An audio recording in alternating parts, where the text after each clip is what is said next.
All right, looks like we are live and good to go.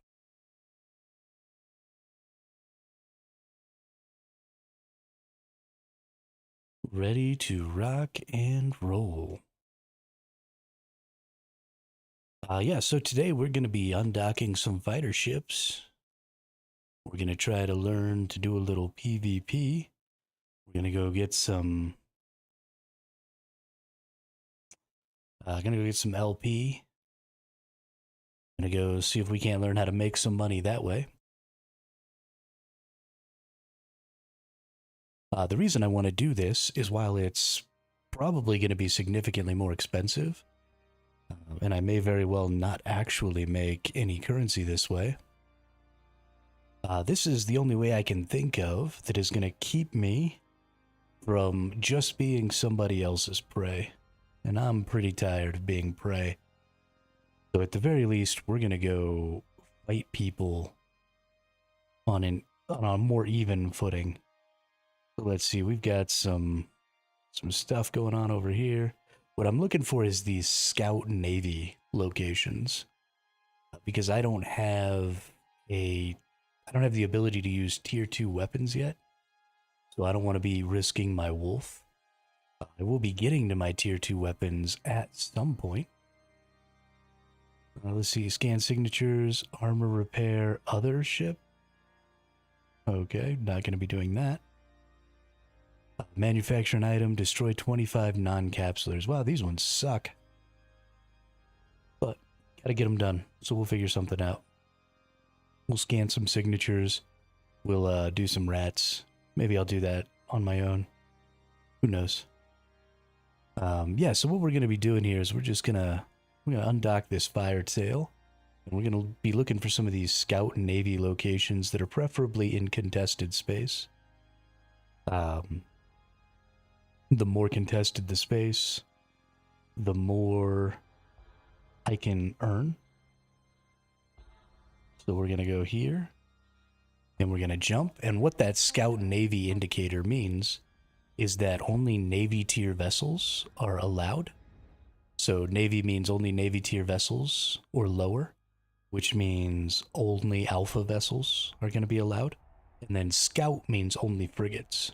So only up to the Navy frigates will be allowed, which is why I'm in a fire tail. This is going to help me try and keep my fights as fair as possible. Now, for the most part, all the fights that I've been interacting with so far have been people using Navy tier vessels, but also using Tech 2 weapons. And so I have been losing pretty much all of my fights, which has been unfortunate.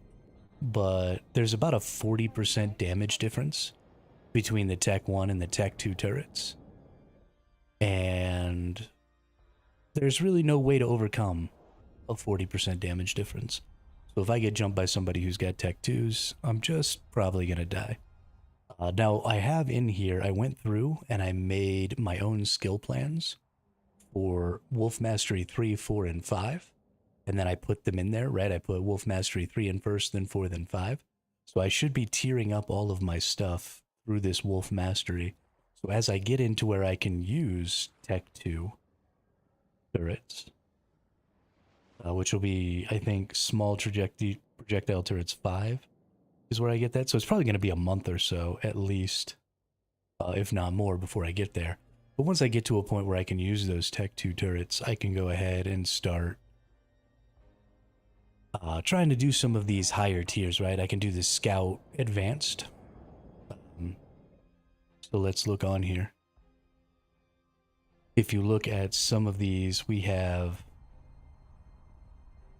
got Scout Navy, we've got Small Advanced. So Small allows you up to Destroyer. And you can actually see, if you look over at Complex types here, you have Navy only allows up to Navy, Advanced allows up to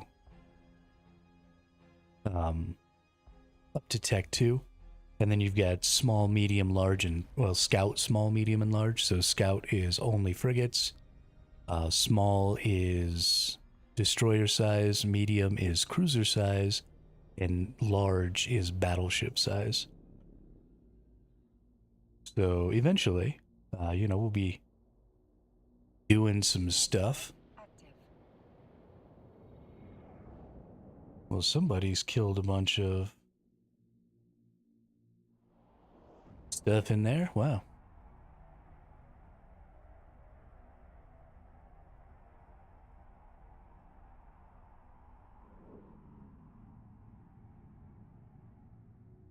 I don't actually know where I'm going here. Like I'm going to Lasliner. Yeah, so we're going to go to this Scout Navy one here. This Scout Navy is going to give us a lot of LP. It should give us pretty close to 10k, maybe more. Depending on whether or not I get beat down while I'm over here. Pretty sure I'm going into enemy space right now. Maybe I'm still going to be in Minotaur space. I'm not really sure. So something I've been finding really difficult about faction warfare is there are actually a ton of angel cartels. There aren't very many Amar or Minmatar folks, so the angel cartel people just kind of get to run around doing whatever they want. But it should also benefit me quite a bit because that fact makes it so that there's lots and lots of contested area for me. And so I can really go in there and do some stuff. The other thing that I should probably look at isn't just factional warfare. I should probably go back down to encounters here. What in the fudge knockers? And check these pirate insurgencies because I am also sort of against the pirates here, I believe. So I should see if maybe some of that action could help me out. Hey, there's a bunch of Minmatars. Bald Dude 3, Cadillac Duval, Carlos. Oh, that person's gonna get bum rushed. Yeah, but the goal here is just to go find some space where there's lots and lots of contest going on, and then just go hit up some freaking locations. Earn some LP. If we get into some fights, we get into some fights. At least this way, I'll be able to fight back as I sit and try and earn stuff here. So let's go in here. Let's go factional warfare. Let's look at this right here. Let's go ahead and go to Scout Navy Complex ×1. This -1 tells you how many people can earn full benefit from the complex. So only one person can earn full benefit from the complex. If there's more than one person here, then they split the benefit, so the reward. Sometimes that'll be TAC 2, and so you can go in as a team. I'm just running around by myself, though. This also means that I'm likely to end up fighting a lot more 1v1s. This seems like the best option for me personally, and I think probably just generally the best option for solos and new players, because there's only... Can I please trigger the gate? Thank you. Because it just takes time to be able to get into these higher tier vehicles with these higher tier skills and these higher tier equipments.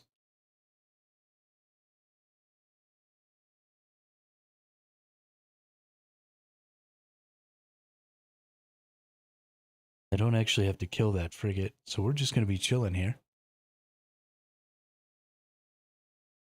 A bunch of Warrior 2s within 5. A couple of Warrior 2s within 1. Could be a problem there if somebody rolls in. But we'll see. We've got 5 more minutes. It's possible that this person is here because this was already counting down. So I'm actually going to assume probably this person is just cloaked here.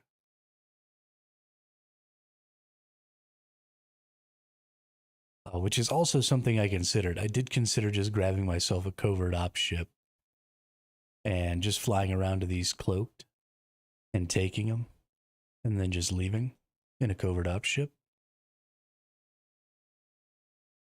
But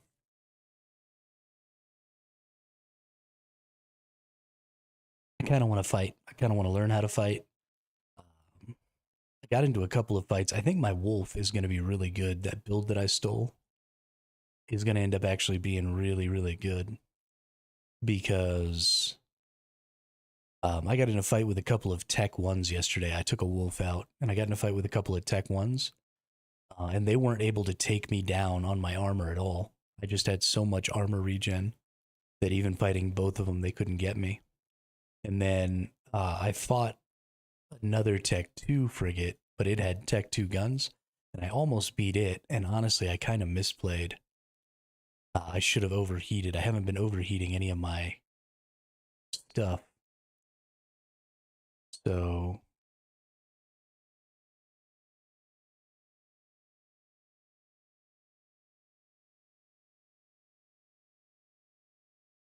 yeah, hopefully.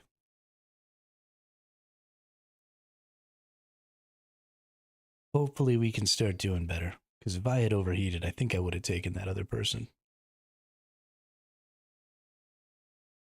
That's definitely something that I need to be looking more into.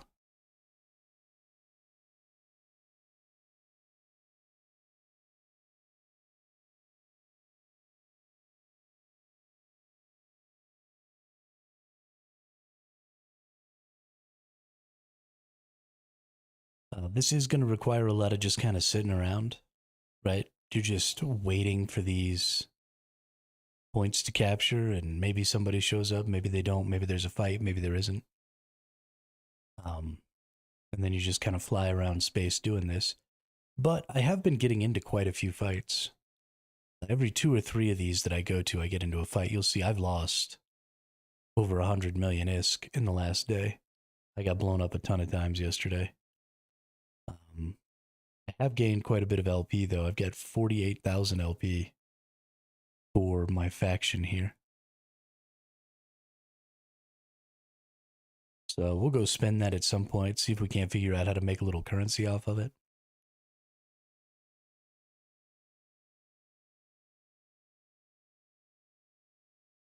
I think you get about 0.5 ISK per LP. No, 500 ISK per LP.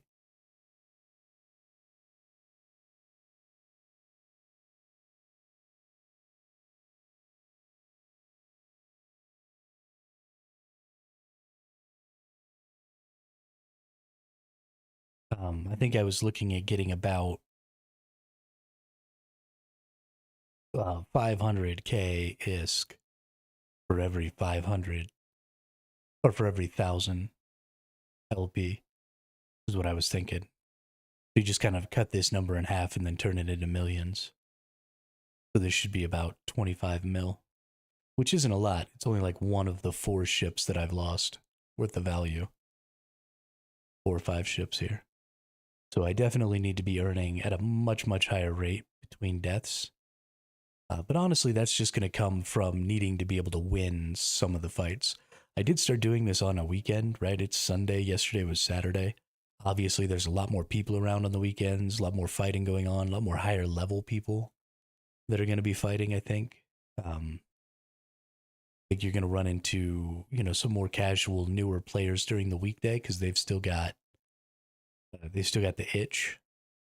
I think there's a lot of, they call them war loggers and stuff like that in a lot of games, but they're people who are just logging in when it's the best time to get PvP, and then the rest of the time they don't really have to worry about it because they're not in a position where they need to be spending a ton of time trying to earn ISK and stuff like that so that they can keep their accounts going.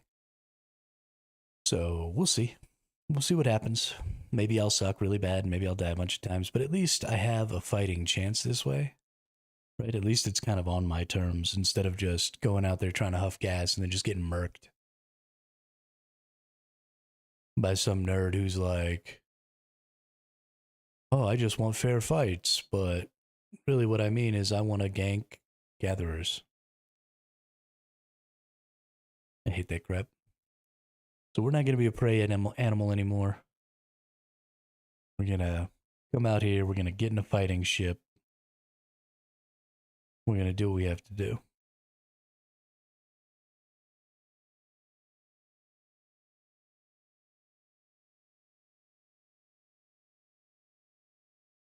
I don't think we're going to be able to stay in this particular region because there's not another scout navy here.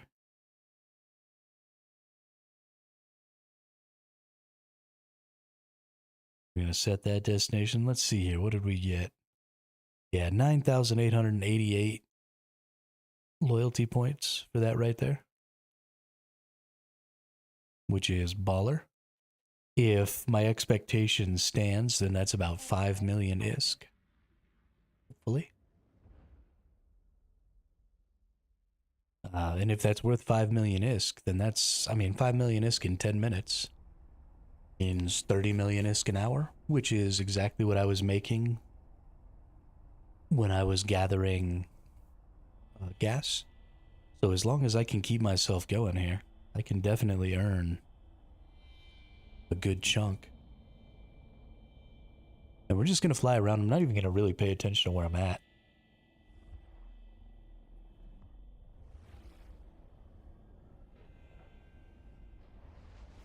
Right, I'm just kind of...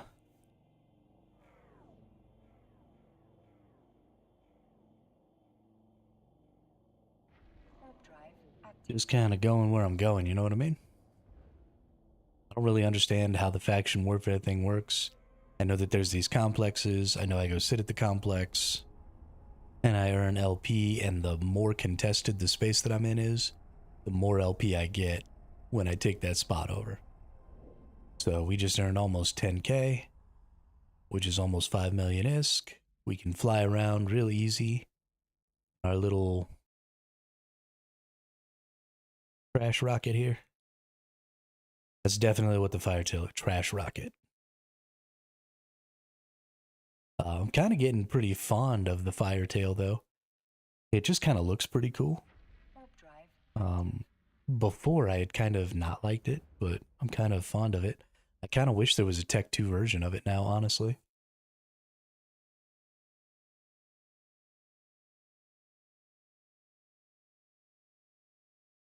Oh, we got a bunch of hammerheads and hobgoblins. That hobgoblin is definitely in a Tech 2, or in a destroyer, not in a frigate, so it's probably not going to come over here. But there's likely that some of these hammerheads could be... Right, 2 of these hammerheads are probably... I think these are the smalls, right? No, the hammerheads are the mediums, okay. The hobgoblin is the small. Yeah, I don't really know what configuration we're looking at here, but there's only... Oh, okay, these are probably just left behind then, because there's only one person and there's too many drones for one person to have out. So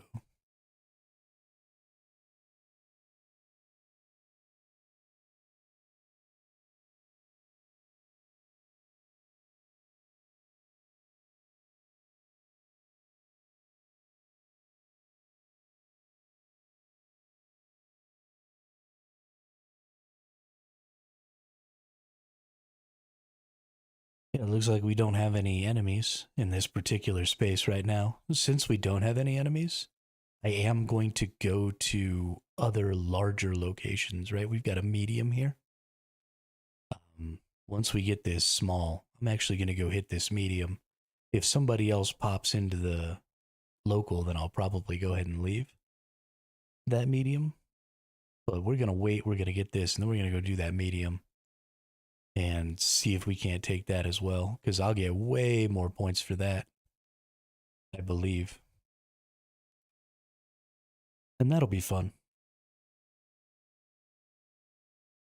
That'll be really fun. I'm very excited. I think the faction warfare is also kind of nice compared to that gas huffing, because with the gas huffing, it just took a lot of time to get prepped, right? You had to have multiple ships prepared, you had to fly out there, locate the freaking wormhole, find the gas, do all that stuff. It was taking me a couple hours first thing every morning just to get ready for that. And then, spending hours huffing and all that stuff. And This has, the same sort of monotony. You're still sitting here waiting for 10 minutes at a time. But I think it's broken up with a lot more fighting, and that fighting is actually welcome. Right? When I'm here in my fire tail in a combat fit, ready to fight somebody, I'm much more happy about getting into a fight than I am when I'm in a freaking gatherer that literally can't fight back.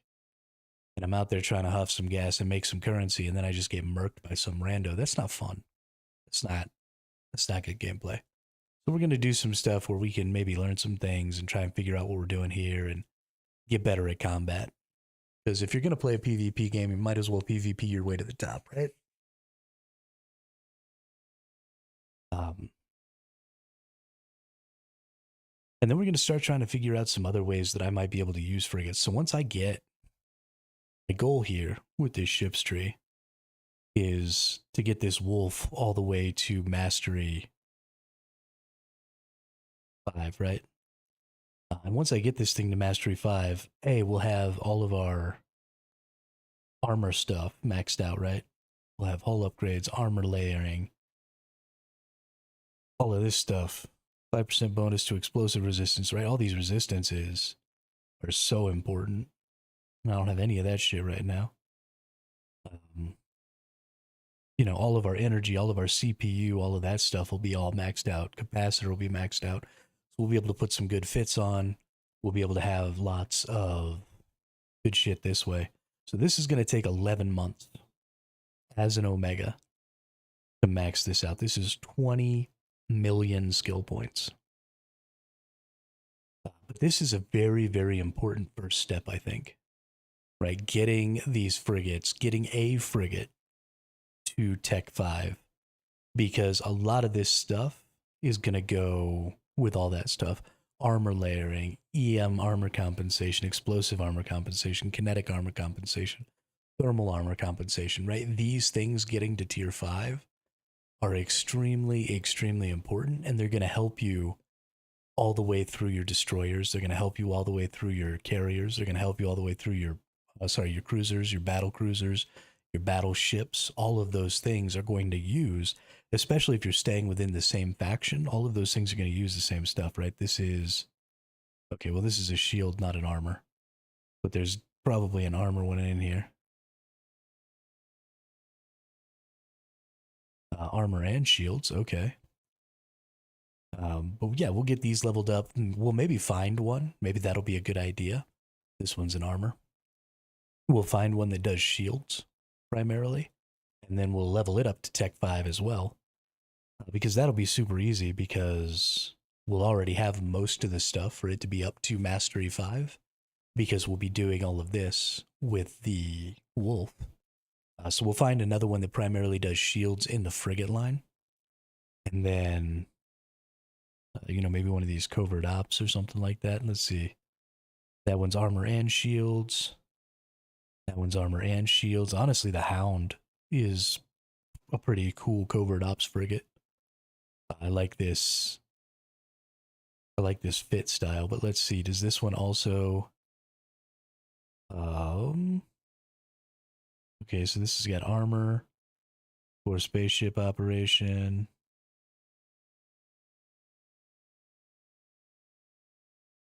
Nav, shield tanking. Here we go. Yeah, so here's a ton of stuff that I'm not getting that I would get from the Hound. And all of this missile stuff. Yeah. Might be a good idea to do the Hound as well.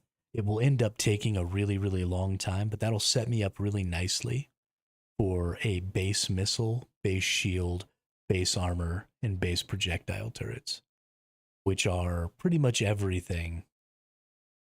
And honestly, that might take years. It will take years. So there's a couple of things that we're going to have to do. And for now, I really wanted to play multiple accounts, but for now, I think I'm only going to be really looking to play one account. And so something that we're going to do is we're going to see how much currency we can make. Because I'm totally down to get multi-character training, right? Get my planetology or my planetary industry up on my other characters. And then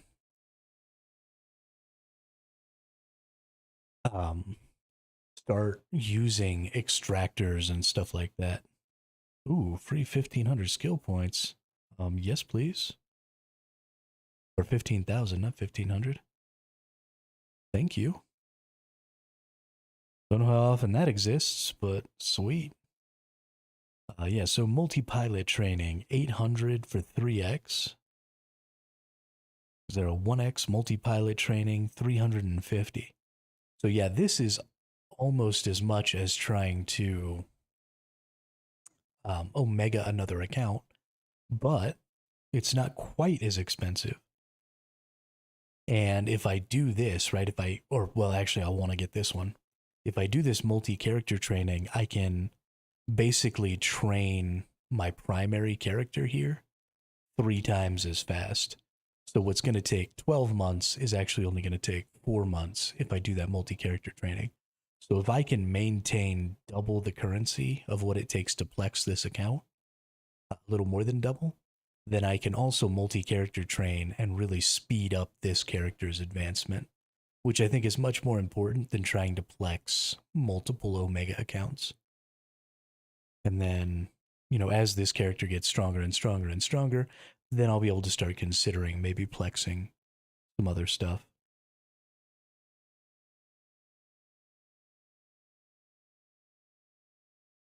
We have 50 seconds left before we get this bad boy done.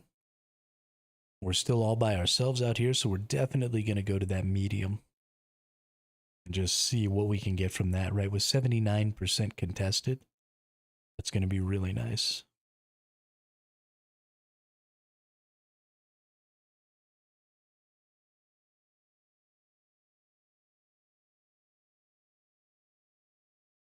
And I mean, we're getting real quick in these, right? This was 11 and a half minutes ago, so it only took me 2 minutes to get to the new one.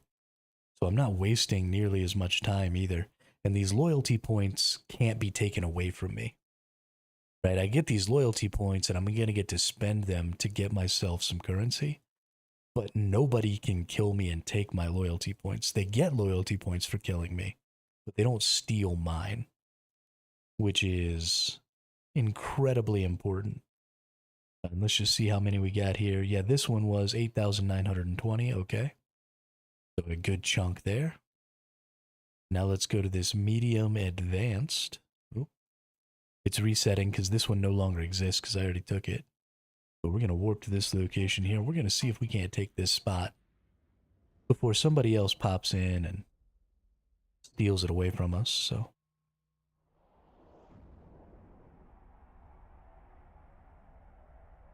And this is just going to kind of be a grind, right? We're just going to have to grind it out.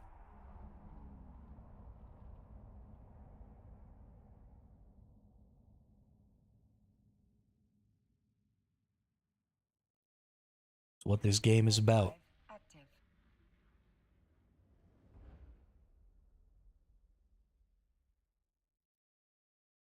About grinding.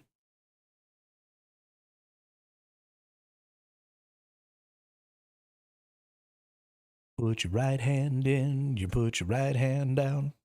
I don't know why I got the hokey pokey stuck in my head, but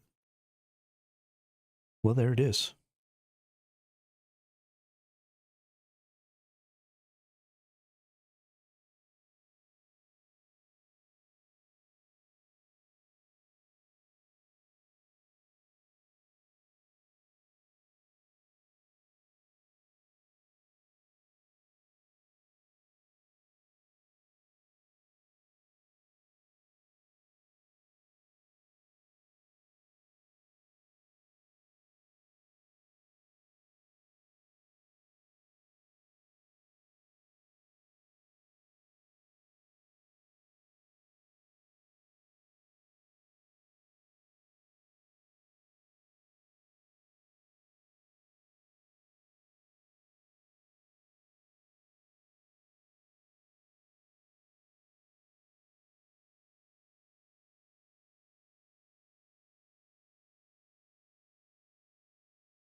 I see, I see. Now there was something that I wanted to level up with um,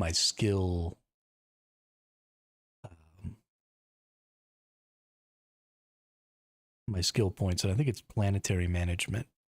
I think my goal here is going to be use my skill points to upgrade my planetary stuff, and then just let this run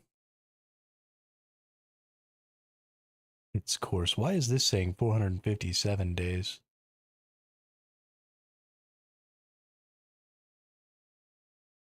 Could have sworn it was saying 11 months.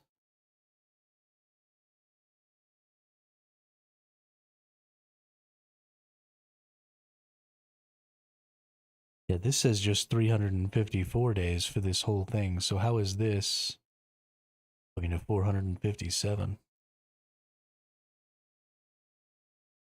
I don't know. I don't care. Who gives a shit, right? Let's go back to the skill catalog. Let's hit the planetary management. We want to hit the command center upgrades.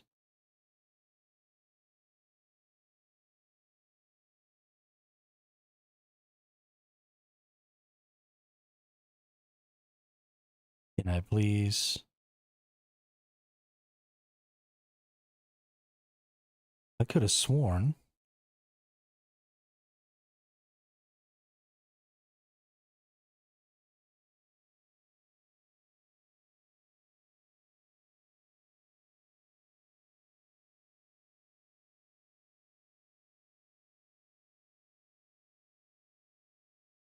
There we go. Holy crap. Figured it out. So we're going to go right over here to the command center upgrades.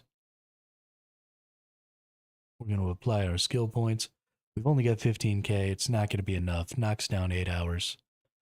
We're just going to keep applying skill points to those command center upgrades and the planetary management in general. So there's... Okay, so there's only one person here. So this person is this person. And they're rocking a covert ops ship right now.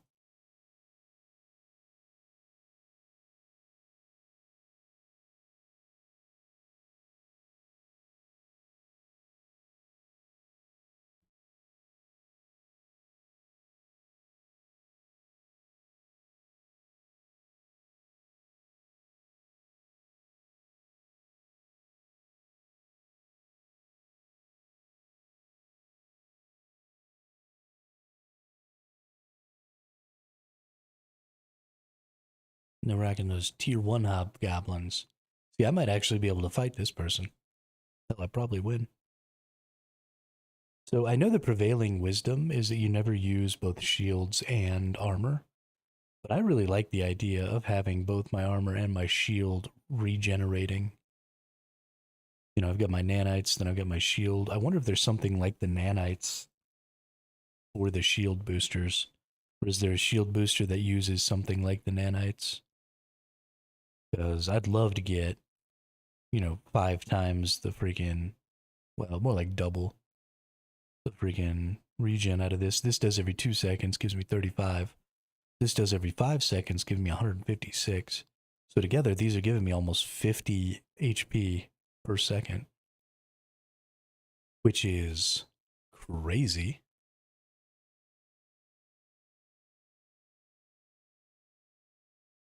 And it makes me wonder why people say don't use both shields and that. I mean, I understand that there's some issues with like armor or resistances and stuff, but definitely that's not going to be the case once I get all of my skills leveled up, right? Because I'm going to get a bunch of extra resistances and stuff, all these different types. And my hull resistances are really nice all the way across the board here.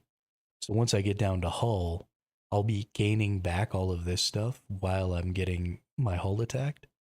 So a lot of the damage to my hull is going to be mitigated, and then the little bit that gets through is going to be mitigated again by this much better mitigation here. So I honestly, I think it's a great plan to be able to have. And then I went ahead and I used an EM shield reinforcer here because this was only at 10. So I got this one bumped up. I'd like to be able to get this bumped up as well, and maybe some of this, but you know, we only have what we have, so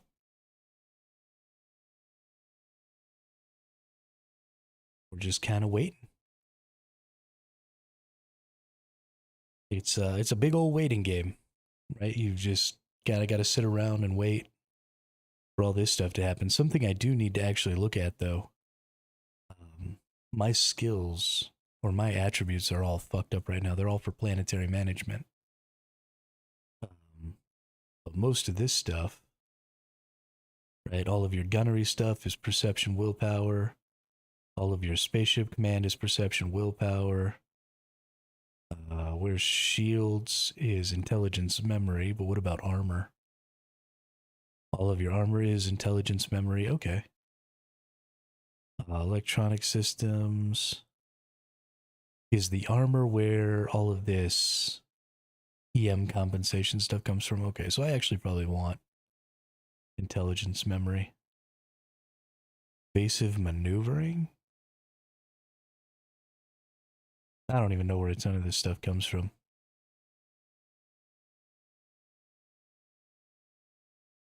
Whatevs. We'll leave it be.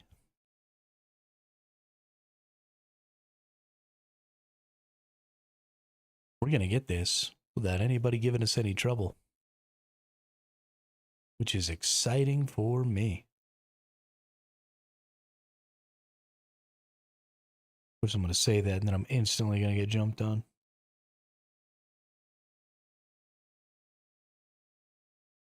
Does anybody out there in the chat know what are some of the best options for me to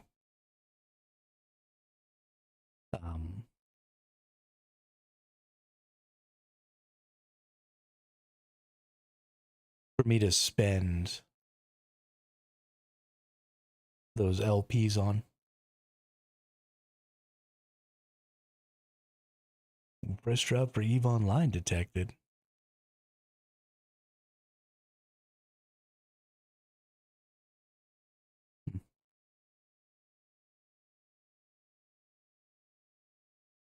Looks like a bunch of stuff I don't care about.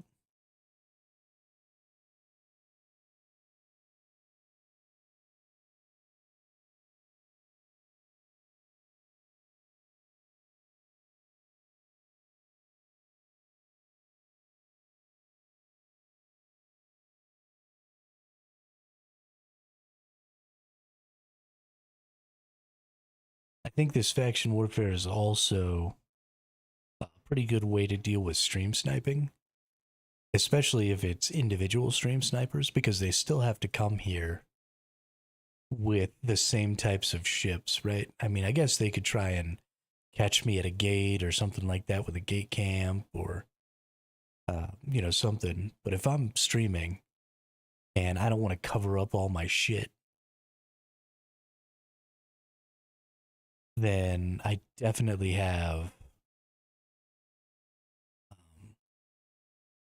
you know, the benefit of, if I'm in one of these places, you know, if I'm in a Scout Navy area, then only people in Scout Navies can come and fight me. And so at the very least, even my stream snipers would be, you know, sort of on an equal level with me. Now, again, like I said, I could get gate camped or something like that, but at least it's a mitigating effect on that problem.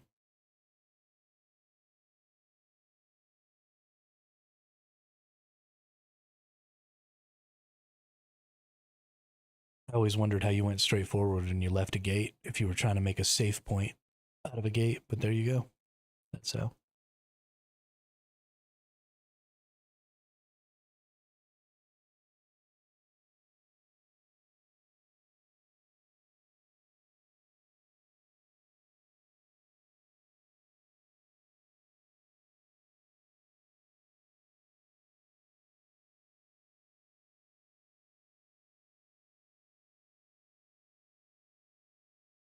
Can't wait to use this.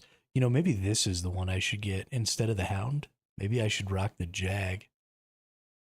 Because it's shields and missiles. instead of armor and guns. Actually, the wolf and the jaguar are exactly what I should be doing.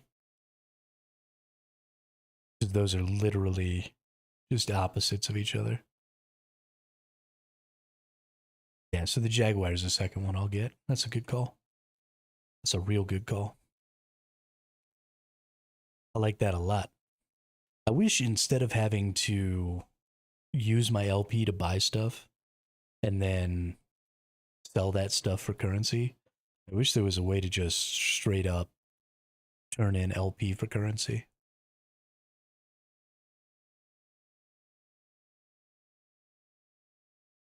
I understand that you're trying to stimulate the economy and stuff, and so I get that that's never going to be a thing. But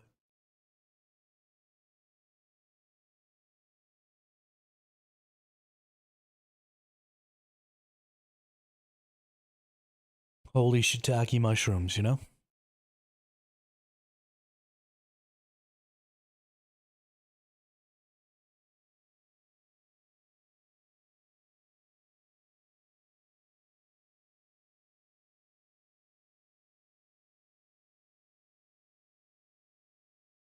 Holy shiitake mushrooms.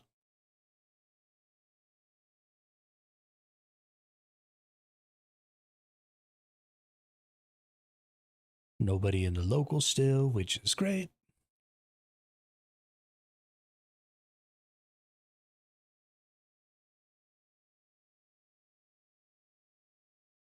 I'm really excited to see how much currency I can get or how much LP I can get here. And if there's still going to be nobody around, I mean, with this 79% contested, I will definitely go and get this small advanced one as well.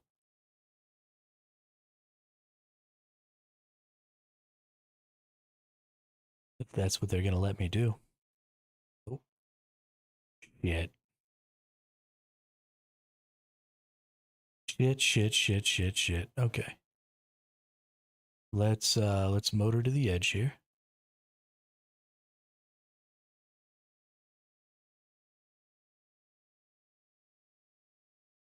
Try and get away from the entrance, but stay within the ring.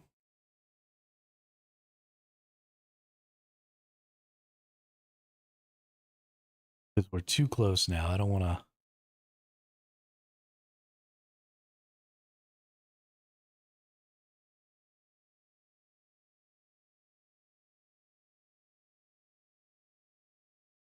I want to give up on my spot here.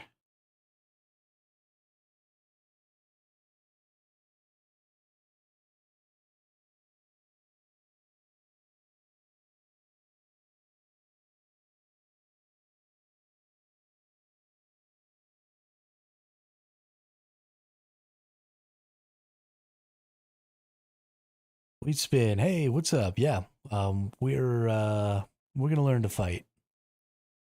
Tired of getting ganked in vehicles that can't shoot back.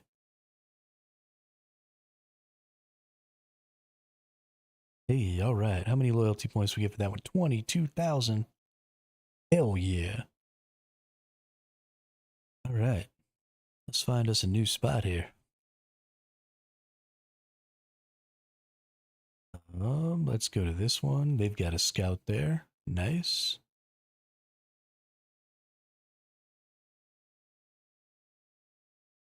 Warp drive active. After some research and consideration, I have decided that probably the best way to play as a new player is to get yourself tiered up to where you can get one of these Navy ships with some high tier modules. You know, you want to maybe be able to get like tier 2 weapons and stuff like that, although I'm still in tier 1 weapons. But if you get yourself to where you can get some sort of higher tier modules in here, and you get yourself, you know, a couple 100 mil so that you can replace ships, I think just generally you're going to be safer and get to have more even fights by doing the faction warfare. So at least you have a chance, you know? Because they can only, if you go to one of these scout navies, they can only bring Tech 1 Navy vehicles. They can only bring frigates. And while they can bring, Tech 2 drones and Tech 2 guns, that's still much easier to attempt to overcome than being in, like a Tech 1 frigate against a cruiser or something like that, or being in a venture and getting attacked by anybody. Or, I mean, at least I feel like I have a shot.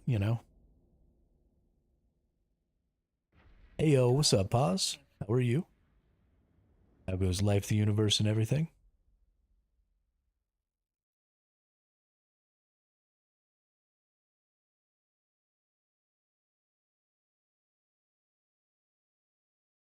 And also, there don't appear to actually be any people here, which is also great. Um, Maybe you can help me out.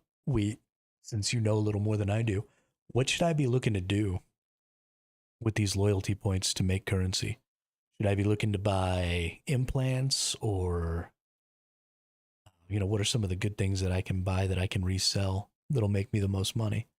Because I'm making 10,000 every time I take a complex here.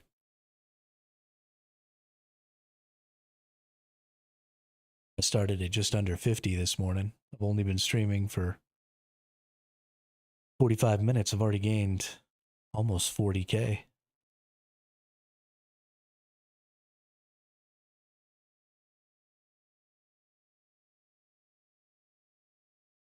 Can sell the LP directly to buyers?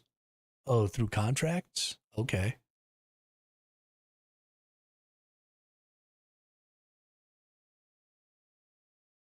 Okay. How do I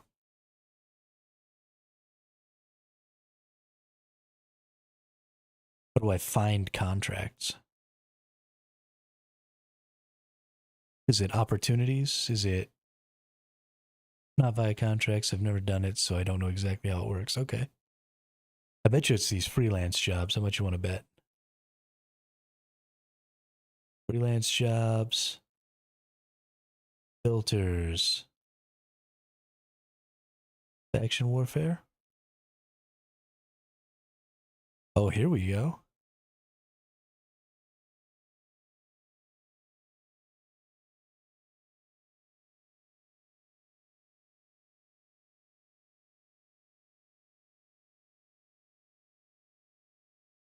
Um,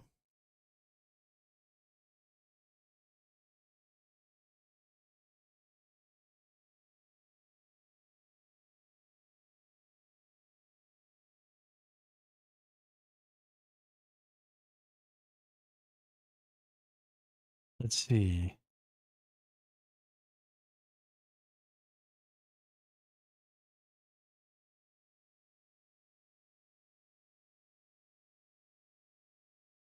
Oh, this seems like a really good idea. If you ask in the militia chat, someone should be able to direct you to a reputable buyer.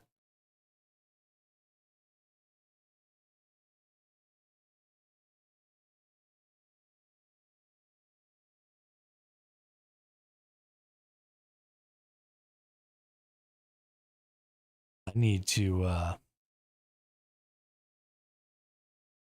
find some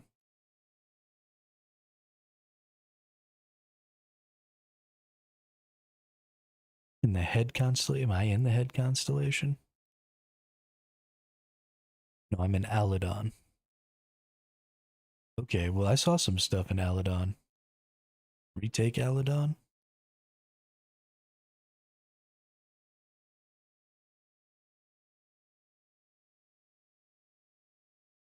500K ISK per complex captured? Um, accept?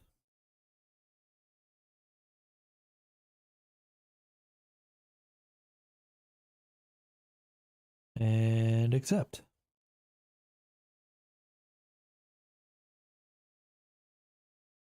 Let's see how that works. If I could get a million ISK every time I capture one of these,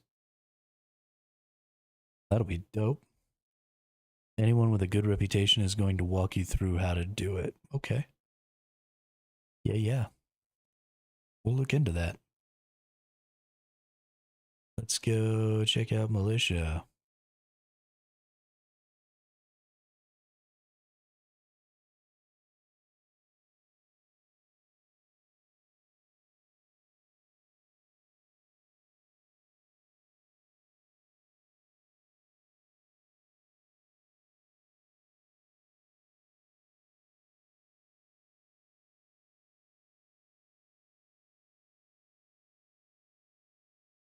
I just went and found a couple of these opportunities here. So freelance jobs is apparently this new thing, and um, corporations put out jobs. So they put out a couple of jobs here to capture factional warfare systems or to capture complexes in the factional warfare inside of the constellation that I'm in. So I picked them up. Hopefully, what it's going to do is it's going to give me, right, they're paying 500,000 ISK per complex captured, but both of these are paying out per complex captured in my system or in my constellation. So if I read and understand these quests correctly, then between the two of them, every time I capture one of these complexes, I should be getting a million ISK, which I mean is only a million ISK every 10 minutes or 15 minutes or whatever it is. But that's just bonus. Inviting you to a private conversation. Okay, so this must be.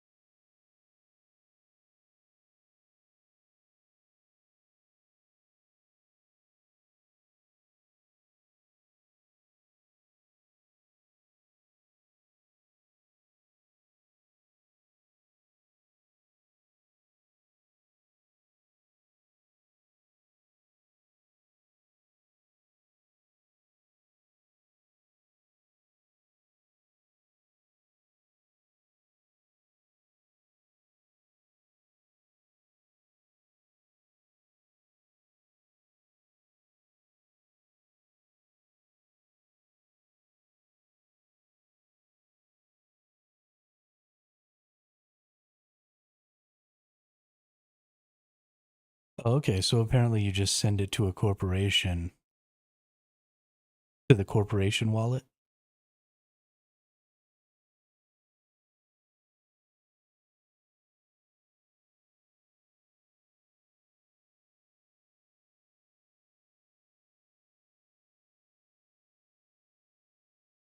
and they pay. Cool, cool. So I'll have to find a corporation that doesn't suck. Find a buyer. There are channels for it, or you can use the Minmill Discord. How much are you trying to sell? If it's not too much, I'll buy it for my indie alt. Seriously though, you can send it to corporations through your wallet. You send, they pay. That's it.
That might be the easiest currency I've ever seen.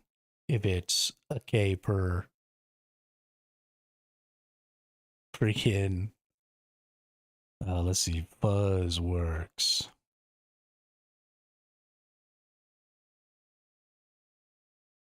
LP store.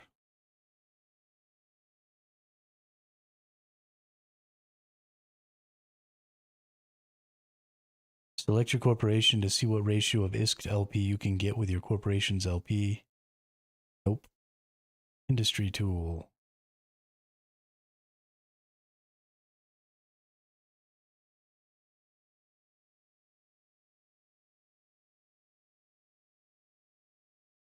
LP conversion does depend on the market and how much volume, so it can be hard to convert large amounts of LP.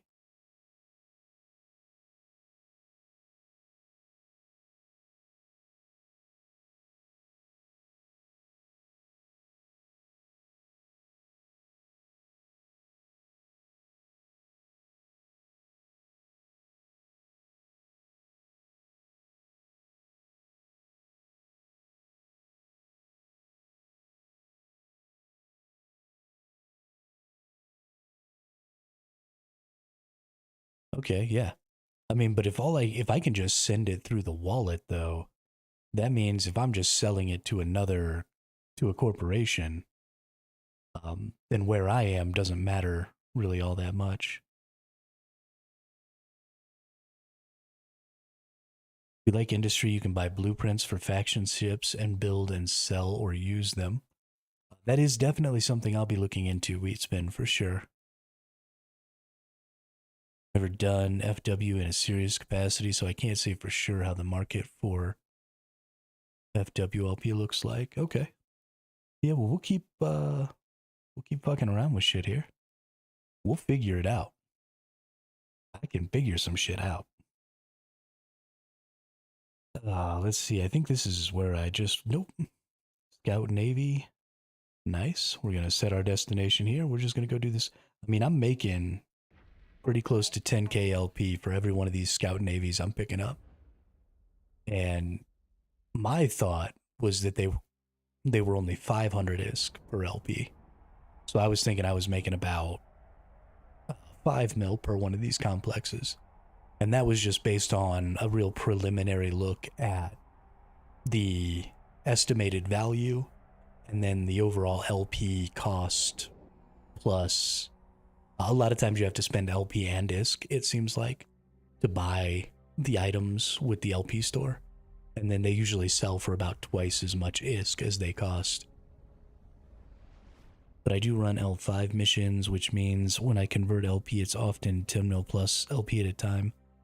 So if I'm not careful, I can crash my LP conversion rate pretty hard. Ah, that's funny.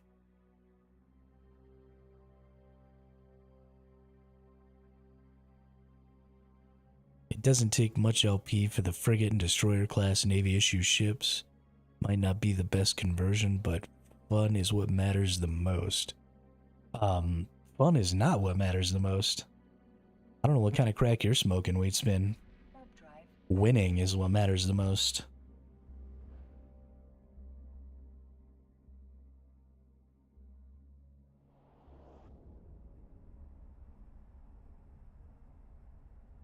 Victory or death.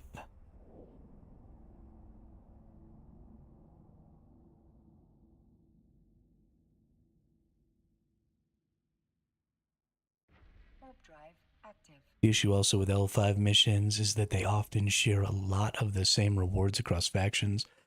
So if I convert too much too quickly, I crash it across every faction. Gross. Your character is immortal. That's a pretty good point. That's a pretty good point. Unfortunately, even though my character is immortal, ooh, insurgency has begun.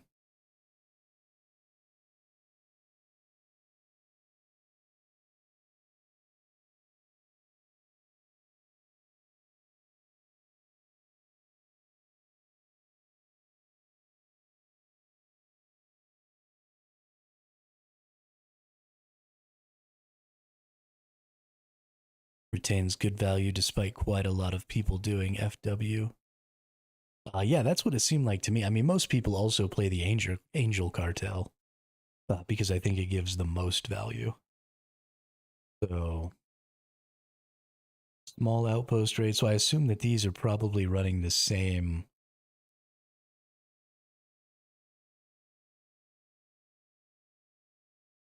Um, the small, medium, large is probably the same system. So you can only bring, up to destroyers, up to cruisers, up to battle cruisers, or up to battleships in the large. Doesn't look like they have a scout version of these though, like they do. So it seems like the incursion stuff is more, slightly more difficult maybe than the faction warfare stuff. So I'll probably stick to faction warfare till I get to a point where I can have cruisers and stuff, or until I meet enough of the people.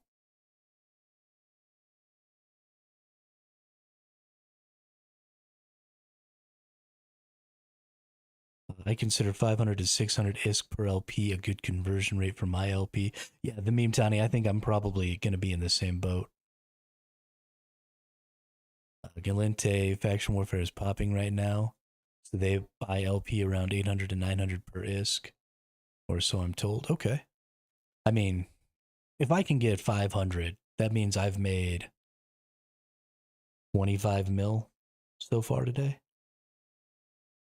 And this is currency that you can't lose, right? So the thing that I think is so much better about this than about um, gathering gas is it's in a region where I have locals, so I can just leave. I could come do this with a cloaked ship if I really wanted to, and not even try and fight. But once I earn this LP, it doesn't go anywhere. And if I can just sell it for, I mean, even 400 or 500 ISK each, then that's a much easier way to earn my ISK as well. And that's just a much, much quicker turnaround. So, yeah, I mean, I just need to find a couple of corporations probably that I can reliably trust. And then even if I don't have to contact them every time, I mean, if I can just trust them to, look at their records and then send me the cash, that's fine.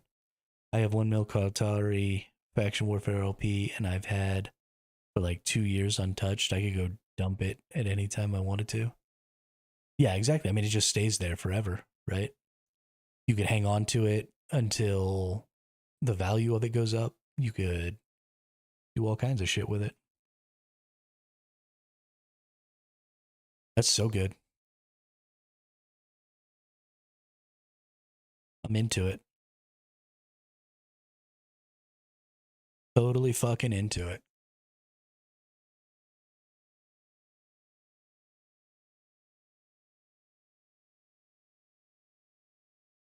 This is one of those things too that could be pretty easily done with 2 accounts, or maybe even 3. This one says TAC 3. This one says TAC 4. So multiple accounts, you kind of have a good deal going on here too.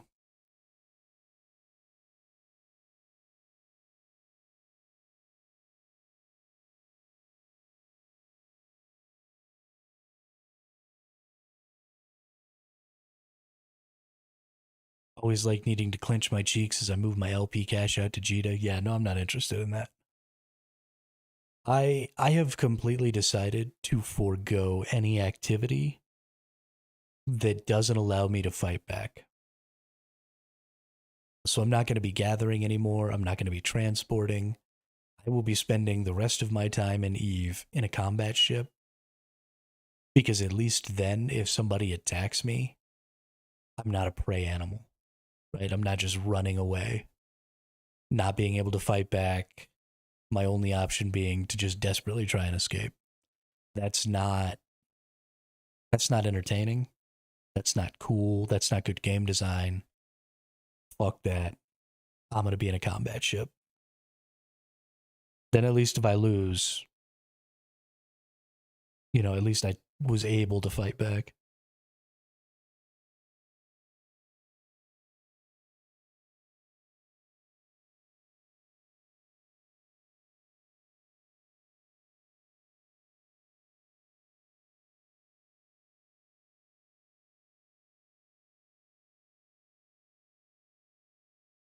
Honestly, one of these days, if this game's still around in a couple of years and I'm much more powerful than I am right now, got a battle cruiser the other day. Nice pause. Um, I am going to attempt to crash the market in this game because it pisses me off. I'm just going to run around killing everybody who's gathering because if nobody's gathering resources, then the economy goes away. And I'm just going to fly around everywhere and I'm just going to murder gatherers over and over and over and over and over again. I'm not going to take any of their stuff, just going to kill them explicitly for the sake of crashing the economy.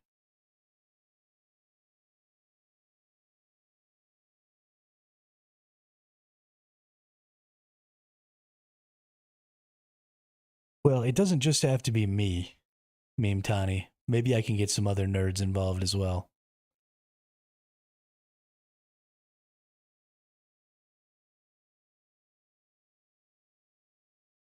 But it's a massive flaw in this game that gatherers don't have any way to defend themselves. And so one of two things will happen. Either I'll run around killing gatherers that have no defenses, and eventually there just won't be resources or as many resources in available in markets. And so the prices will start jacking way up and availability of stuff will start going down. Or people will start defending their gathering fleets with other ships. I was actually toying with a corp/alliance concept that follows the same sort of idea. Kill everything until there's nothing. Yeah, I mean absolutely. 100%. Something that I've noticed about a lot of these player-driven war games, especially the risk-reward war games. You've got Albion Online, you've got Ark, you've got a lot of these survival death means you lose all your gear kind of games. Is that the big groups tend to get together and just they insulate themselves, right? And they're super insulated and they don't ever want to go start big wars and they don't want to fight a lot unless they absolutely have to, because usually that means somebody's getting wiped out and a lot of resources get wiped out.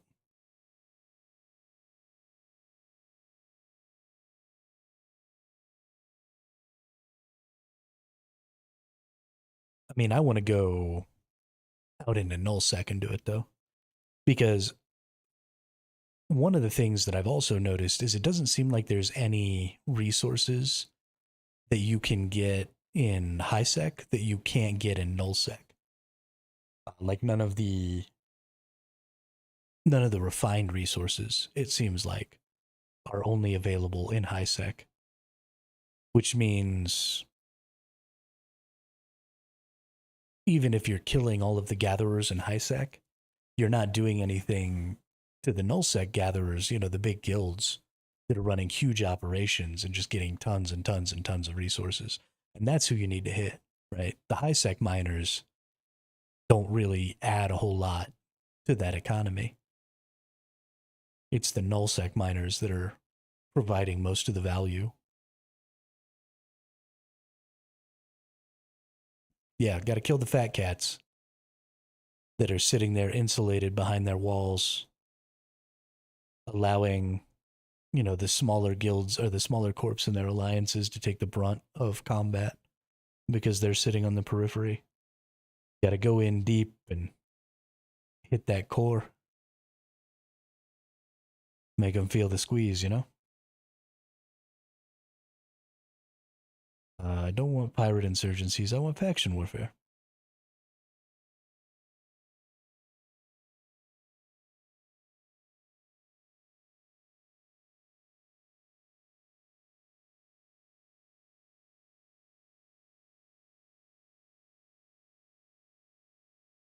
Warp drive active.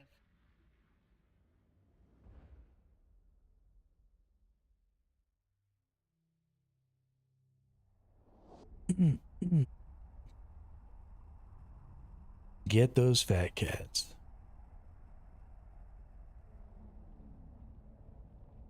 Yeah, this is going great. I'm all about this. Null PvP is pretty hit or miss. Most of the time, people whose home you're in just outnumber you and you're sad. It is possible to go on a killing spree of careless miners or explorers with a little know-how. Yeah, I mean, I think that's kind of the big deal is people do get careless.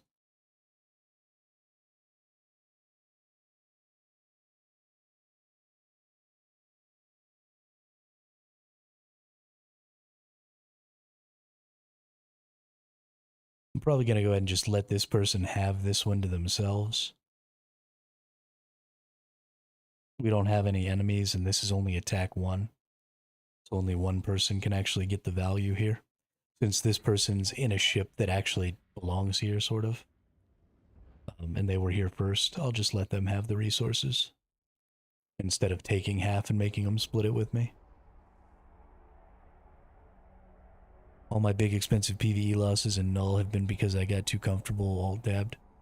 Absolutely, Wheatspin. I mean, that's where all of my deaths come from most of the time, too, is, you know, I'll spend all day mining or gathering or something, and nobody will fight me and nobody will attack me, and so I'll start looking for YouTube videos to watch, and then I'll be all tabbed out, and I'll come back to a dead ship.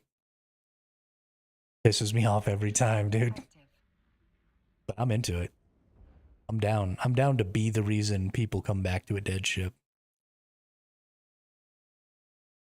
Especially, you know, I don't have a ton of desire to kill people in high sec and kill newbies, but especially, oh, now I can't figure out which one I'm at.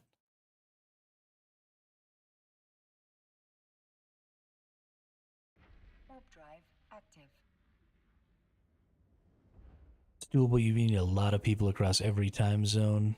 Single nullsec region easily produces several billion M3 of ore per month.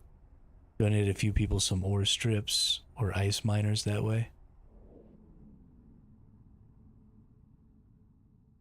Oh yeah. Yeah, so that's fair, meme.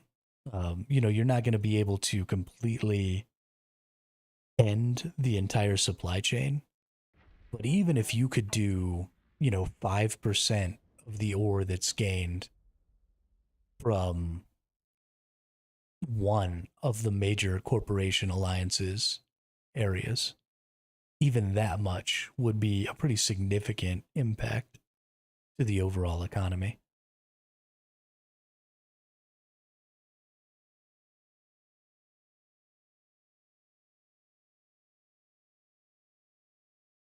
You know, you're obviously not going to be able to crash the whole thing, but if you could reduce the overall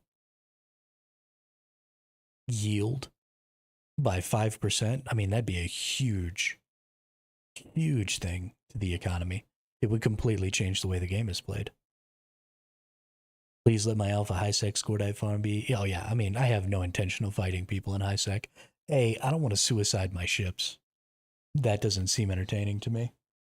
And B, um, I'm not looking to punch down really hard. You know what I mean? Like what kind of a wussy asshole do you have to be chasing people around in high sec trying to kill them at mining things? That's where all the new bros are at. How pathetic are you? Sounds like a lot, but based on how large the production and industry is, current time, 5% decrease in one nullsec group is basically a rounding error. Maybe. And if that's the case, then we'll just do more. I mean, it'll depend very much on how many people you could get involved, right?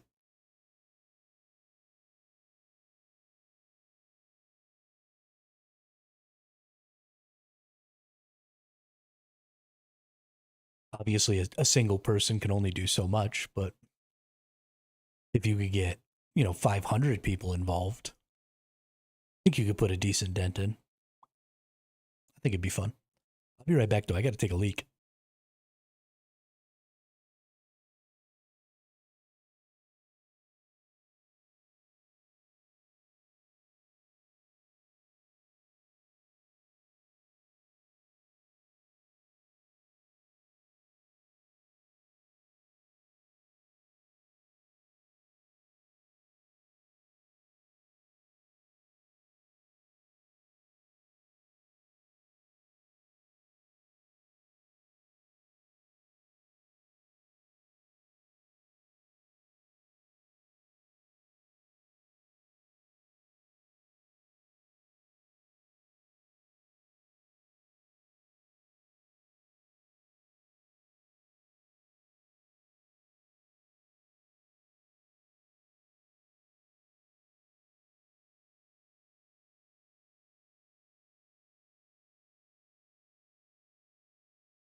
at the very least, I want some of these big groups to be afraid.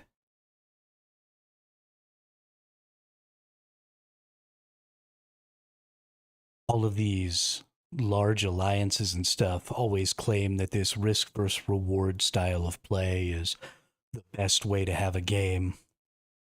And risk versus reward means that, the best players thrive and the others don't and all that stuff. But I don't think they realize that the size of their alliances and stuff has basically completely mitigated their risk for 90 something percent of their gameplay. And that's why they're able to build up so much. And that's why they control a huge majority of the wealth in these games.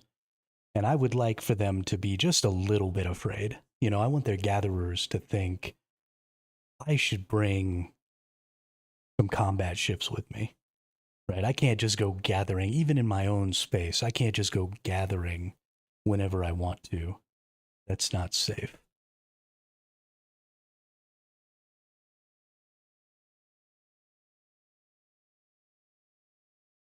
For reference, the top 3 regions in nullsec mined a bit over 8 trillion ISK in June.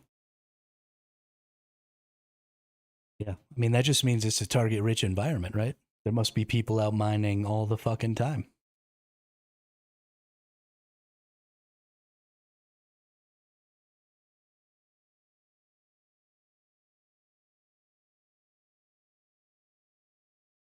Target-rich environment.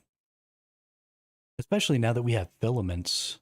I think a really interesting part of that could be, I'm not interested in targeting a single alliance. I'm basically just interested in targeting nullsec.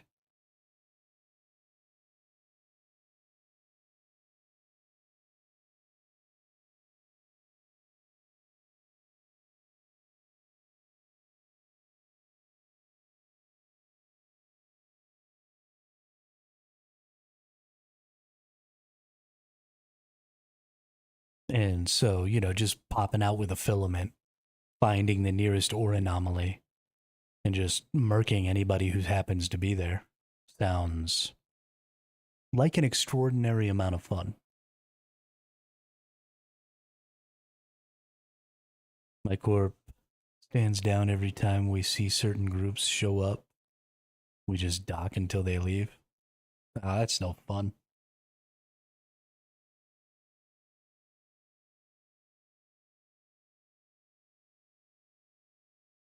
Yeah. Yeah, we're going to get there.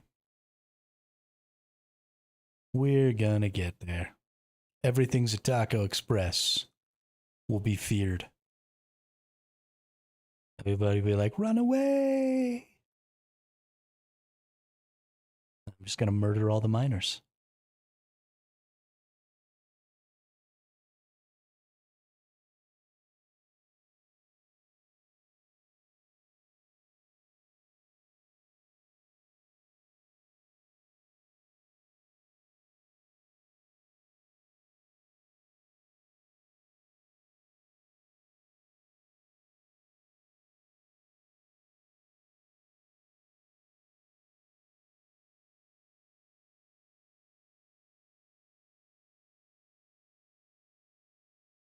I also want to do some industry, but probably the way I'll go about doing industry is just buying the resources. And then, once I buy the resources, I'll make the ships and stuff, and then I'll just sell them wherever I'm at.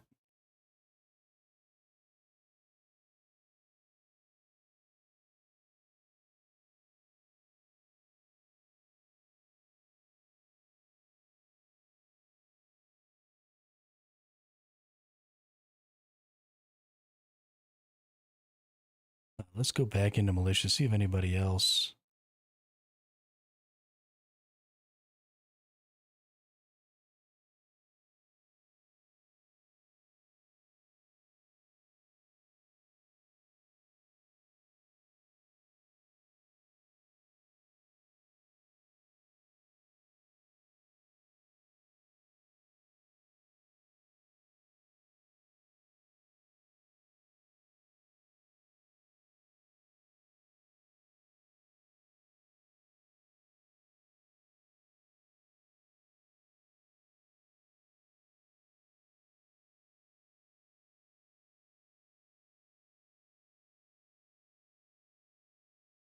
Everybody left this region,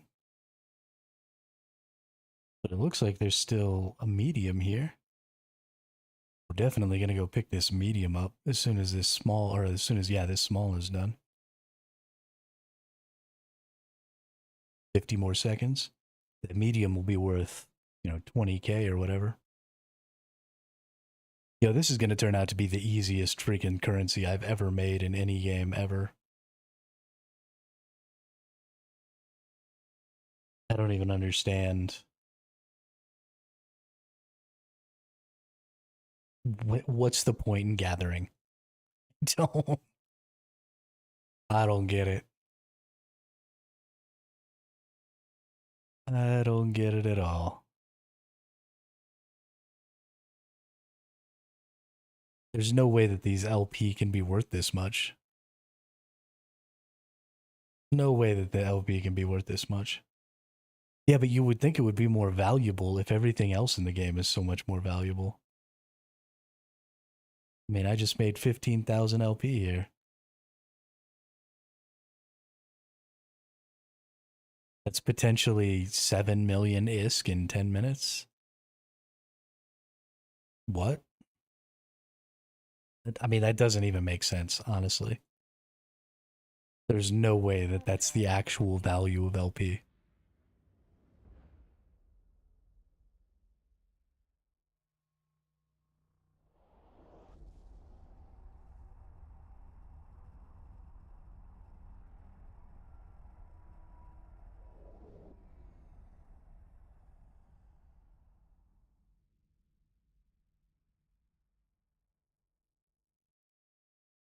Warp drive active.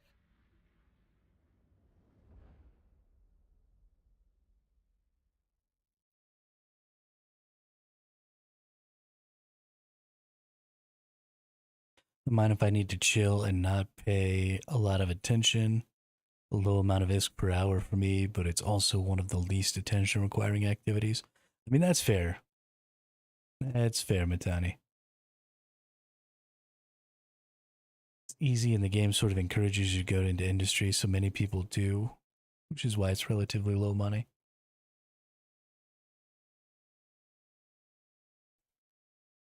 Yeah. I don't know.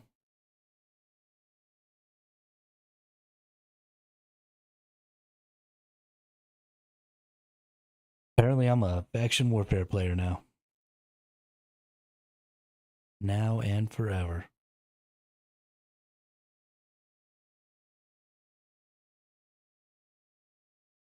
Because why would I not just sit here making free ISK?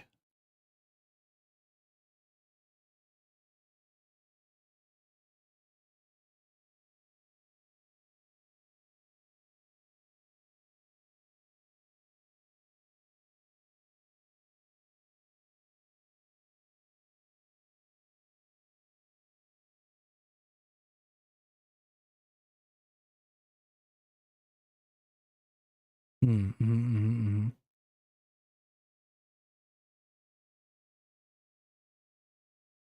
Yeah, I don't want to go into the enemy territory until um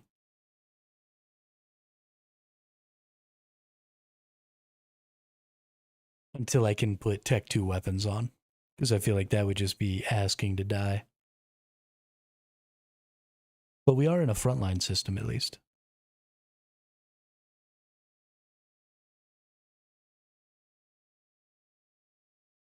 Because you do get significantly less if you're in one of the other types of systems. You do want to go to the front line. Find something that's really contested.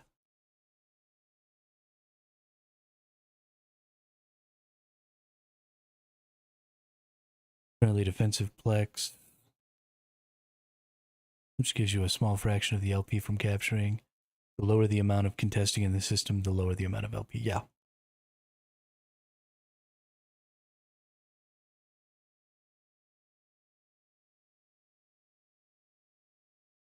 Wonder if this person's going to be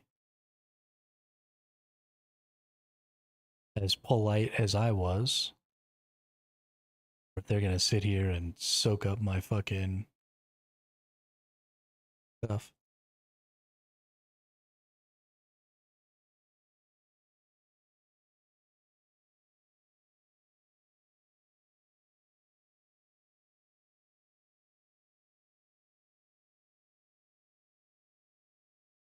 See, this is why you should never be nice to people.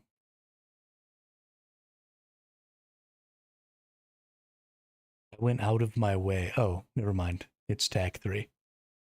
They can stay.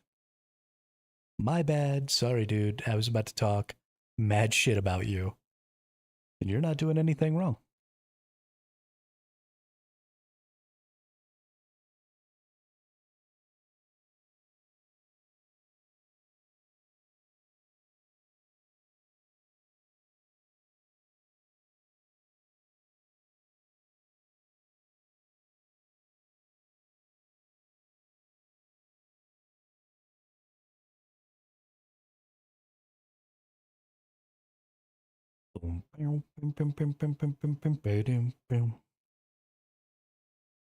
I've been watching too much TikTok lately.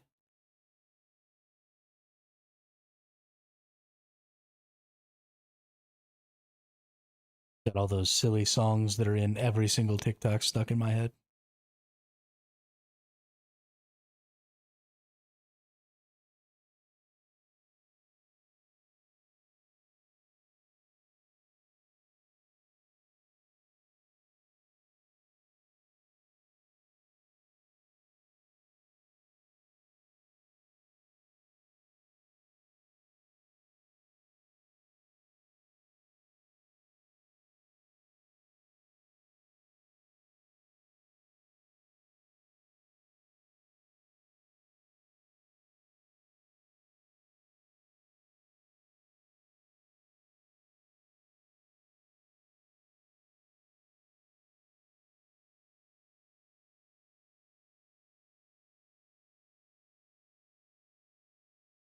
What do we got? Corsair.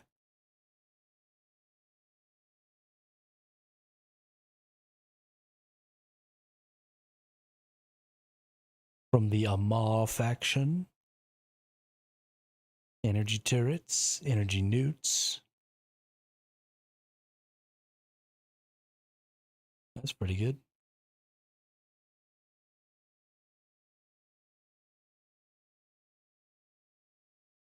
Ooh.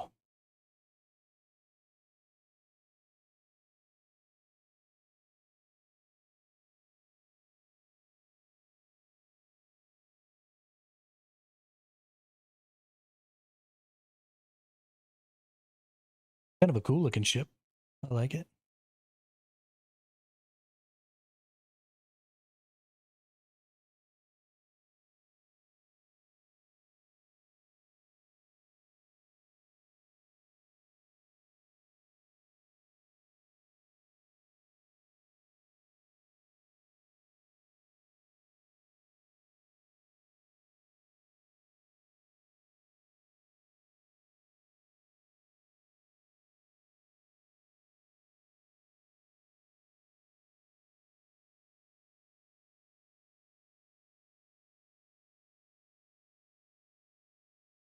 Given the formula, if this is a medium Navy site, you'll expect around 17K LP, which is about 17 to 20 million ISK after the conversion.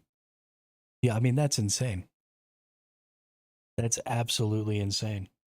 I mean, I understand that there are ways to make hundreds of millions of ISK an hour, but there aren't ways to make hundreds of millions of ISK an hour after you've had an account for 14 days. This is a ridiculous amount of ISK for literally nothing. I mean, there's no enemies in the system. So I'm just free farming.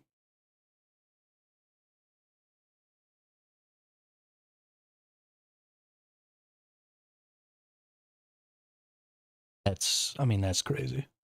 This doesn't even make sense to me.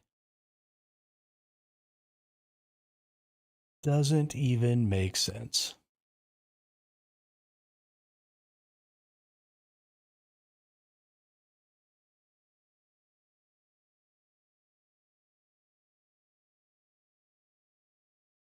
At approximately a million ISK a minute, I would need to do this for 2 hours a day to Plex my account.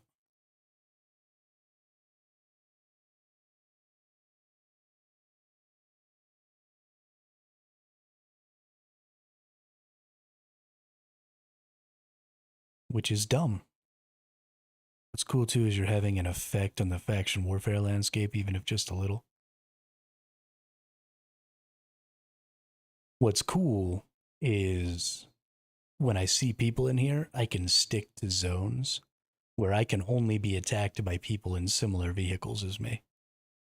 Right? I mean, I'm in a medium right now, and mediums people can bring cruisers into, or yeah, cruisers into. So if I see somebody pop into the local, I probably need to like leave, except that there's this person with the destroyer here, so actually I might stick around and try and fight. But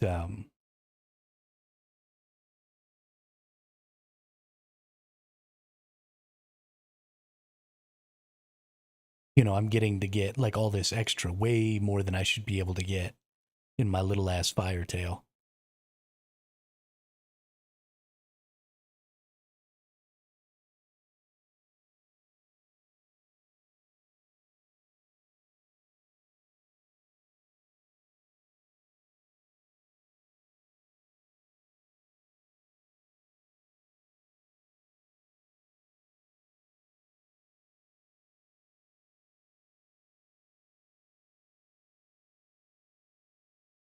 I love the fire tail. Yeah, I think it's great. But it doesn't matter how good the fire tail is if I don't have the skills, right? My um, my resistances are down because of my skills. I'm still using Tech 1 turrets. I don't have as much CPU as power, so my fit has to change. I don't have as much capacitor regen, so my fit has to change. There are lots of things that I don't get to utilize about this ship because my skill level just isn't there yet. But one of these days, I'm working towards, I've got all of my stuff to get up to Mastery 5 on my Wolf, which should also give me Mastery 5 on the Firetail.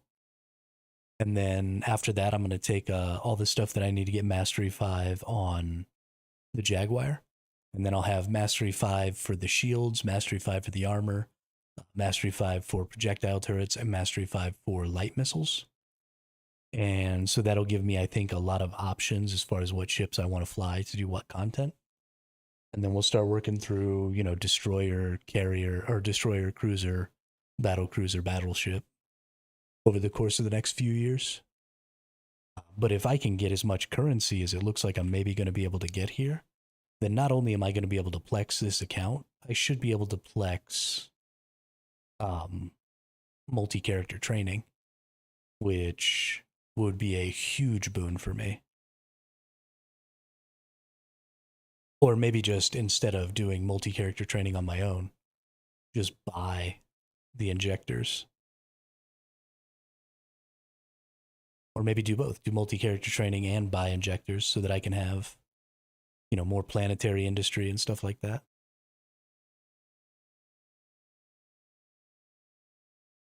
But for now, I think I'm definitely going to be looking to have only one account at a time. Of course, I don't know, as easy as this is, it might become a little more difficult because I'm not finding a lot of TAC 2s in the Scout.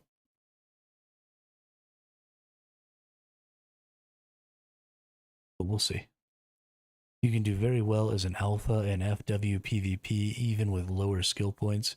This requires learning the matchups you can take and how to read the fight. I would normally agree with that, Meme Townie, but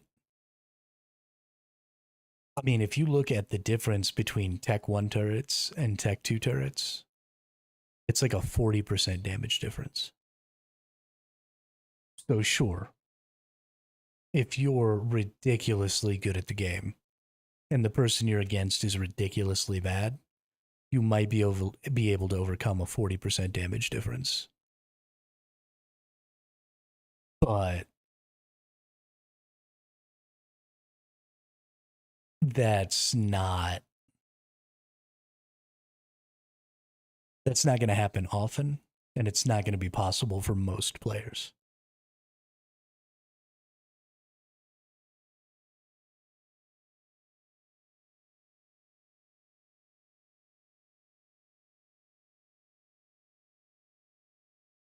I mean, let's just go to simulate this fit. I've got 109 DPS.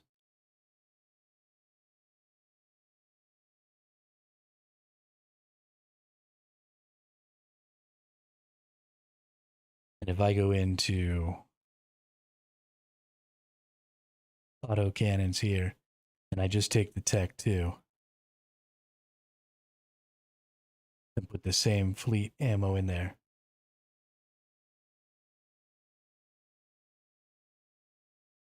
Well, now it says 109 DPS. That doesn't make any sense.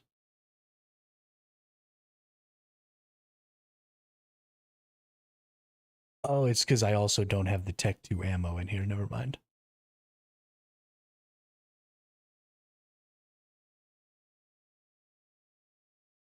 There you go. So another 31 DPS. So a little less than 30%. I mean, that's insane.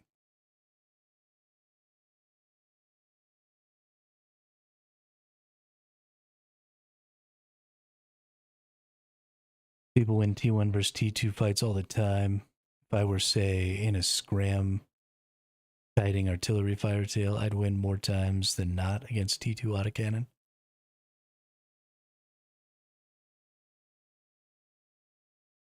Again, that's very specific to that matchup, though. And also very specific to, like I said, you being extremely skilled and the other person not being.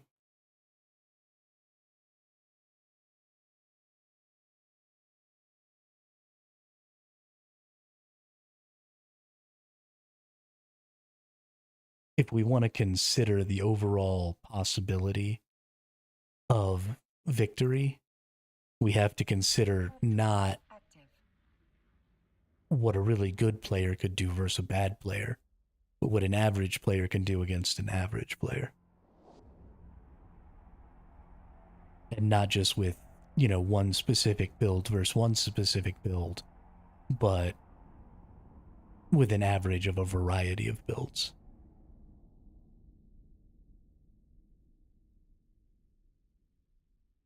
Warp drive active. All other things being equal, Tech 2 beats Tech 1.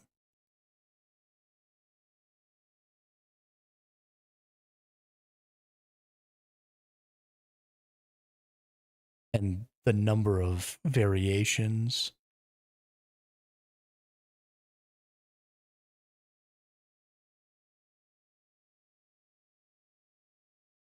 where Tech 2 loses to Tech 1 is much less than the number of variations where Tech 1 loses to Tech 2.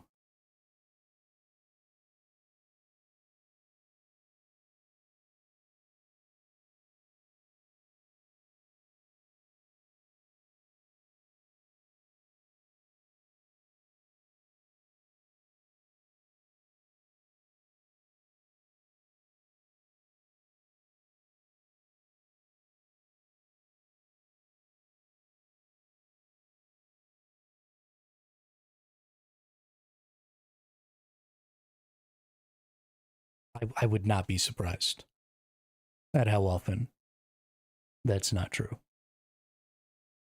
I imagine it is exactly as often as I think it is, in fact, which is not very often at all. Now, I did almost win a Tech 1 versus Tech 2 fight yesterday in my my wolf.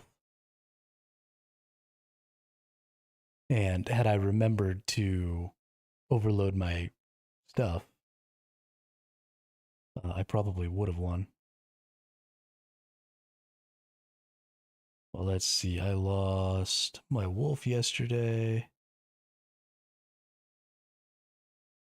to this person, this Tyrannus, using Tech 2 light neutron blasters.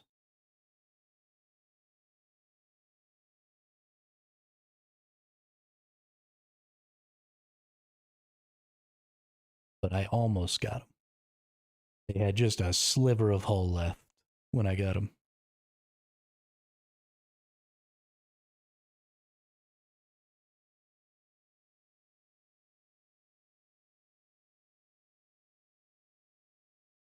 These two Camelot guys came at me in Tech 1. These guys I defeated. There were two of them. And I almost killed one of them, but I don't carry a warp disruptor. So they took off after I almost killed one of them. But they came at me with Tech 1 ships. And so, I was in my Tech 2 ship, and they couldn't even make a dent. My nanite paste was doing too much to repair my ship, so the two of them couldn't hurt me. And so eventually they just took off. They were actually really nice, said good game and all that stuff after the fight was over, and I like these folks. I don't, though. I consider it a victory if they run away, and I'm not necessarily concerned about blowing up ships. At least not right this moment. The ability to use, a stasis web of fire or something is much more important to me, because that helps in the moment of the fight. Because, the fight is won when the person is no longer there, right? Sure, absolutely.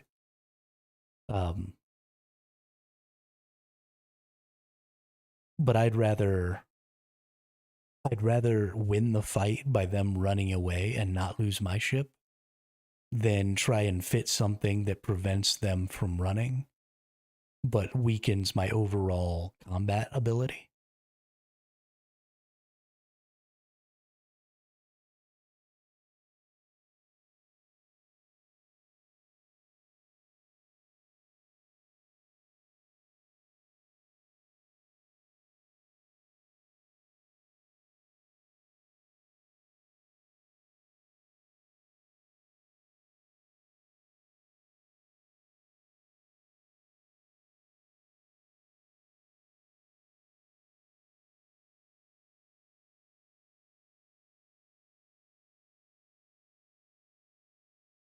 Especially because I'm using projectile turrets. I think the stasis web of fire is extremely important to slow them down.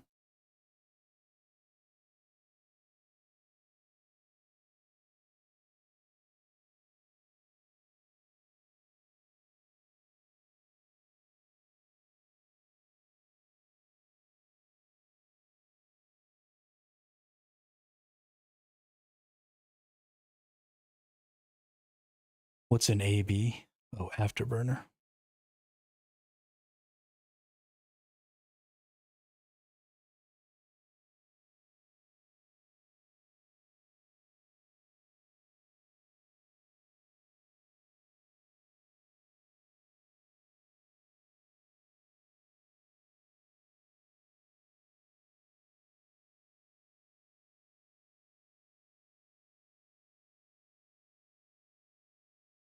It also only gives you that benefit if they have a micro warp drive.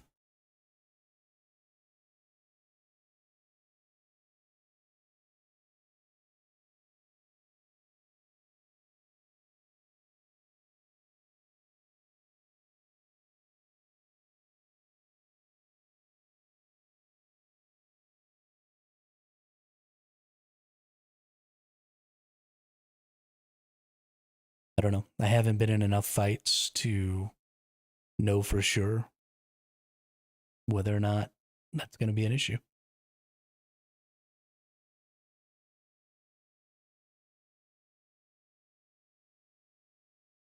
Oh, what's a catalyst? Catalyst is a destroyer. They're not coming this way.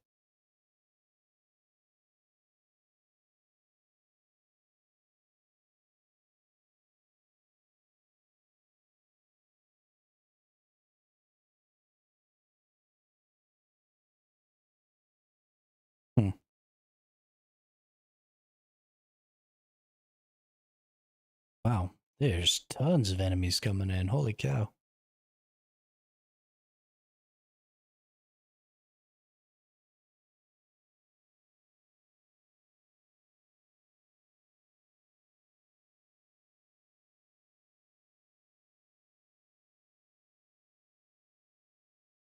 I'm gonna get just a little bit further away from this beacon.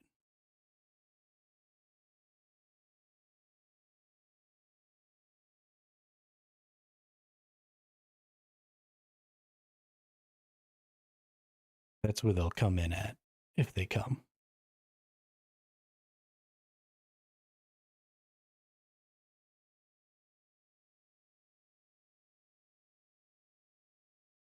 Yeah, that is a big part of why I'm not using the micro warp drive wheat, because I wasn't able to, and I shouldn't probably worry so much about keeping things cap stable, but I do tend to try and keep my fits cap stable.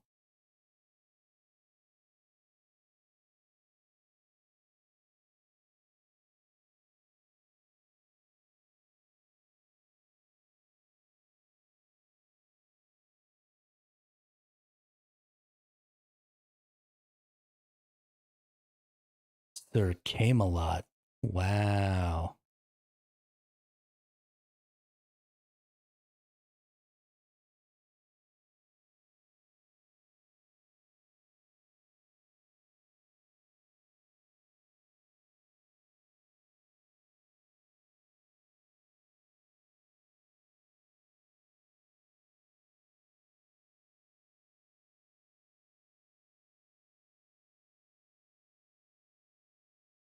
Well, you know what I haven't been checking? I am getting rewards. Yeah, I've picked up 2 million ISK from this one for capturing locations. Nice.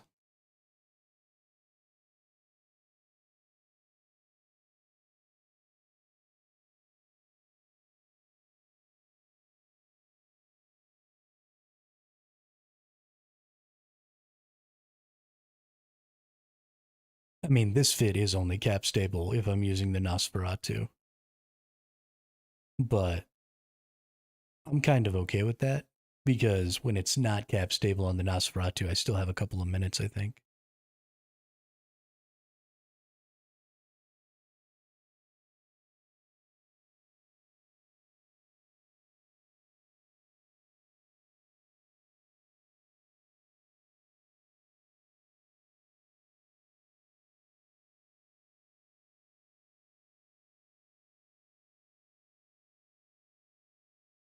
Yeah, I mean, you're definitely right about that, Wheat. I just am currently not really a good enough pilot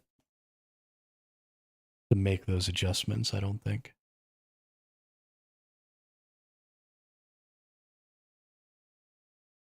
Also, my concern is potentially having to fight more people.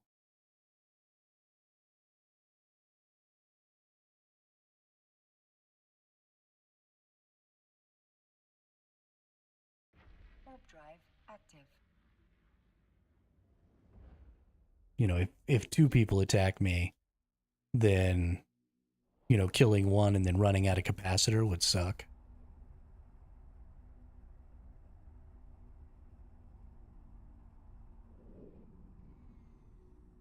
I think there's a little more value in cap stability if you're a solo.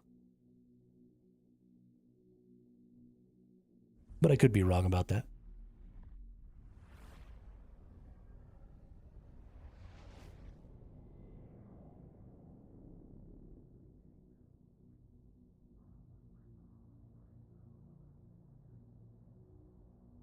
Warp drive active. Hey, Raider, welcome to the chat. Thanks for hitting me with the follow. I appreciate it.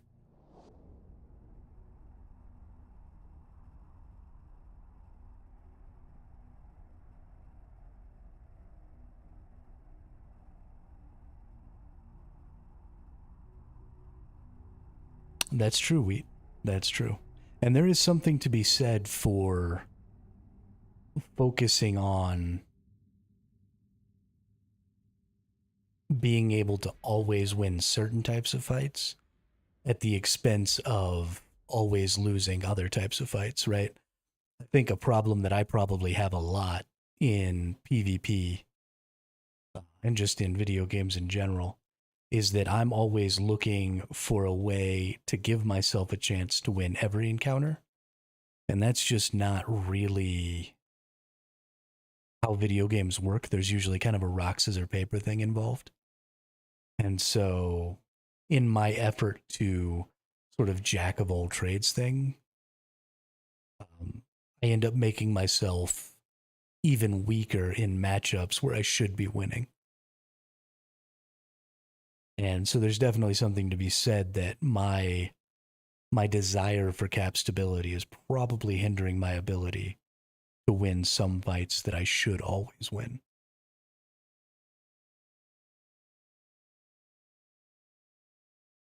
And I'm probably still losing the fights that I'm normally going to lose, which is just increasing the overall number of fights that I'm losing.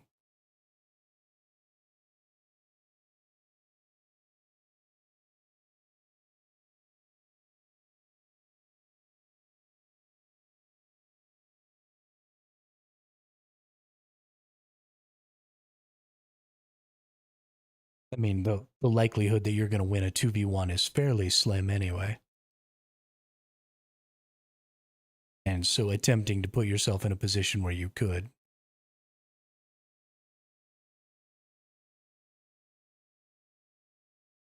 Right.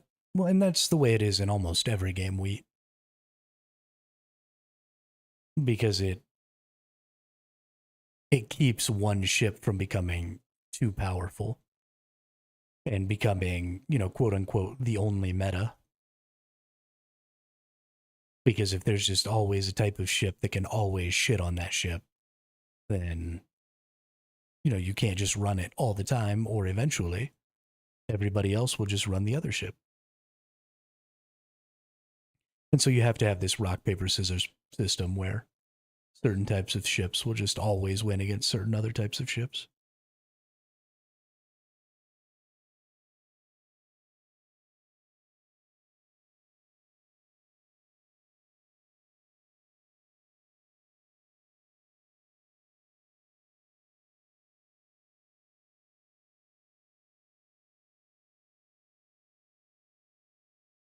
So we'll see. I'm still learning. We'll figure it out.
I don't know if I'm happy or sad that so far nobody's come to fight me. I think I'm probably happy because I probably lose, and I don't really feel like losing today. I really want to earn some freaking currency. I mean, I've already made 100,000 LP in 2 hours.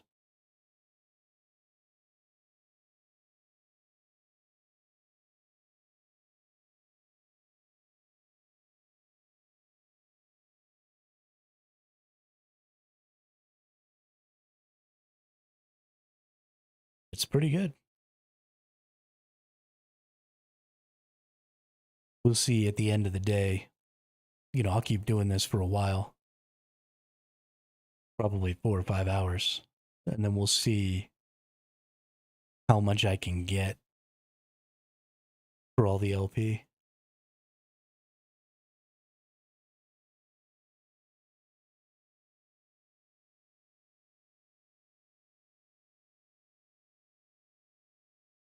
I bet you these open complexes are worth a lot.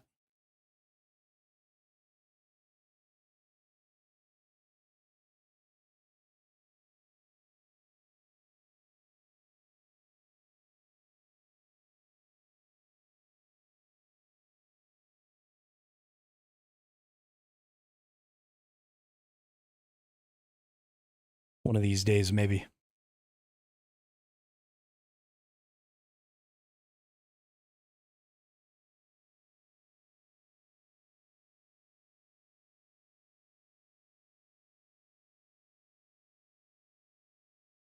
It's definitely all about the Angel Cartel, though. Holy cow, there's so many Angel Cartel people around all the time. Yesterday, every freaking system I went into, there were like 4 Angel Cartel people. I got blown up so many times. Let's see, I lost a Firetail, I lost a Rifter, and I lost a Wolf. Did I seriously only lose 3 ships yesterday doing that stuff? That's not that bad.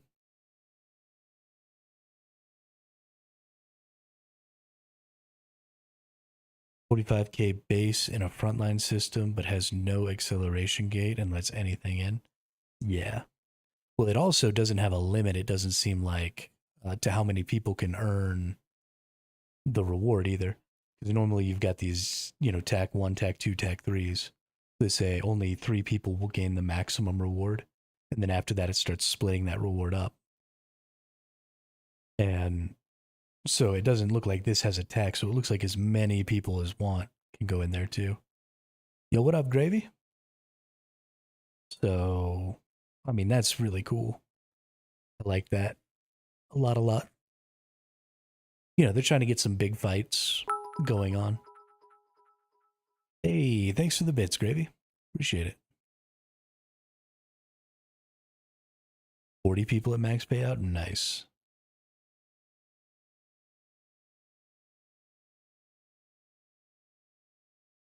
Yeah, that's awesome. If there were other people in my faction here, I wonder if I should post in the militia.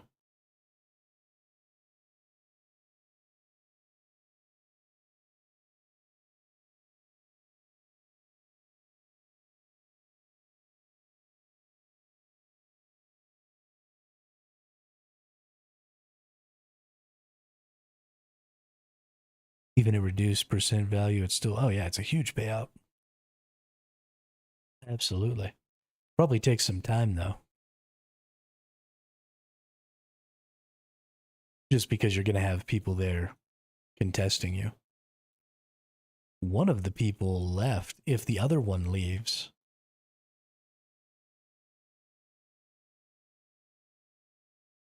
then I'll go try and flip it. But feeling a bit sick in the head, so I'm trying to sleep or distract with something. So good night. Yeah, good night, Gravy. Sorry you're feeling bad.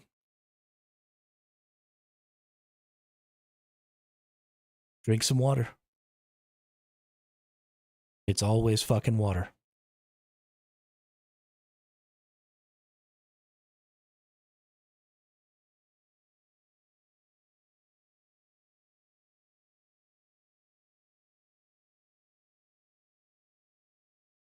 $30 probably, don't remember. Yeah, that sounds about right to me. The smalls and the scouts are 10. The medium seemed like it was 15. I assume the large is maybe 20, so 25, 30 minutes sounds right. It's 15 minutes? No kidding. Wow.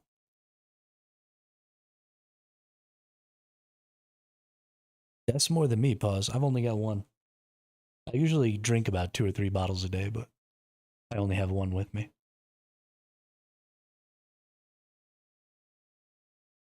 Which still isn't enough, but better than nothing.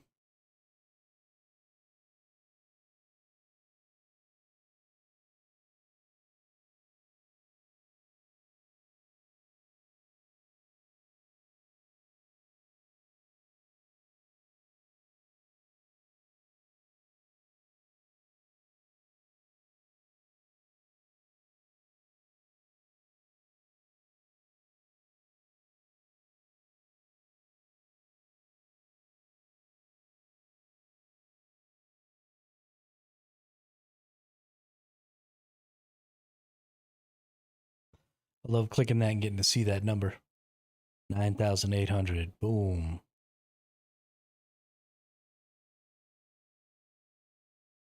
Oh, that other person came back too. Doesn't look like there's anything in this one for me now. Small advanced. Oh, there's a bunch of scouts, yeah. A couple of jumps over to here.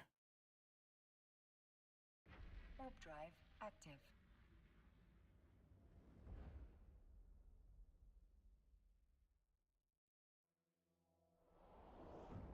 Hey, there's another free million from that.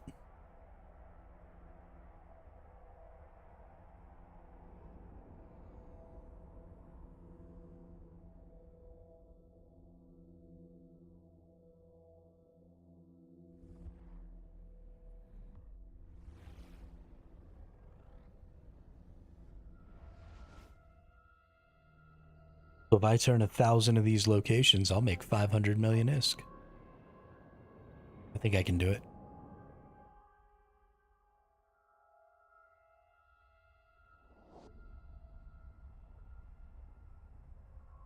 I think I can do it.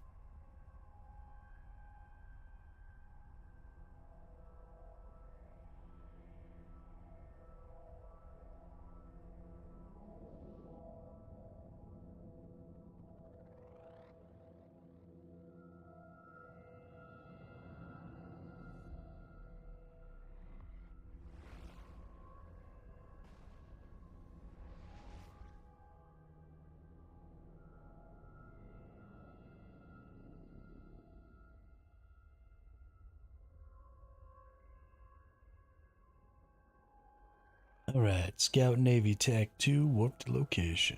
Oh, Active. yo, this place is busy. What is up? Oh, Battlefield Navy 30. That's gotta be where people are at.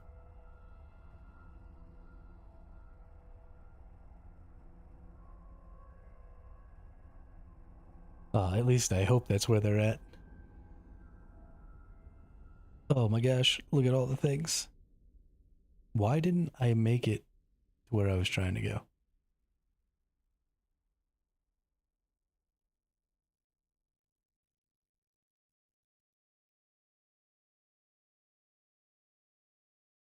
Or did I make it to where I was trying to go? There we are. I did make it. Okay. Warp drive active. What's up, Nico? How are you? How's life and Eve been going?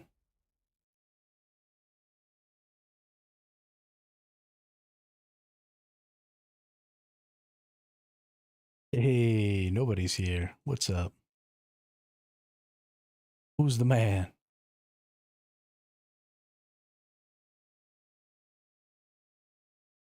Someone just high sec war decked you? Ruh-roh.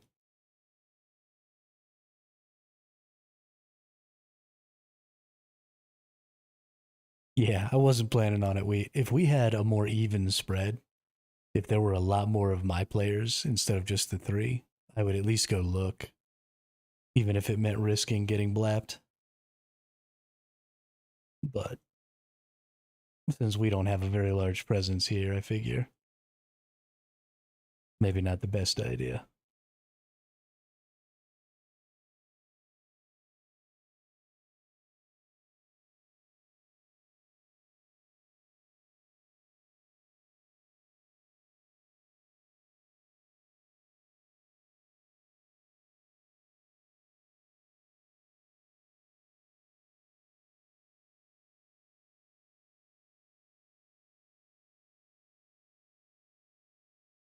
Was it Kniped or ETC?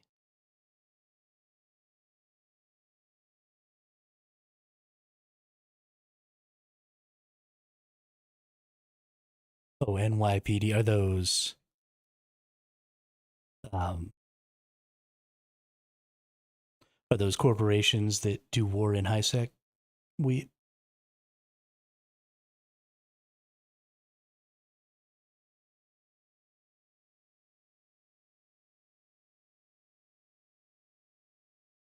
war decks are common. It's either someone who sees you're war eligible and thinks you're easy kills, or someone who wants to remove your structures. Aha.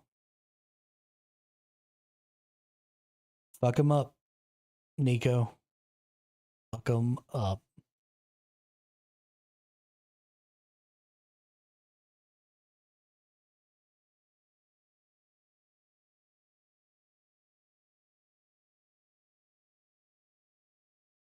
Those are the corps. They war deck, but only so they can shoot you at trade hubs without the police shooting back at them.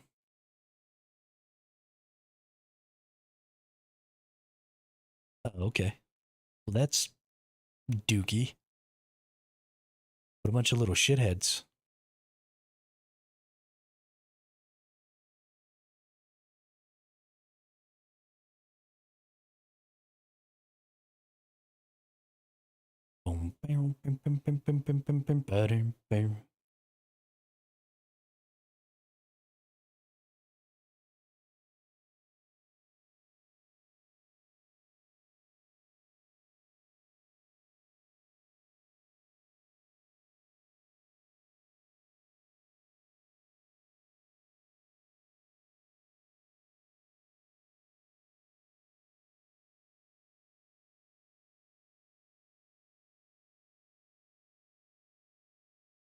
They're after your structures. Shoot them in the face, dude. Shoot them in the face.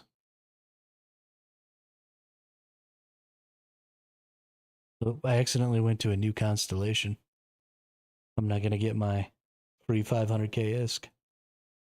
That's sad.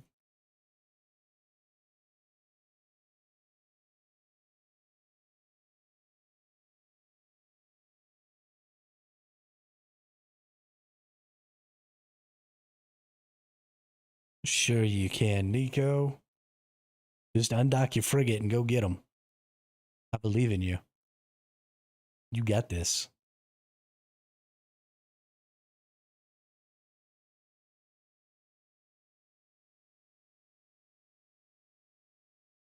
Hey, that's a good point, Wheat. Try and reach out to some of their enemies and get them to alliance or whatever. Get them to come kill them with you.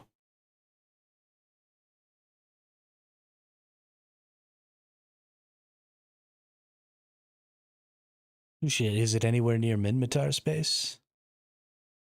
If it's anywhere near Minmatar space, let me know. I'll go pew pew them with my frigates. Pew pew, pew pew pew.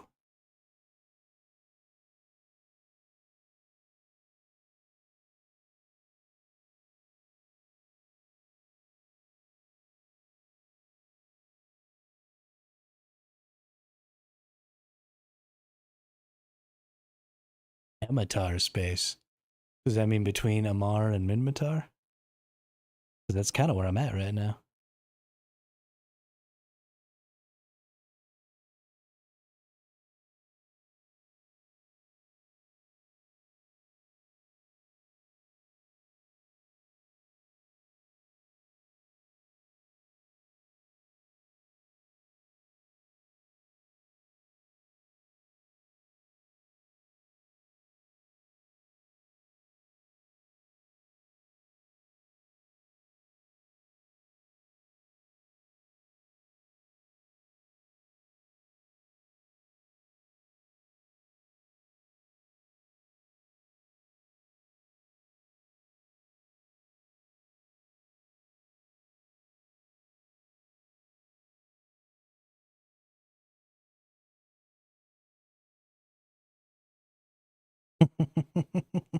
That's a pretty funny corp name.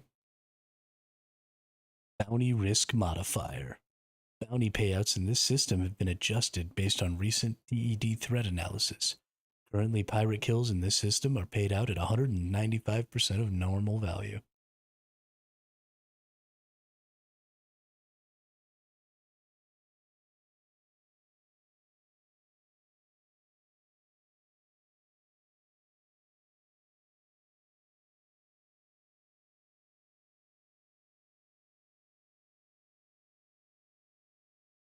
Oh, y'all are getting attacked by Pandemic Horde?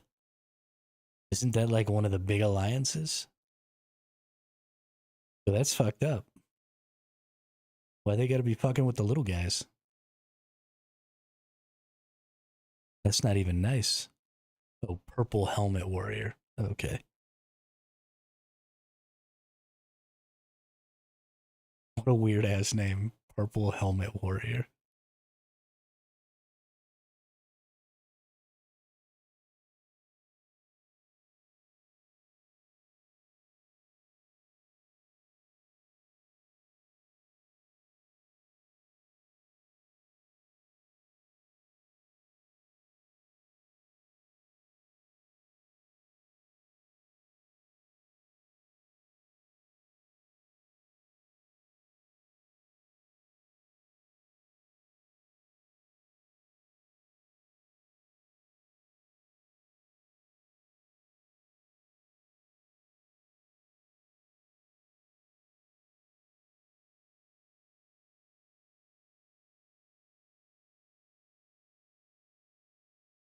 Yeah, everybody left. I'm gonna go to this large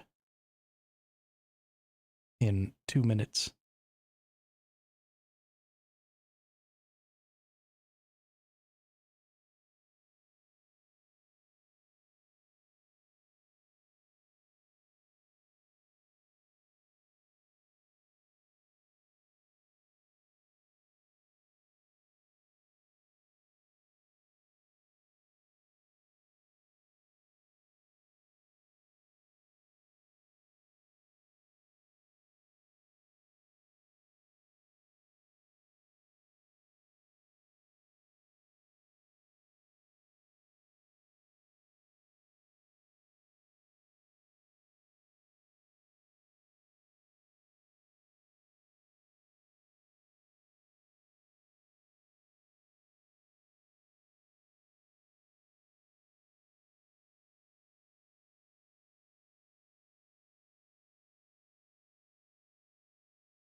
Warp. Oh, Warp drive. never mind. No, no. Don't do it.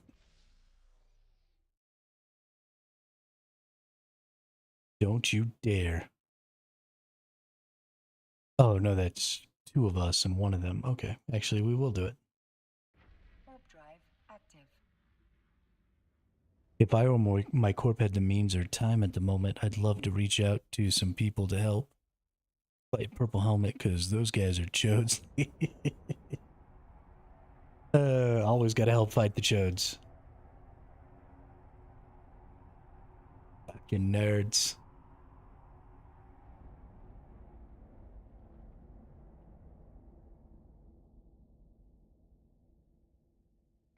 Warp drive active.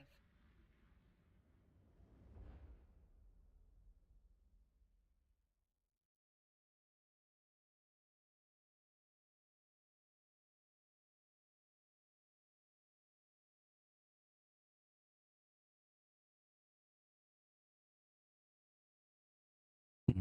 I think there might be a cloaked person here.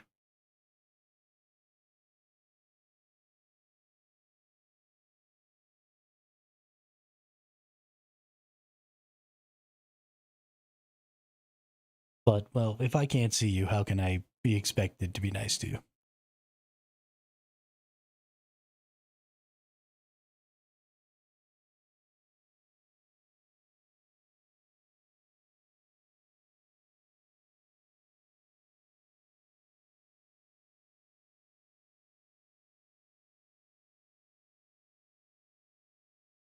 Can you not cloak on the complexes? I didn't know that.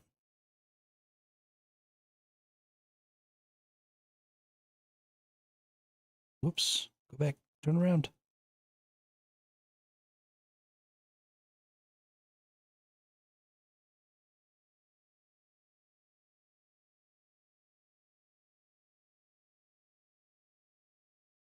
You're probably just caught up in a cleanup, and some groups are hitting Providence hard this summer, and they likely don't want unknown structures that might be used for staging enemies. Ah.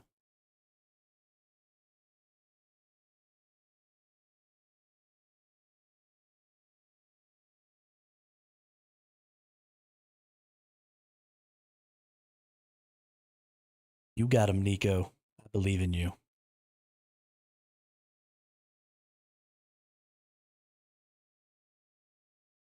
Kick those little turds' asses. Let's go into the agency here. Let's see. We want that one. So if somebody pops in on us here, we'll just warp out to this one right here.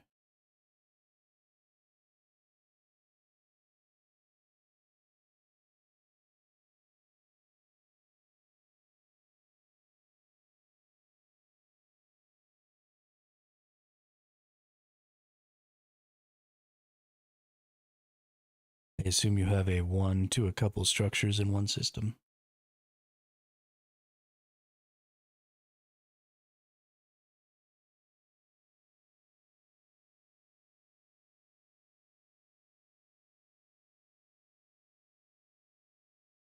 Four structures. Goodness.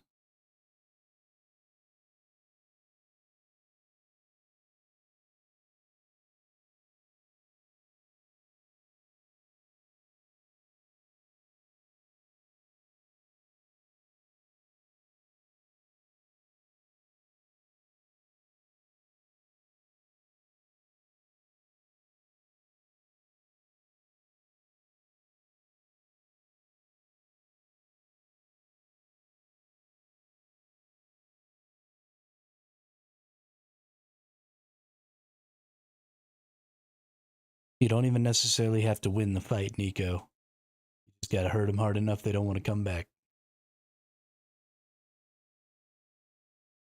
Make them lose some ships.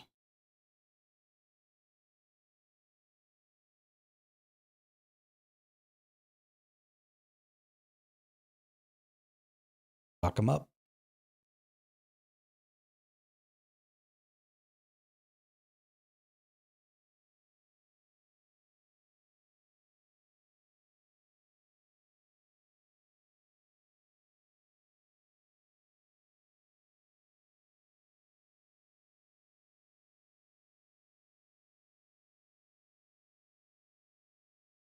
Oh, well, that's even better if it's only one or two people multi-boxing. Means they won't even be able to do anything.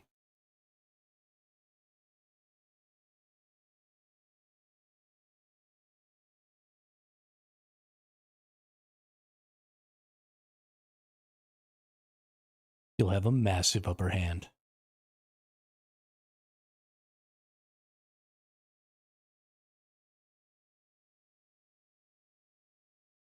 Yeah, I'm gonna get this whole large one like all to myself. This is fucking fantastic. And I'm gonna go look at getting his medium here. The schmedium.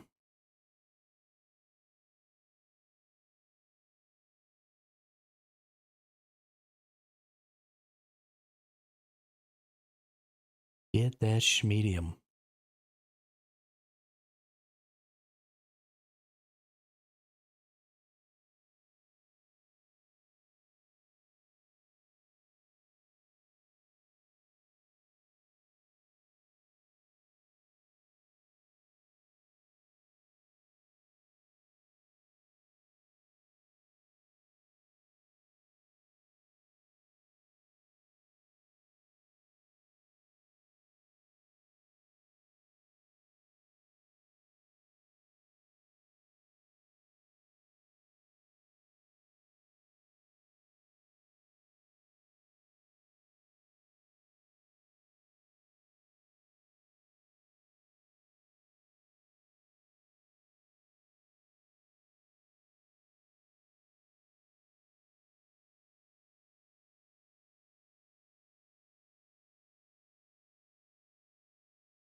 Don't capitulate. Don't tell them that you're not their enemies. They're the ones who war decked you without finding out who you were first. So fuck them. Fucking fight those fools.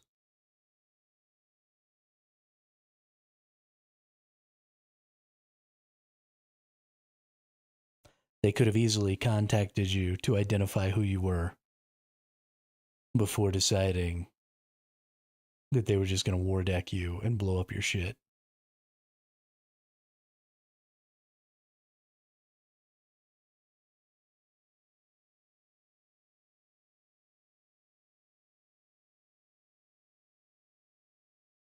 Yeah, fuck them up.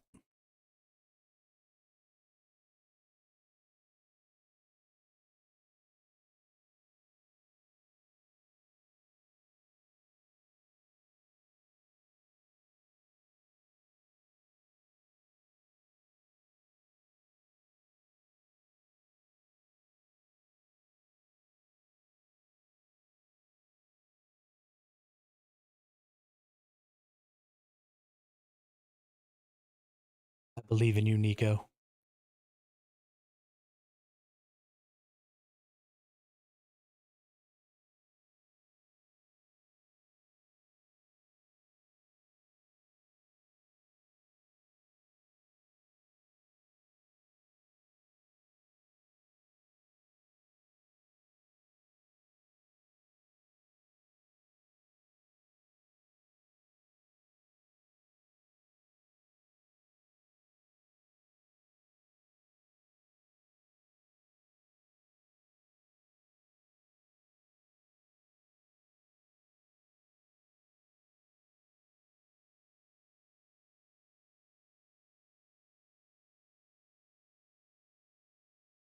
I wonder if I could take this Republic battle cruiser with my shitty little firetail.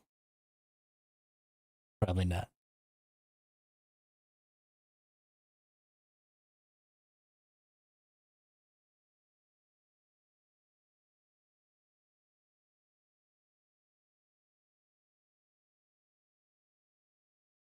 Two and a half more minutes till I get this large all by myself.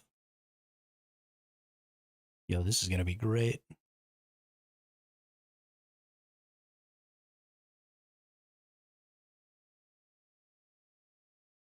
Also, ironically, if you can demonstrate you aren't affiliated with AO, CVA, or RMC, they might leave you alone.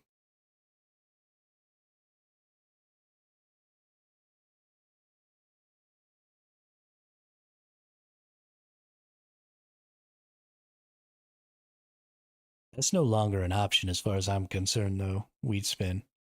If they were only looking to attack people from certain groups, then before making the war deck, they could have just identified who their guild was and then just not war decked them. If they're being super irresponsible with war decks, though, and just decking everybody because they might be and they're trying to clear up structures, then fuck them. Fight them. Take as much of their shit as you possibly can down. If they're going to be irresponsible about it, then make it hurt.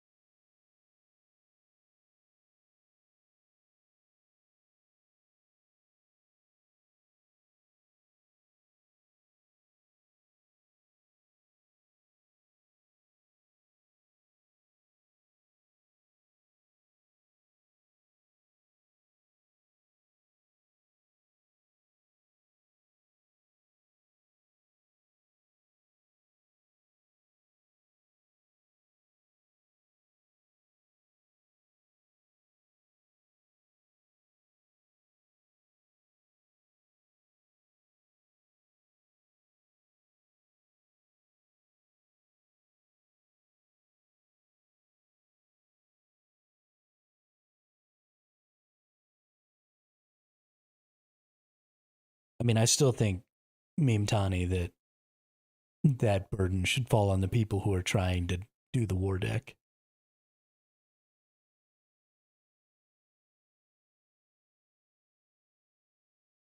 If you're about to start a big war, then I see no reason why you shouldn't do your best to avoid getting smaller corps caught up in your war. And if you're not going to try, then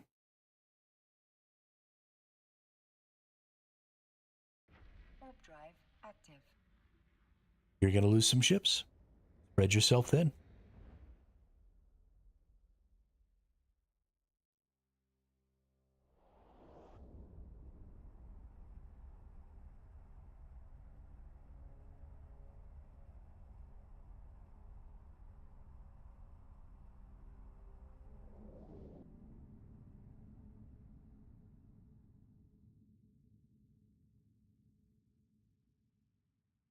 Warp drive active.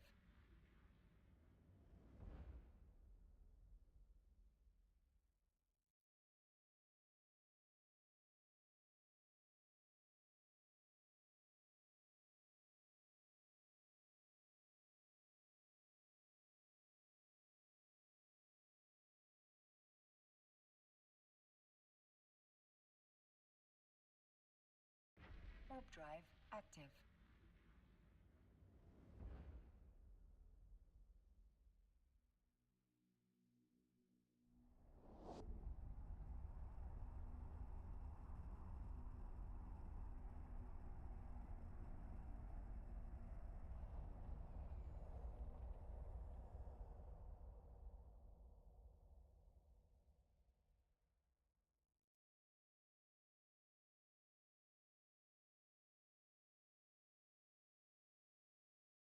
Warp drive active.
Heck, we might get 1,000,000 LP just today. We've only been at this for 2.5 hours, and we've made about 150,000 LP, which is stupid.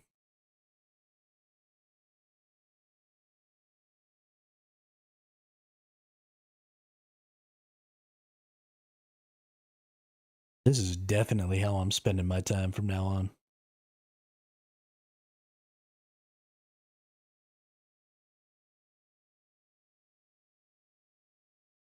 Yeah, but I'll probably get attacked more over there too, Wheat.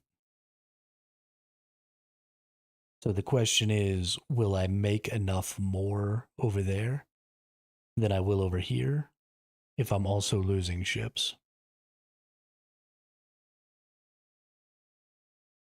Because, I mean, just this fit, which isn't great, is almost 30 mil.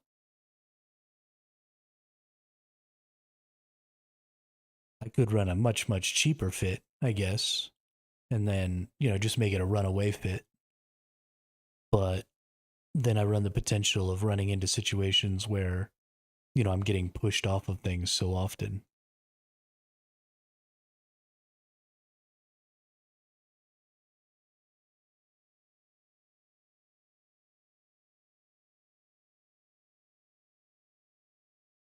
But if I keep getting pushed off of sites because I've got a runaway fit, will I still be making more? This is sufficient for right now. When I can start using Tech 2 turrets and just generally feeling a little more comfortable about fighting, then I might go in there. Especially if I make enough to pay my Omega again, and I know that I've kind of already got that in the bag, then I can, start throwing some currency at it and stuff and head over there. Maybe. If you fit a runaway ship, then you're just mining without cargo. That's true. That's true.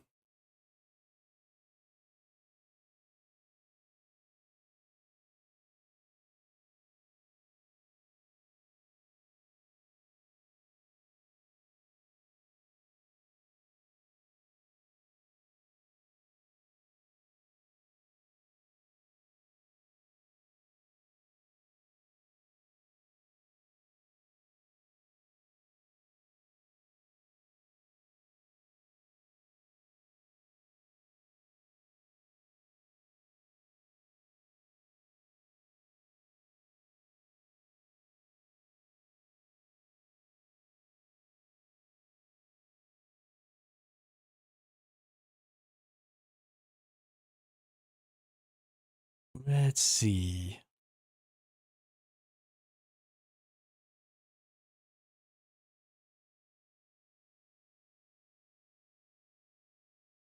Where am I? Am in the Engels. So let's go to freelance jobs again.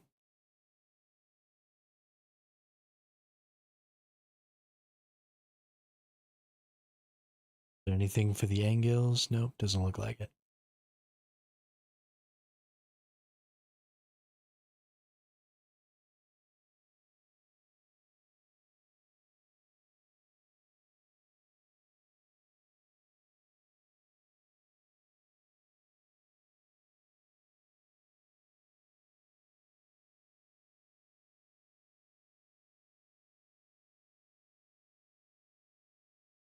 Whoa, 2 million ISK per complex captured. But I gotta be at least 30 days old, sad. Oh, suddenly there's a whole lot of activity over here.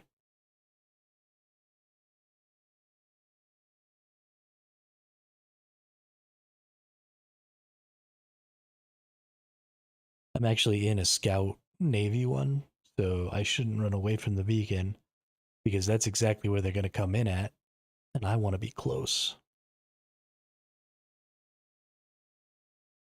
because I can't fight them from far away with my shitty little pew pews.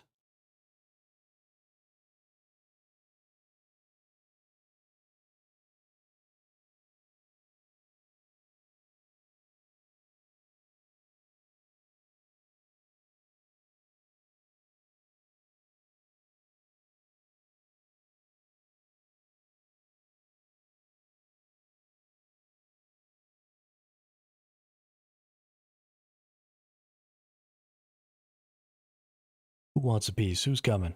Nobody's coming. Everybody's leaving.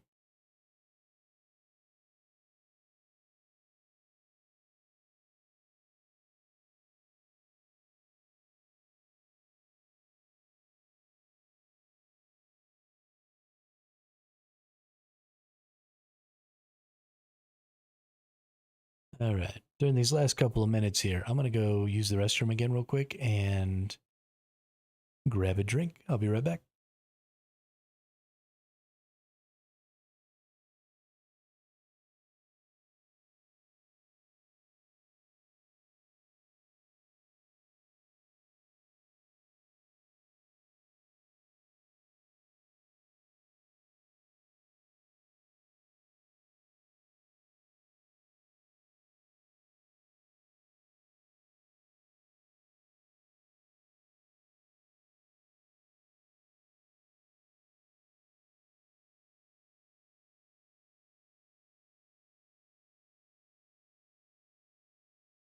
Never mind. There's somebody in my bathroom.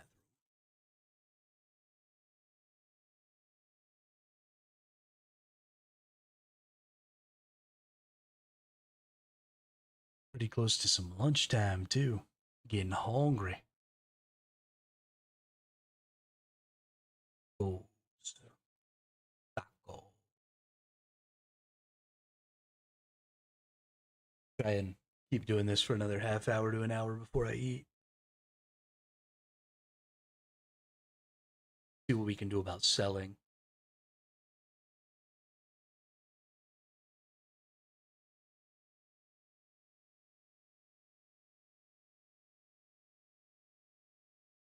Selves an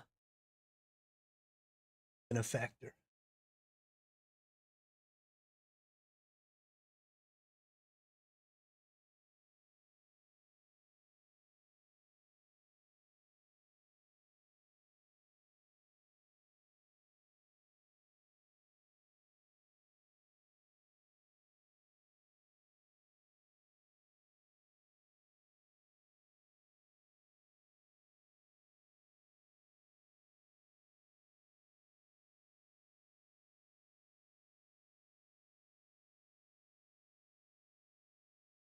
Easier I can do it though, the better.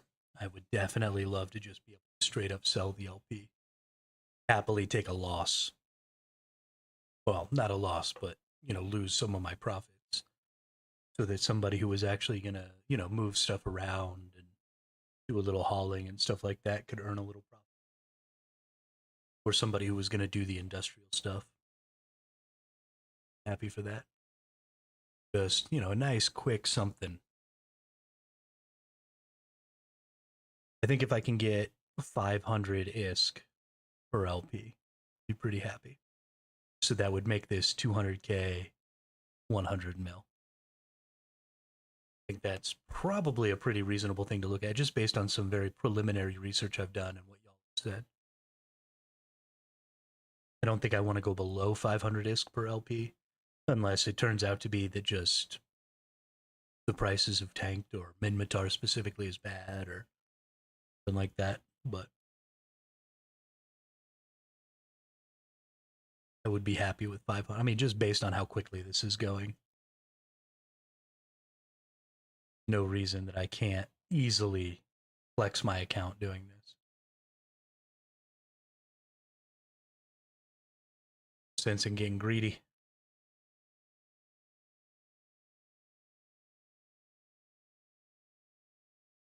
Out advantage. Let's go back to a system that's in the constellation I actually want.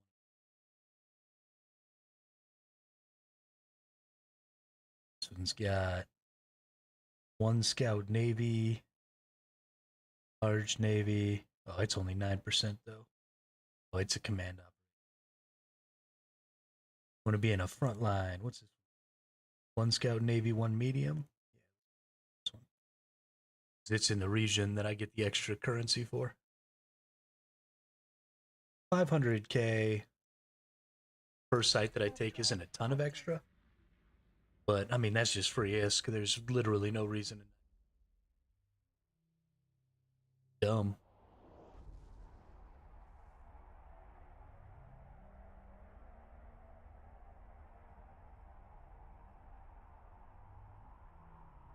Ba da da, ba da da, whatever. Ba da da.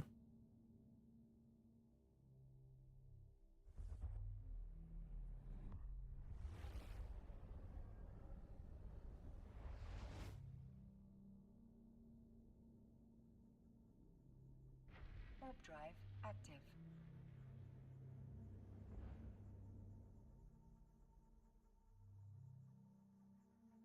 The um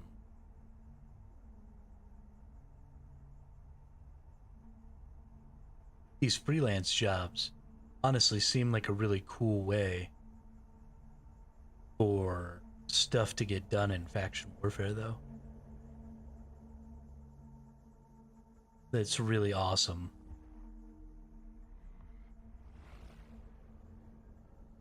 Damage capsulars. 2,000 ISK per point of damage you do to capsulars. Anybody can take. No more than 90 days old, so this is just a cool little, like, hey, you're new, shoot some people in the face. Fuck yeah, we'll take that one. Do some damage, shoot some people in the face, get some free ISK. Warp here. So there's two people here. They're both people I've seen around. That they're in frigates, probably over here at this medium.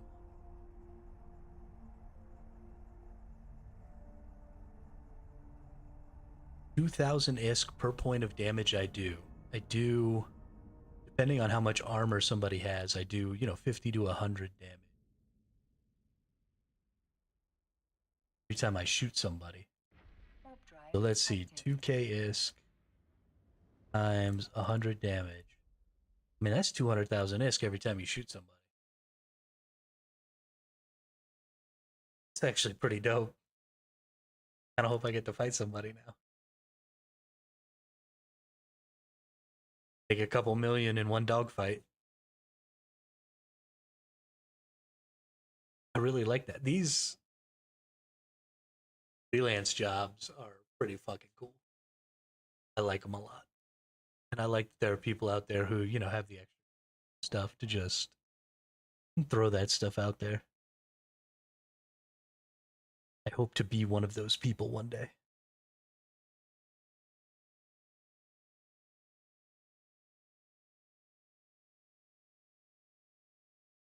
Yeah, I'm only able to make 3 million ISK off of it before it stops paying me out, but that's cool. I like that. Give the opportunity to more people.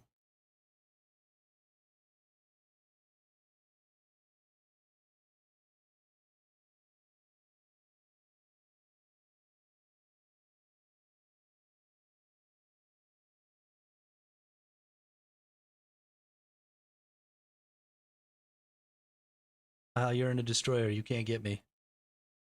Neener, neener, boo boo. Stick your head in doo doo.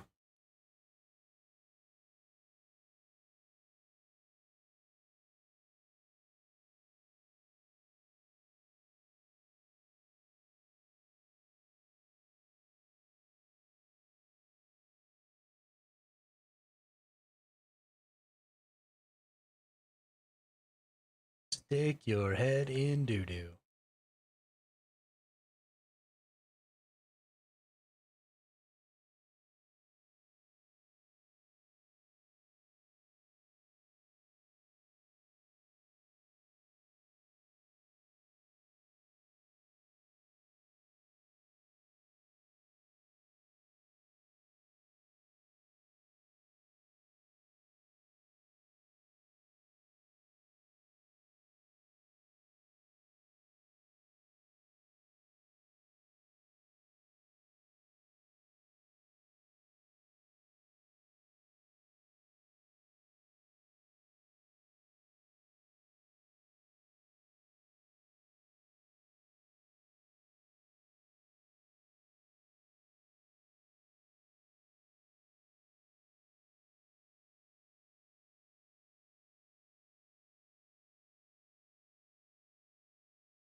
Ba-da-dum.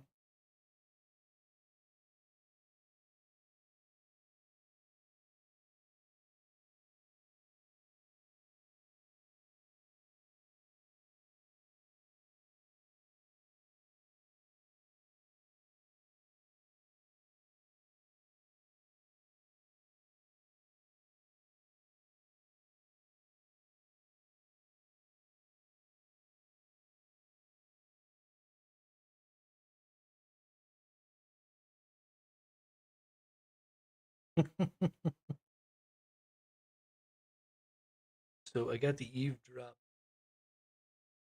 Got home. This drop.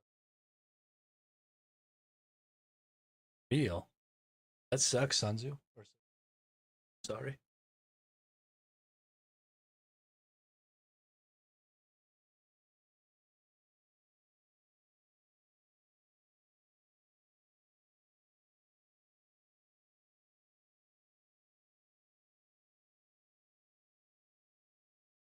Shoot him an email and be like, "Hey, man, fuck.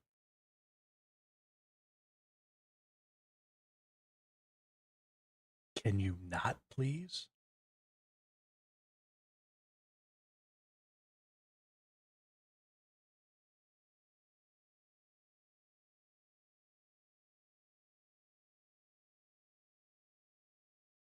Taking drop? No, but I wanted wasted 4 hours watching people I don't.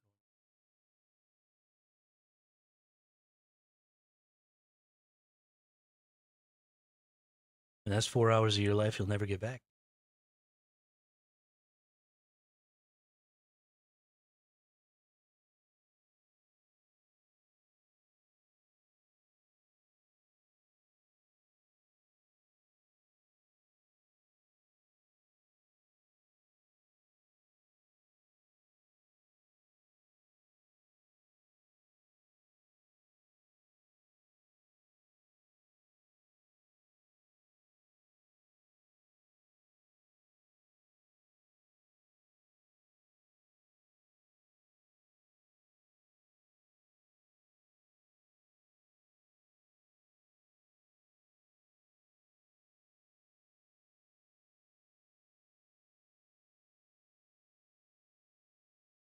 Yeah.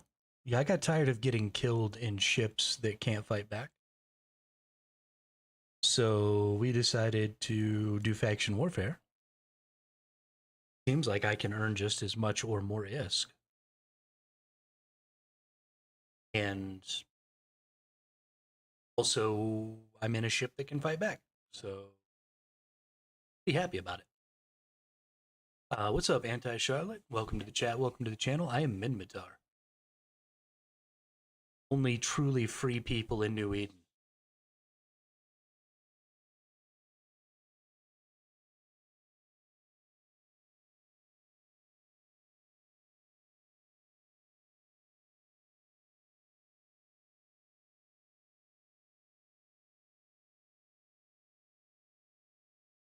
Yeah, that's definitely where I'm at, Suzo, is that it seems like it'll be pretty easy to plex.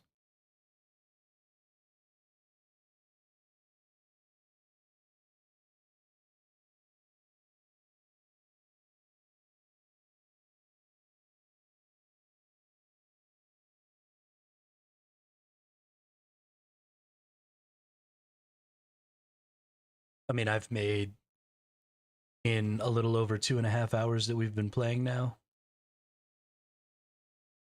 managed to make a little over 150,000 LP. Our Warzone, I think our Warzone is kind of always going to be hot, Charlotte, because we've got the Angel group here. And I think a lot of people go there because apparently it's one of the higher value Ps. Just get hook bill BPs and sell those, or build a chip and sell them from Faction Warfare was nice money. Yo, what up, Spoonie? Yeah, so I'm looking more to just sell my LP, send it with my wallet to somebody, because you can just donate it to a corporation.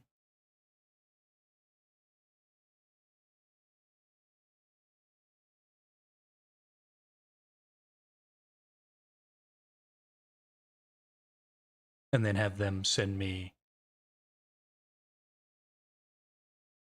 I'm just on a Plex right now.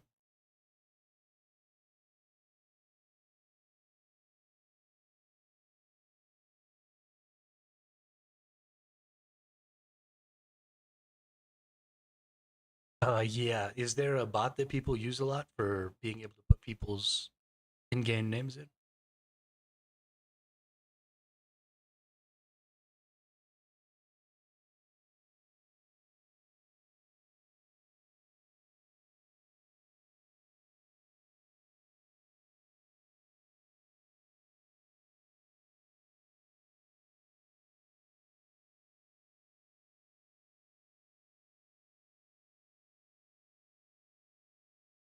What is it normally putting out information on, Charlotte?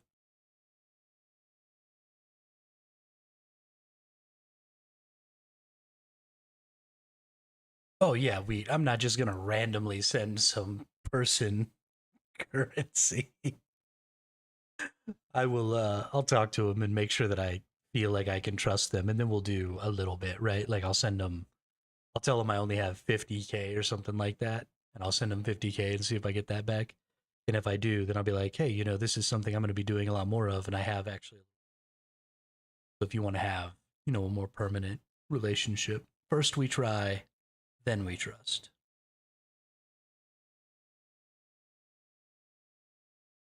Although I am a pretty naively trusting person because I just don't like the idea of assuming that people are assholes. That's not the way I want to live my life. But I've seen it connect to Discord. In most cases, it just updates the OP. Some open a small survey, others add content. Others, I think, so people know.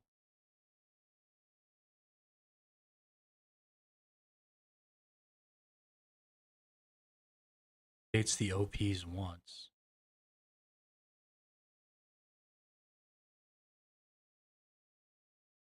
Okay. Well, I'll go look at some of the other bigger streamers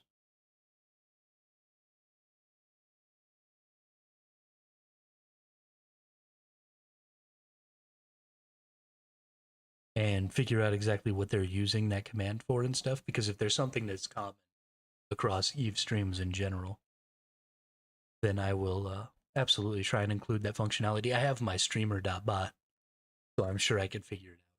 Set up.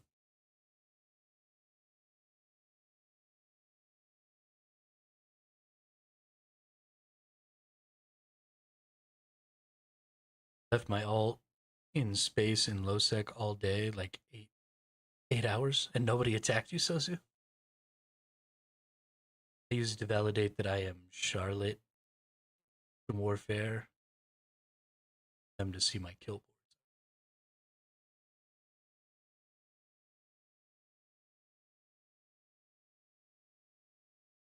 Hey, there's another catalyst driving by. Cloaked, but who knows what might happen. Why do you have them out there? Am I? I don't think I am. Those are destroyers, and you can only bring frigates into the one that I'm in. I'm in a scout. I'm in one of the scout navy complexes. So you can only bring. Oh, I actually already captured this complex. I don't even need to. So these two cat. Oh, there's a pacifier though. That one could get in here. Oh shit! Amar just showed up. Yo, it's about to get lit. What's going on?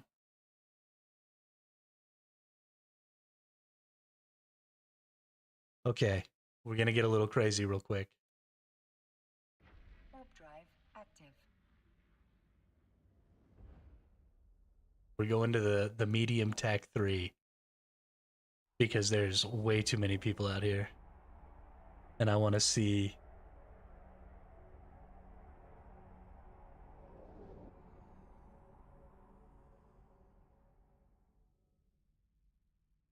I want to see if there's a fight going down.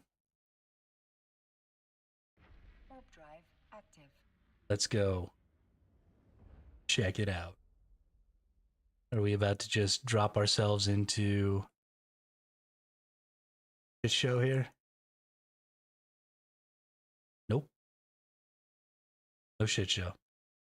Well, that was disappointing.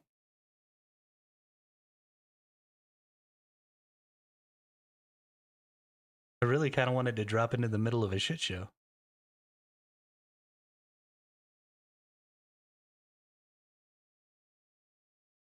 Where are all these people then?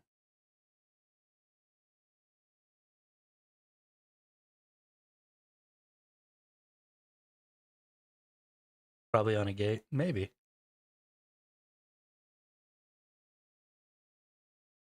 That's fine. I'll just stay right here then. Nerds can gate camp nobody. Silly nerds.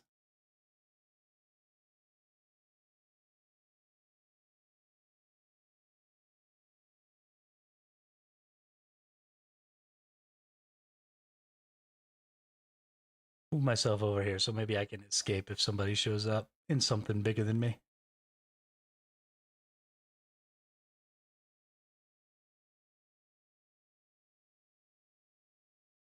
Escape. Hey, that kind of smells, or that looks like escape.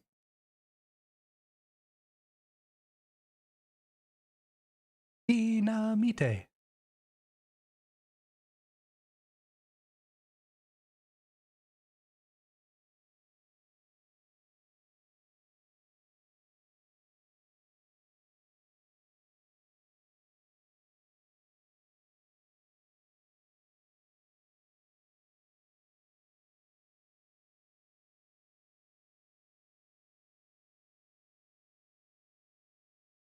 Oh, my edge just barely out. There we go.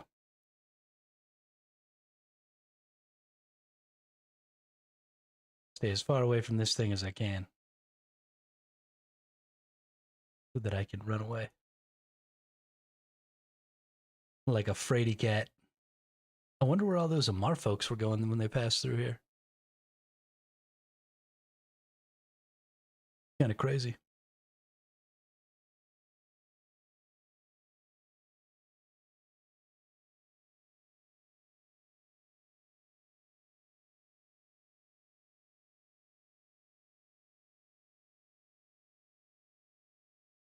Kind of freaking crazy.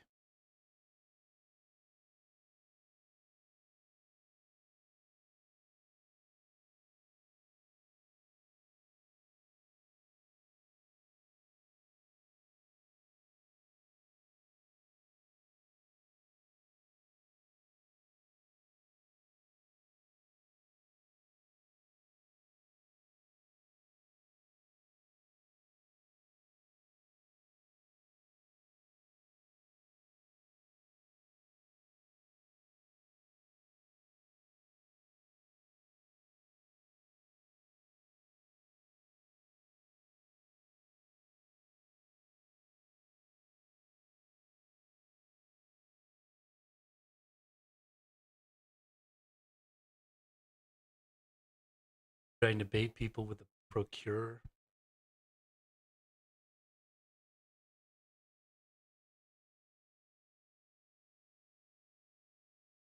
Yeah, it's weird. Sometimes you can just go all day without having to worry about shit. And then sometimes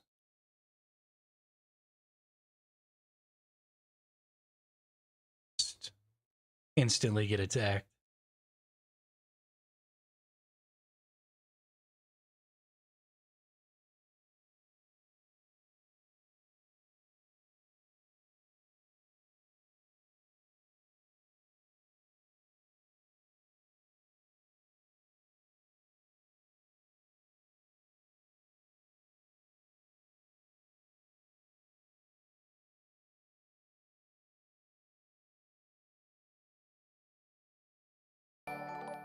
Hey, thanks for the follow there, Charlotte. I appreciate it. I appreciate it.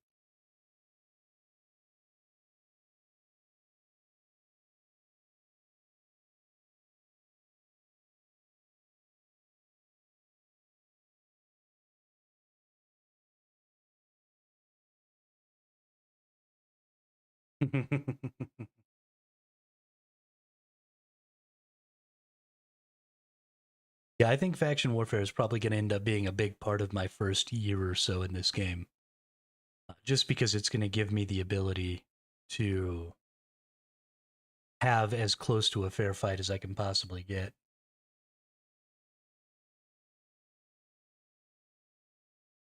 Got a couple of allies over here. I'm going to go fly closer to these folks.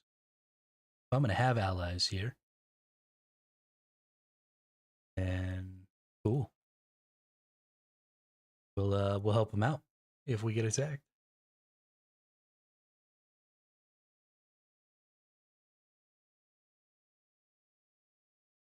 Best time you'll have as soon as you start fleeting up. So that's definitely something that I'm more than willing to do. I'll have to put a little bit of time into meeting some people who do faction warfare stuff, or maybe make the fleets on my own or something. Um, but absolutely, 100%. The only difficulty I'm going to see with faction warfare,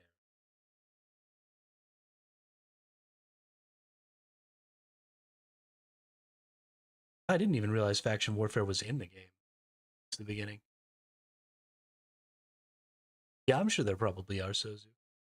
My only real concern is A, I'm shit at PvP right now, and B, since I only have sort of low tech frigates and stuff, I don't know how good I'll be at going into some of those like open spots and stuff like that. So we will, we'll be taking things slow. I want to understand kind of how things work and figure out exactly what I need to do to sell.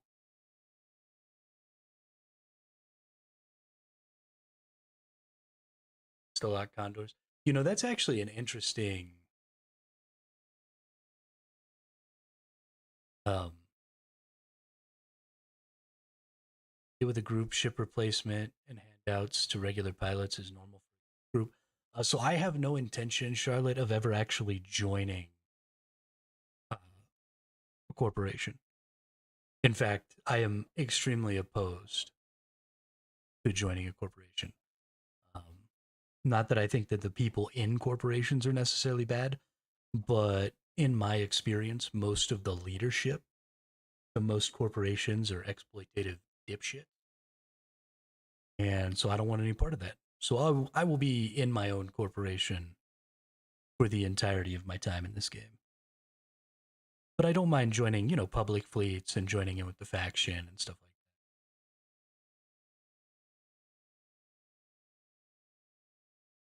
I certainly don't mind jumping in and helping out, but I'm a very do stuff for myself kind of a person.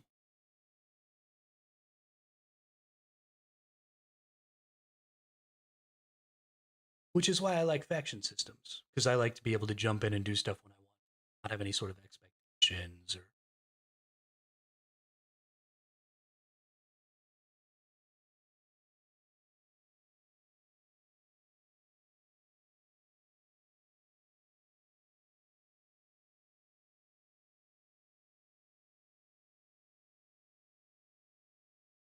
see. Go look at fleets in here.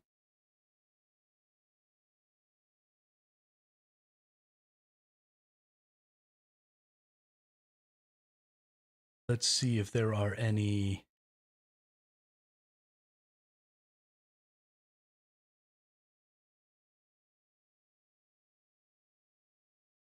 Seriously, there's no faction warfare button for fleets? Are you kidding me?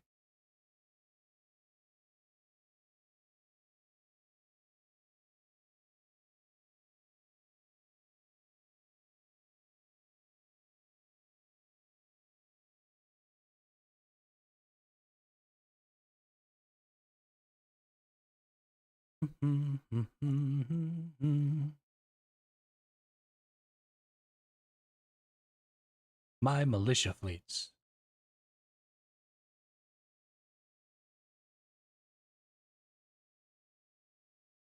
All right, let's see.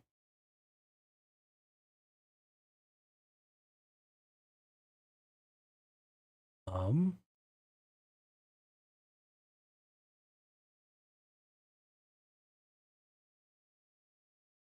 there we go.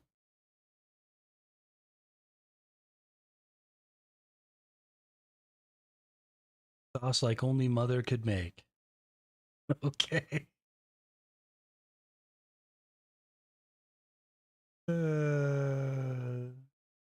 That's interesting.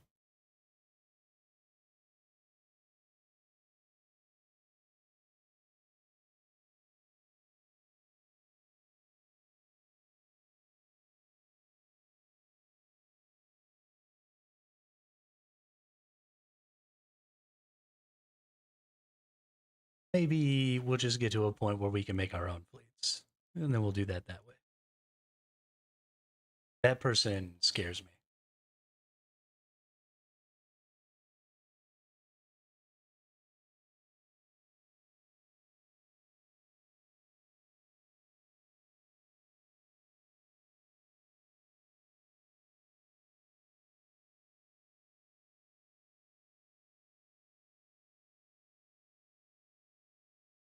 I mean, it's possible they've been playing for 11 hours.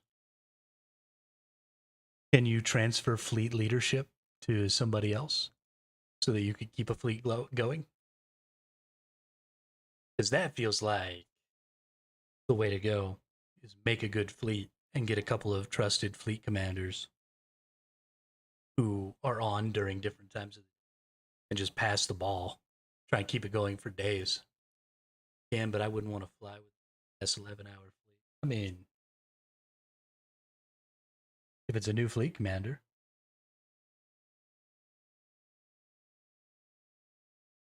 you just get people bouncing in and out, keep the fleet going. Just fuck shit up. See that more at the alliance. We're gonna change that. We're gonna change that because I don't think there's enough people in Minmatar faction. So, to bring glory to Minmatar, we need to get a standing fleet going. Like Kaldari, then I would just be a corporate slave, and I wouldn't be a free pilot, a member of a federation of free pilots who do what they want, when they want, how they want, instead of bowing to some corporate overlord.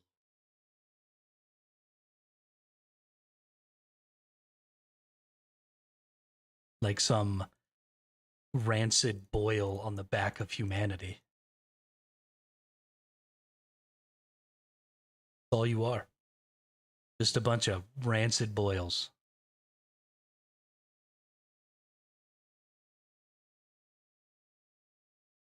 Best ships, best kill boards. For the consumers, we are the state.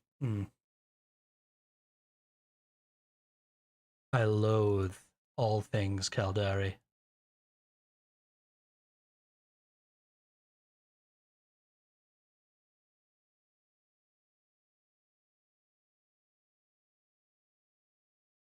Do the faction wars ever turn where instead of just fighting the Amar all the time, do I get to fight the Caldari at some point? Since they're, or is it always Minmatar versus Amar?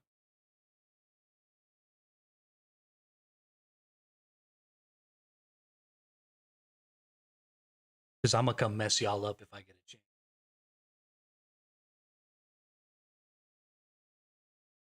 Pew pew pew pew pew. Oh, what up, Damien? Recently, they split up the connections between the four. Now it's Minmatar, Amar, and GC. Oh, that's too.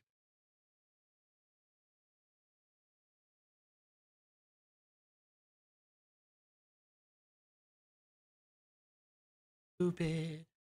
Stupid. The LS is still respected. No LP payout anymore. Oh.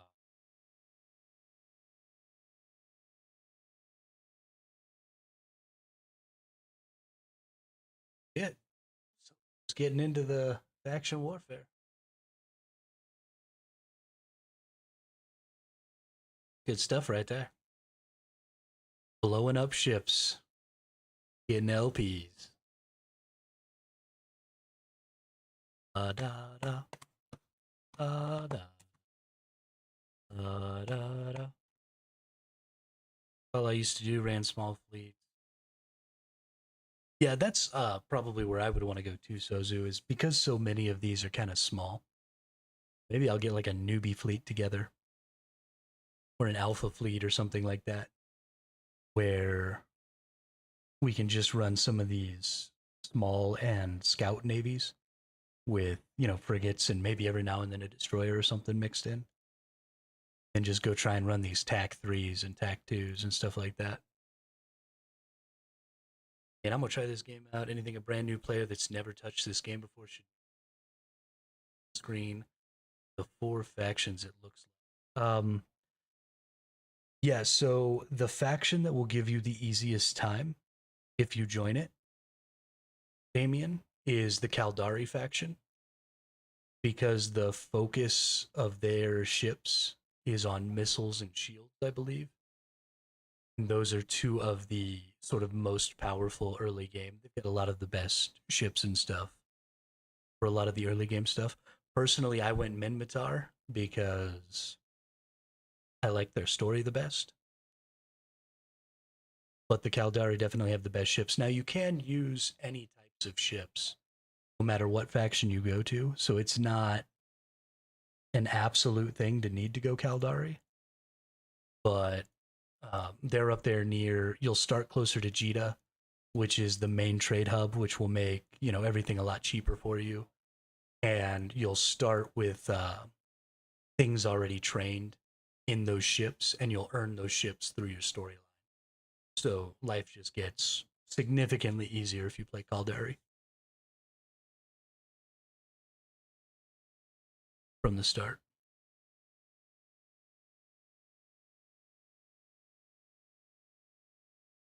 Got that one done. Cool, cool. Cool, cool, cool.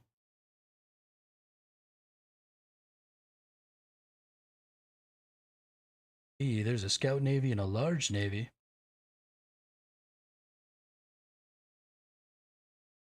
Warp drive active.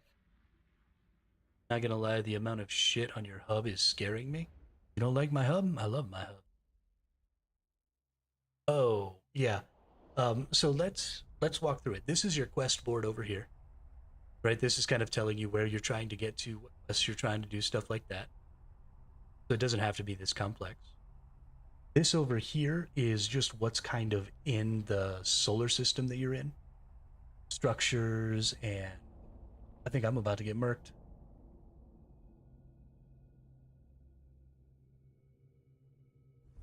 Nope. But structures and different stuff like that in the solar system. This one down here is my D scan, so it's showing me enemy stuff within 5 astral units of me. This one's local, so it's just telling me the name of people who are in this chat. And then this is specifically enemies that are like really close to me within.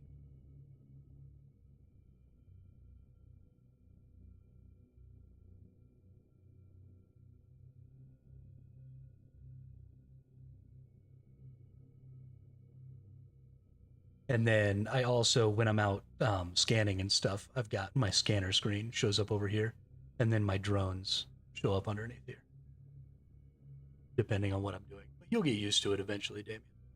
It takes a little while to start being able to parse the information, and I'm even not really good at it, but you'll eventually get used to it.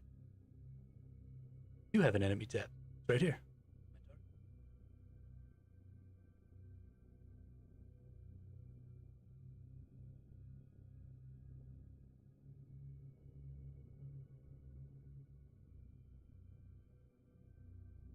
I'm just running around without an enemy tab? Who do you think I am? Warp drive active.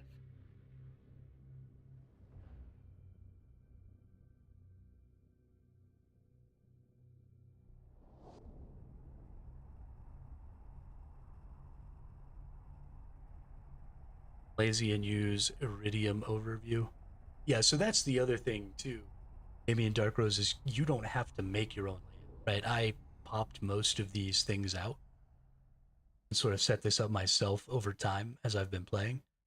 But there are, YouTubers and stuff like that that have been playing this game for 20 years who have layouts that are designed for, specific activities or things like that. Copy, paste, and use their layouts. Somebody's already doing this one, so we're going to leave them alone. This is where I came from. That front line's really far away.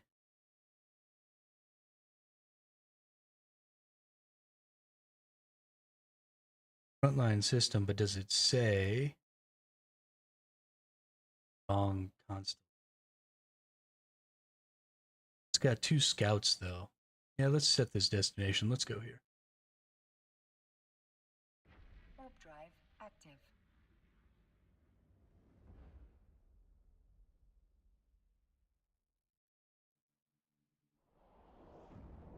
One of the other things that you should know, Damien, about this game is that there is no such thing as PvE space in this game. Even if you're in high security space, which is where the Concord, which is the NPC faction, live, even if you're in high security space where they're there to basically attack anybody who attacks anybody else, you can get killed by other players. They usually just also get killed when they. So well, this place suddenly got a whole bunch of new shit. Cool, cool, cool.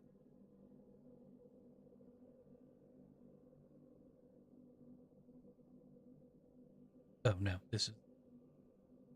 Oh, it's got a scout navy. Well, let's definitely go there then. Warp drive active. But yeah, so you can just die anywhere, and you will pretty much die everywhere. Especially when you're starting out because you just have not very many skill points. There are some really basic things that you're just much worse at than everybody else. Your align times are going to be longer. Um, your damage is going to be lower. Your resistances are going to be lower. And all of that stuff is based on your skill points. And all of that stuff just takes time. So, because a lot of times when you interact with other players, you're going to interact with a lot of people who've been playing for, somewhere between like 5 and 12 years. Those people just have lots more points than you. And so even if you're flying the same ship, even if you're running the same fit, even if you're doing stuff sort of similarly, you're just going to end up getting beat because they just have that natural. So I think it's best to focus on the small ships, and if you want a PvP faction warfare, because the faction warfare, all these sites that I'm going to, they have different names, small, medium, large, and scout, based on the class of ship that's allowed. So if you go into these faction warfare places, then you can go into, like, for example, a scout complex, and then only frigates can be in there.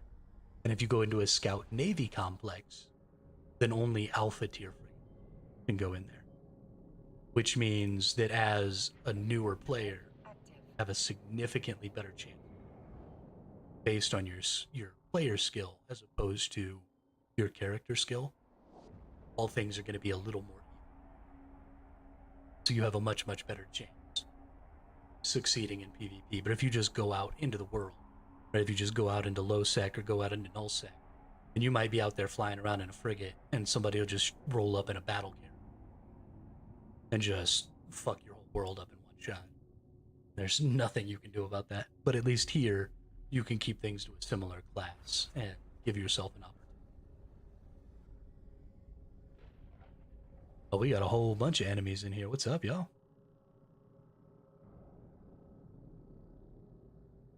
What is up? Go to this scout navy here.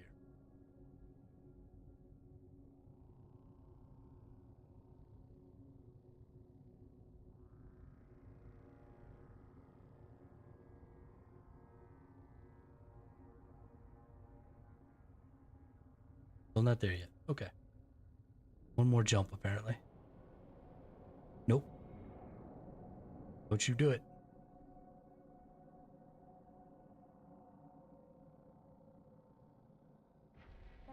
On the wrong thing.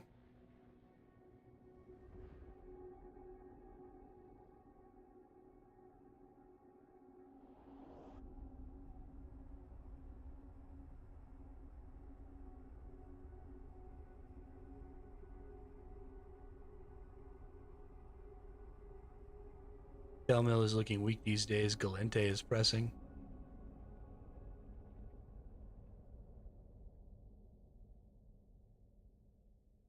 Galente sucks too. Galente sucks. Caldari sucks. Amar sucks. Only Minmatars don't suck.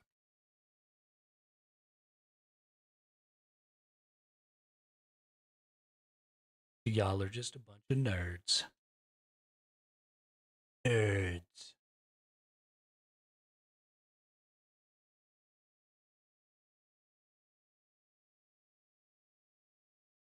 I haven't been gaining nearly enough. Oh, no, I have.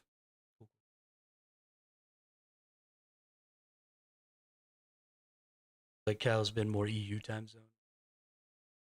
I mean, that's what you get for joining Caldari. I have no sympathy for you.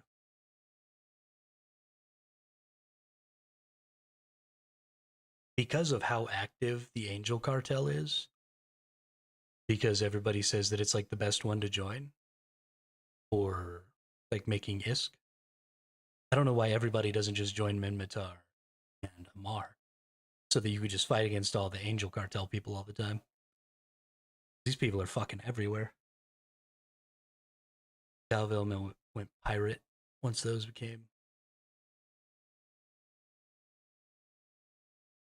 Yeah, I wanted to go Angel Cartel, but now that I know that everybody's an Angel, I'd rather be the underdog.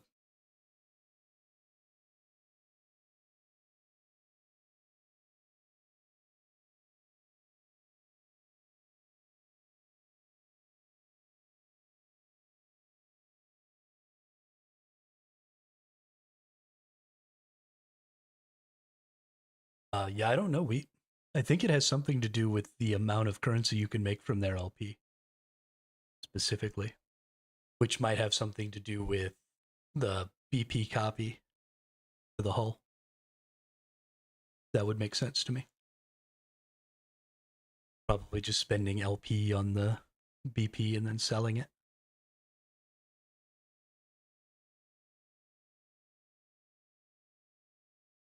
Probably a really, really simple, don't have to think too hard. All of the Angel Cartel ships look like bugs, which I didn't really like until I kind of started looking at them. My honest opinion is Hull. It's a freaky line of ships. Yeah, which one is it?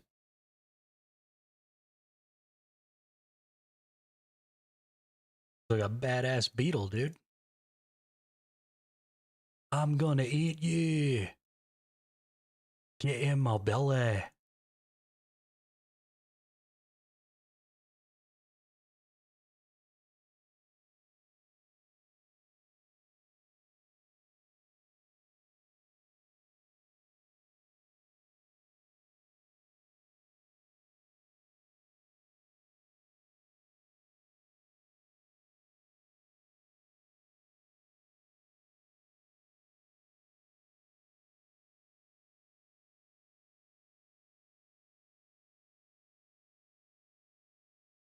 Yeah, it looks like Kazriel is, or Kazriel is Angel. They're definitely right up my alley because I want to play the projectile turrets and the armor. So these seem very much like what I want. So I will definitely be upping my, but I mean, this is years away for me before I can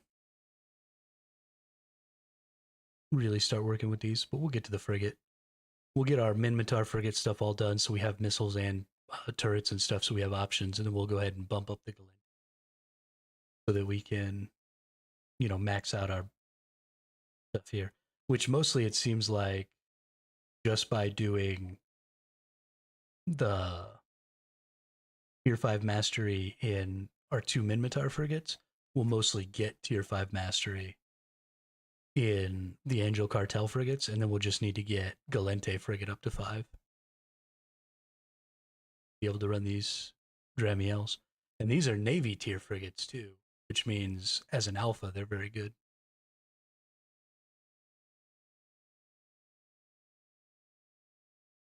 What are the bonuses? Projectile stuff. Small projectile turret. Tracking speed, fall off, and then just for the roll bonus, 100% small projectile turret damage.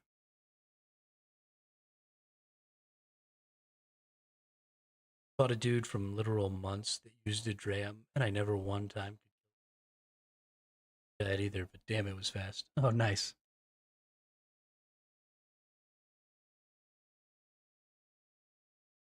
Does this bonus include micro warp drives? That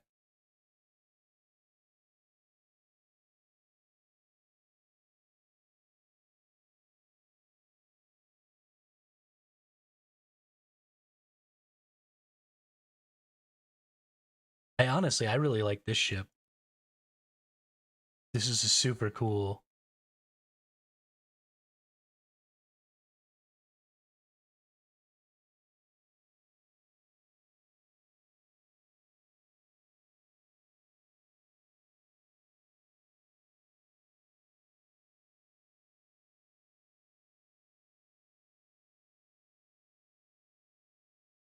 This one looks like a roly poly.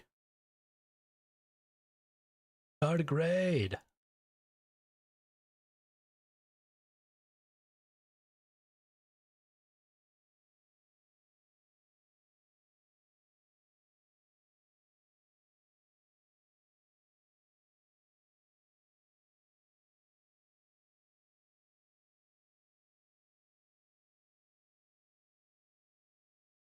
Got this bad boy. Fall off damage, rate of fire, warp speed, warp acceleration. Off again.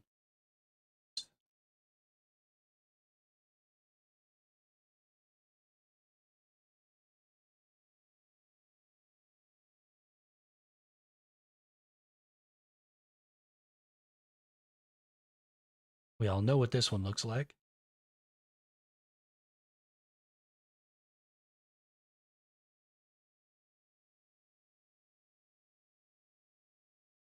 Yeah, it looks like once you get to these bigger ships, they start not getting the tracking bonuses, and instead they get fall off and damage once you get into the battle cruiser and higher.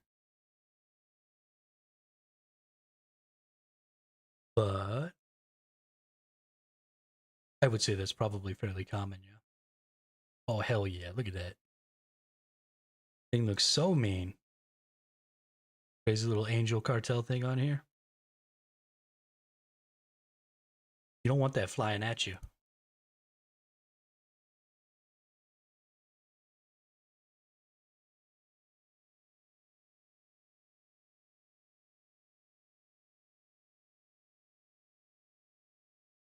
And this one just looks weird. It's like just a beetle face. Should be more pieces back here.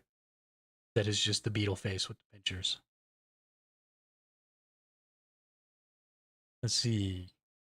Capital turret fall off and tracking. Capital turret damage and fire rate.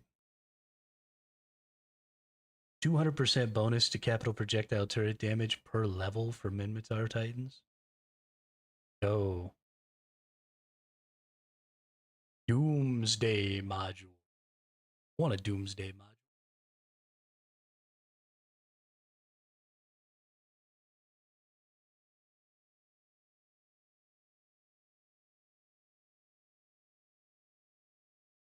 Yep. Ships are pretty dope.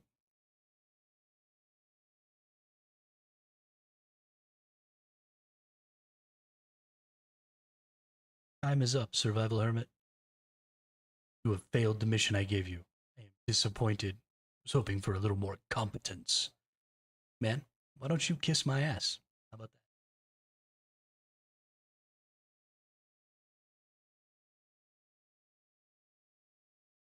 Come at me all half cocked and sideways.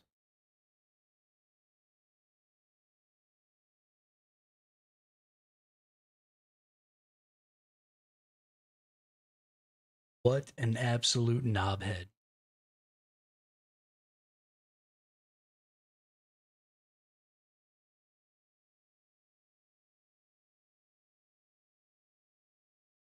Mm-hmm. I'm gonna go over to this small one now. You have been promoted. Ooh, I got a promotion.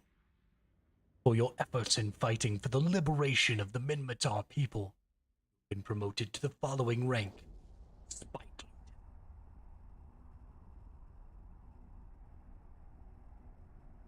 Who's a bad motherfucker? I'm a bad motherfucker.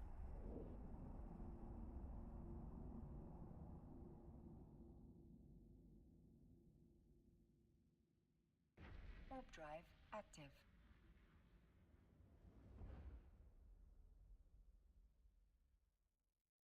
I don't think I got a ton loyalty points for that.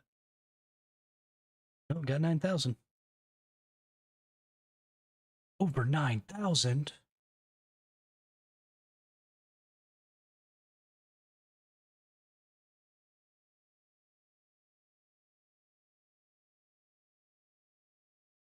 Alright. It's risky, because there's 4 enemies in this system. But I'm gonna go take a wee.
Oh yeah. Still not dead.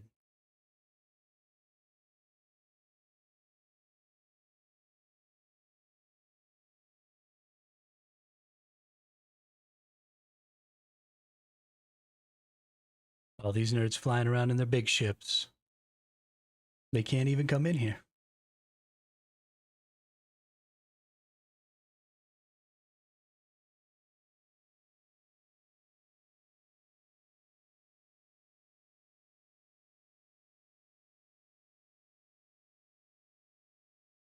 So yeah, I think what we're gonna go ahead and do is we're gonna get another 50,000 here. We're gonna get up to 300k. We're gonna try and sell that.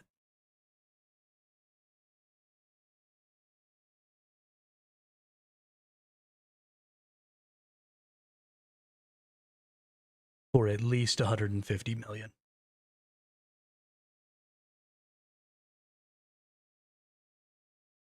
So let's get on the internets and put selling faction or LP to Corpse Eve.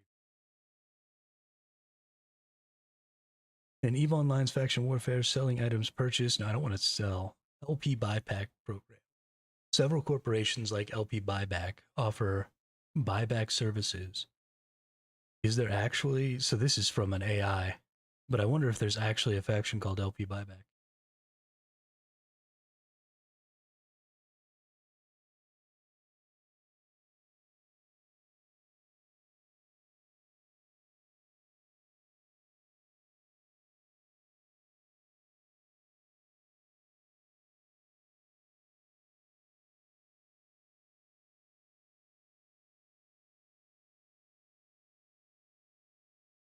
Yeah, that's actually a good idea. Here, social, corporation.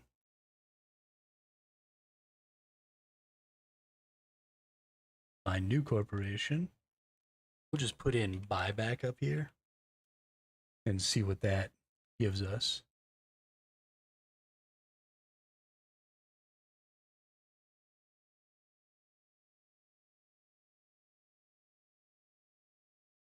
Okay.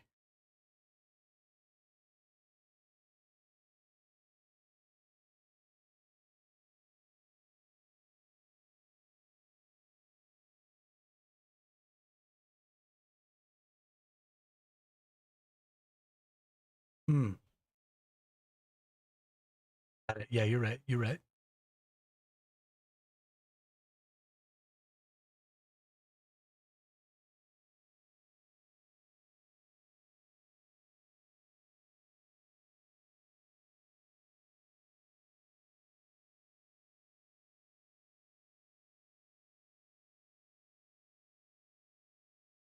Hmm. That didn't really work right.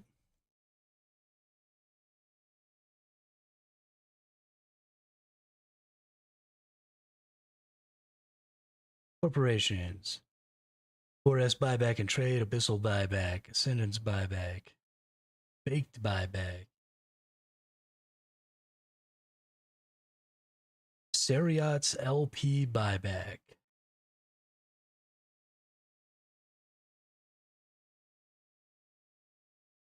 Show some info here.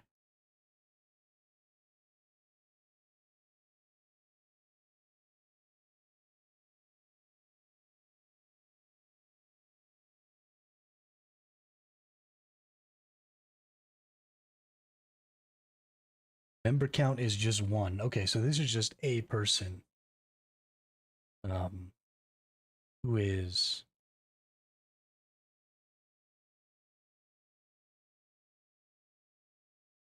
like doing a bunch of buybacks for themselves. Maybe we'll contact them. I imagine, okay, this is 3 people.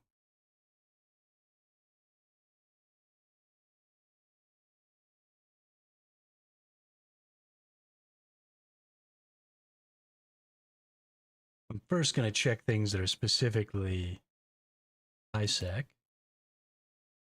Wonder if they do LP as well. HiSec buys all your stuff from any NPC station in HiSec for 90% of G to buy. You want to sell assets in LowSec, use our sister corporation LowSec buyback.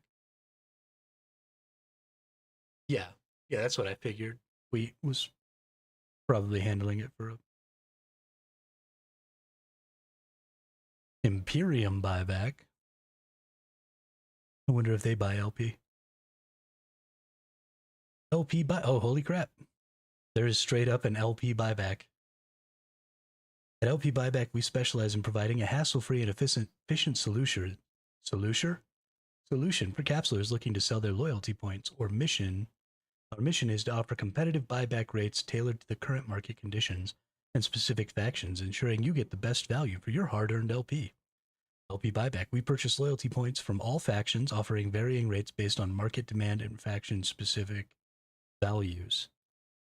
Whether you have LP from Caldari, Galente, Amar, Minmatar, or any other faction, we provide a straightforward and transparent buyback process. Competitive rates. Our buyback rates, fast transactions, we pride ourselves on prompt and efficient service. Once you submit your LP for buyback, our team processes the transaction quickly, ensuring you receive your ISK without delay. Secure and confidential, well, I don't have to worry about that because y'all are going to literally watch me do it. How it works. Submit LP details. Provide us with the details of your LP, including faction and quantity. Receive a quote. We evaluate the current market rates and provide you with a competitive buyback quote. Accept the offer. If you're satisfied with the offer, accept the quote to proceed. Get paid. Once the transaction is processed, receive your ISK directly to your account. Ready to convert your LP into ISK? Contact us today. LP buyback solution.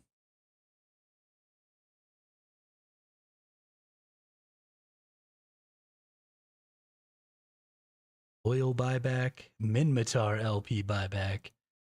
See, this is what I'm talking about right here. What do you got? 750 ISK per LP. That is honestly more than I thought I was going to get. Oh, this is going to be fantastic. I'm so excited. This is just going to be the best way to get ISK.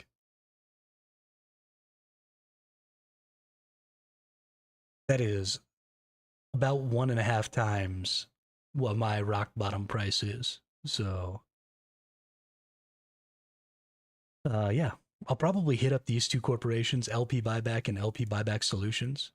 I'll get a quote from them. Nope, that's just a one person. So I'll probably try and get a quote from LP Buyback then. Mostly because they have this like huge description and the effort that it takes to put something like this in here honestly gives me quite a bit more confidence in them. And then this Minmatar one is probably just a person who has a corporation for every uh,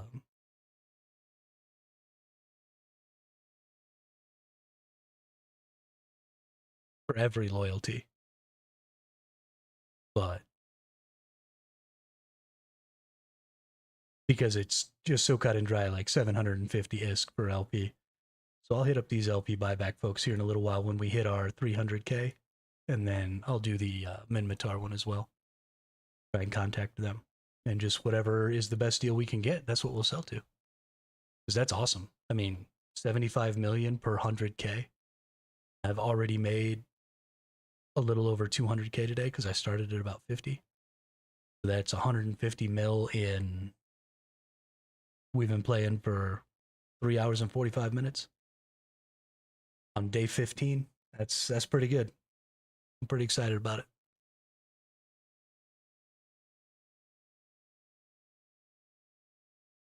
I don't think I want to deal with either of these with all these people here.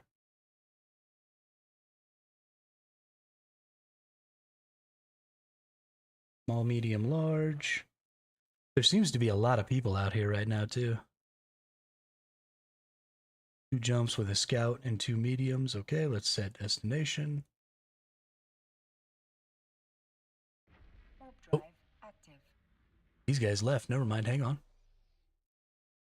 All the people who are my enemies here leave, and we want to go to the medium one. Warp drive active.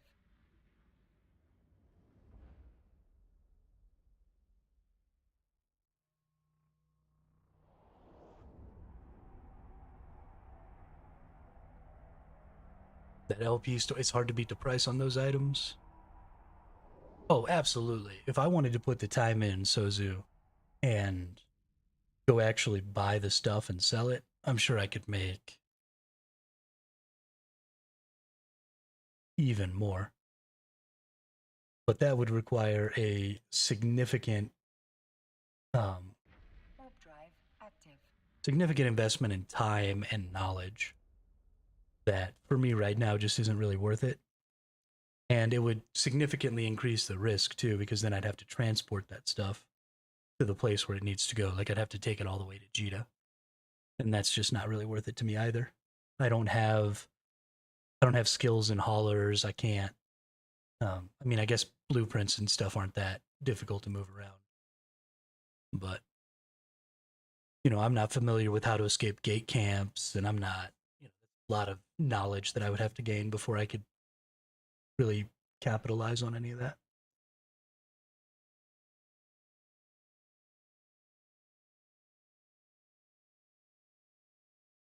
And I'm perfectly fine with somebody else getting a little profit for their time.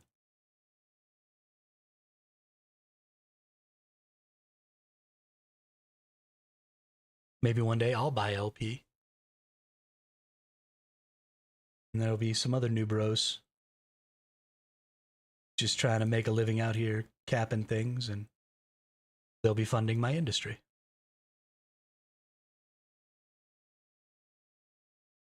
You have to haul stuff, manufacture, etc. Lots of opportunities. Exactly, exactly. And I'm bad. We just we have to remember that I'm a trash can. And so the more opportunities I have to be sad, the very much more likely I will be sad. Buyback is instant happy. Right. And it can't be taken away, right? It doesn't matter. As soon as I have the LP, then that's as good as money right there. I can always sell this. and it goes into my ISK pile here, and there's no chance. Nobody can steal this from me, so I'm just good.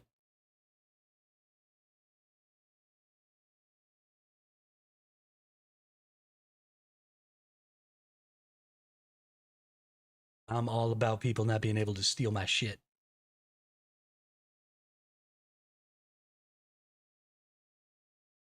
Big green number neuron activation. That's right.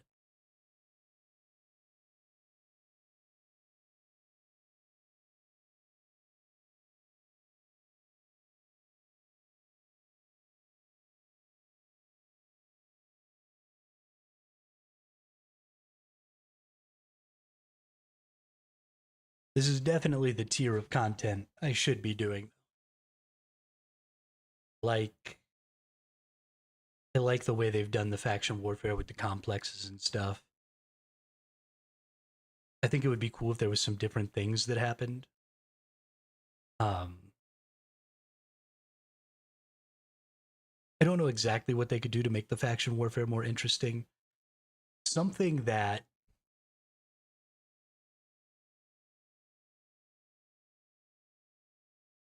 something that I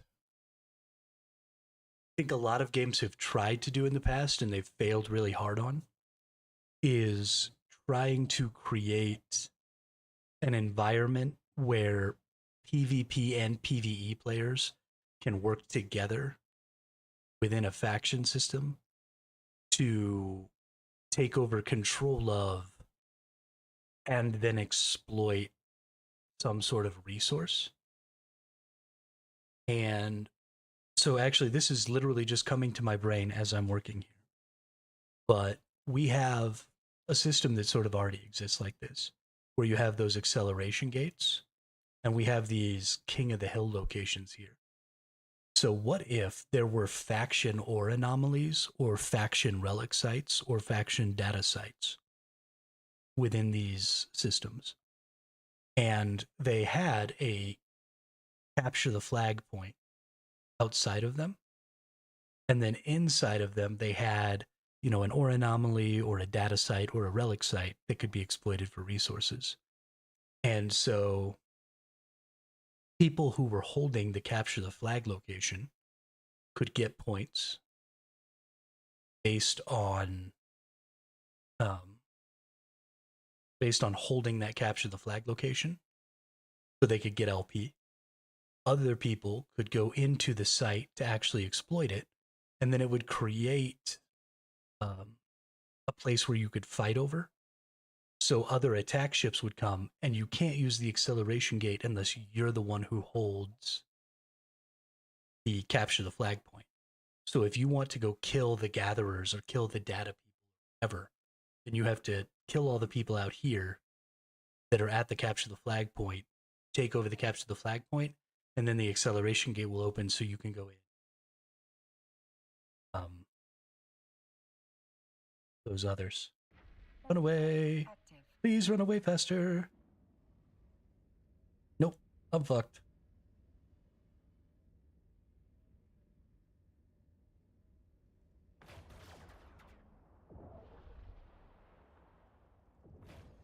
So very fucked.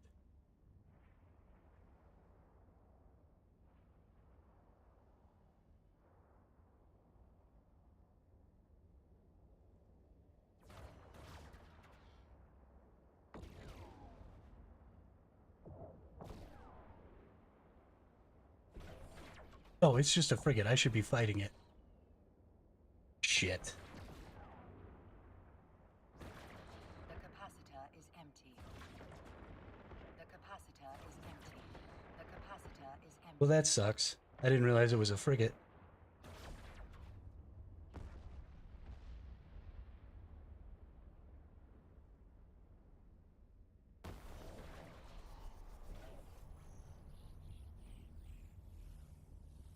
Yeah, if I'd have just started fighting him right off the bat there, I'd have won that.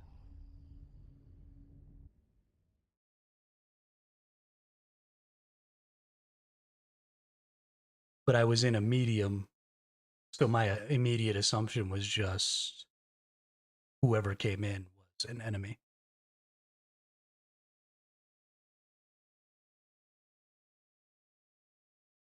But that's fine. I mean, if this is going to be literally over 100 mil. Yeah. So this is kind of the thing for me though, is I don't winning and losing in PvP versus how much currency I make matters exactly shit to me.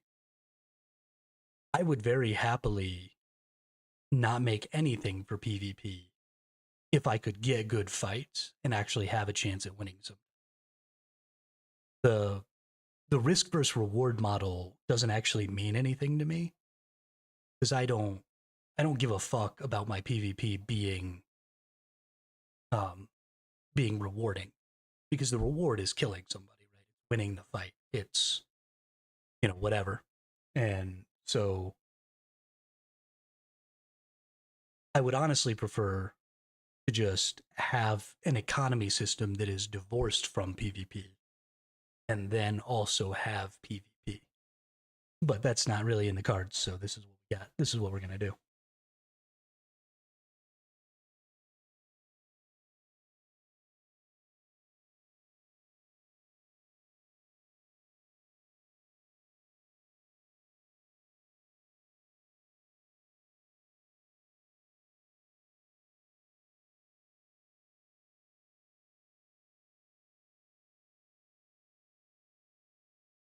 Yeah, so I'm going to go make some food real quick.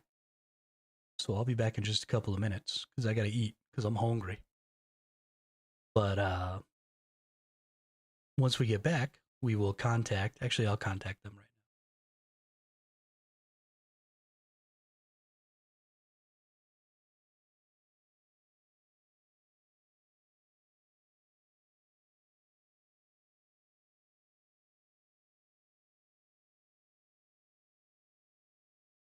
All right. How do I talk to these people?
Let's see. How it works. Submit LP details. Provide us with the details of your LP, including faction and quantity. Minmatar Faction Warfare LP. Receive a quote. Fantastic. Perfect. And then we'll show this person's info.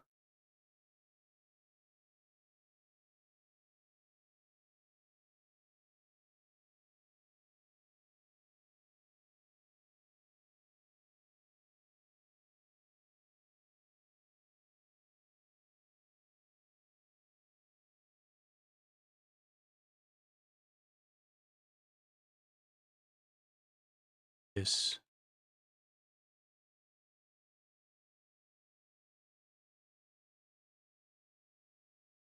All right.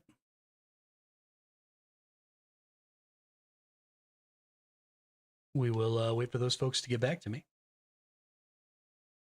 Go make food. So I'll be right back.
Nice.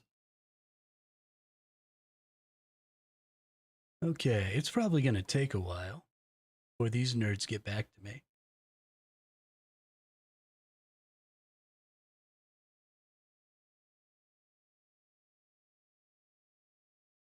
I wonder if instead of a message, I should send them an email.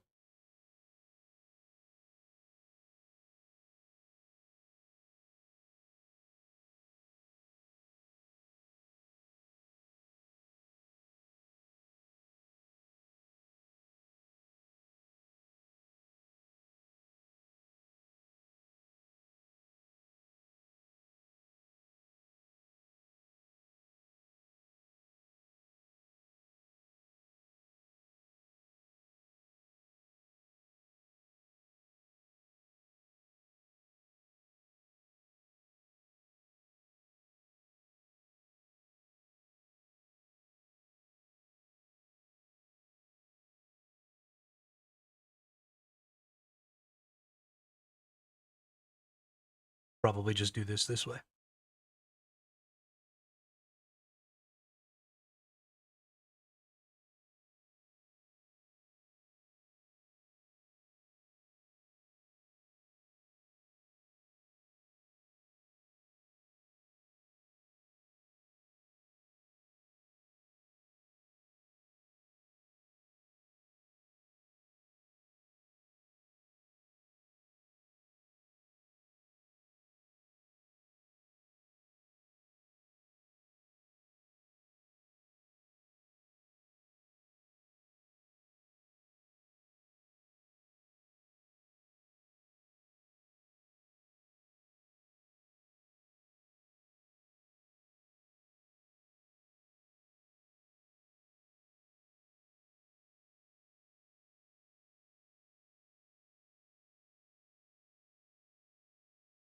Probably go ahead and jump in the faction chat too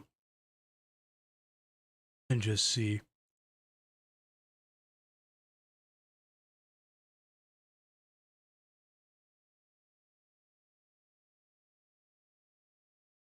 If maybe anybody's had a bad experience with any of these groups.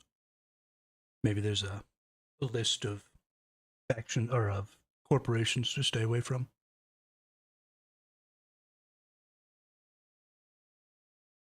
Because I don't want to get swindled.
So, it's been going for 11 hours, but apparently this person is still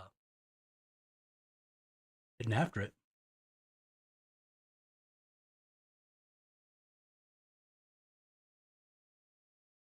Um, there's not like a corporate email.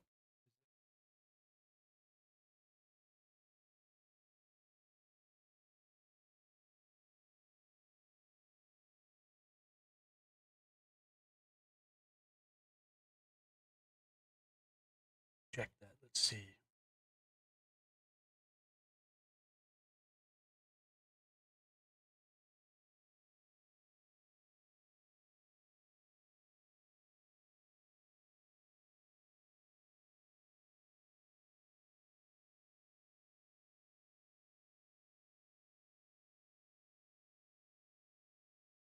Galbuy or Vortex LP brokerage.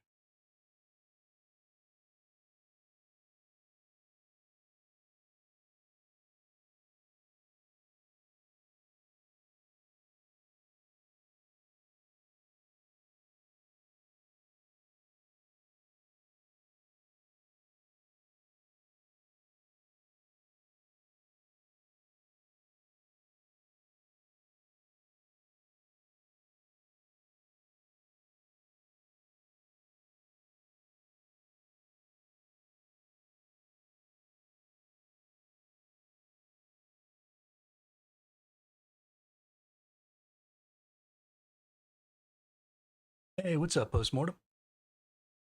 Thought this system looked familiar?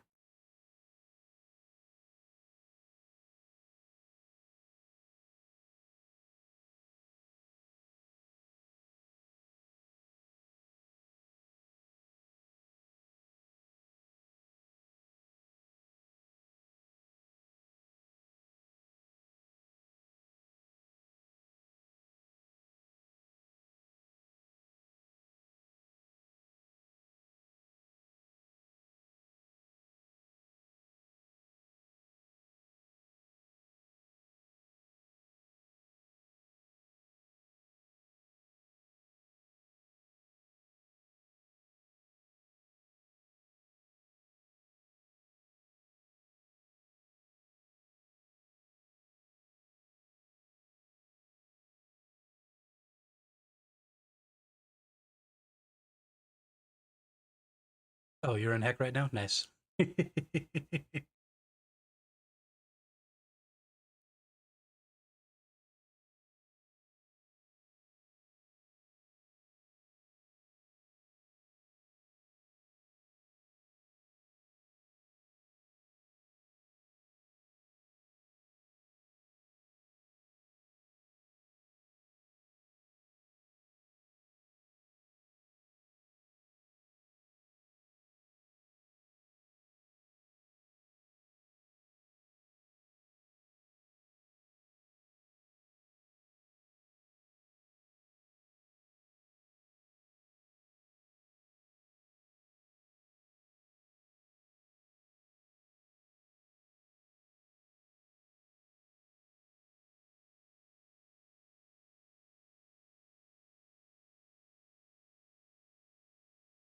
Have that dude sell it to me, I make sure it goes to ammo that destroys a Mar.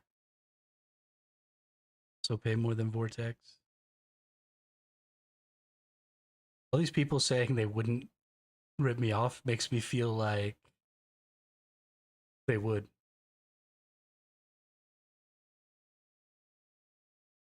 Yeah?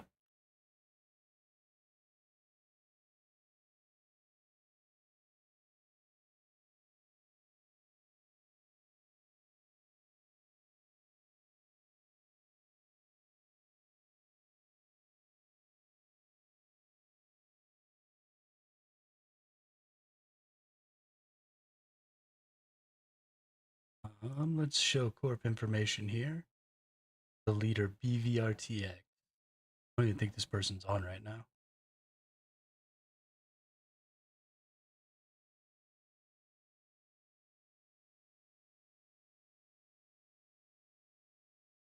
Hmm.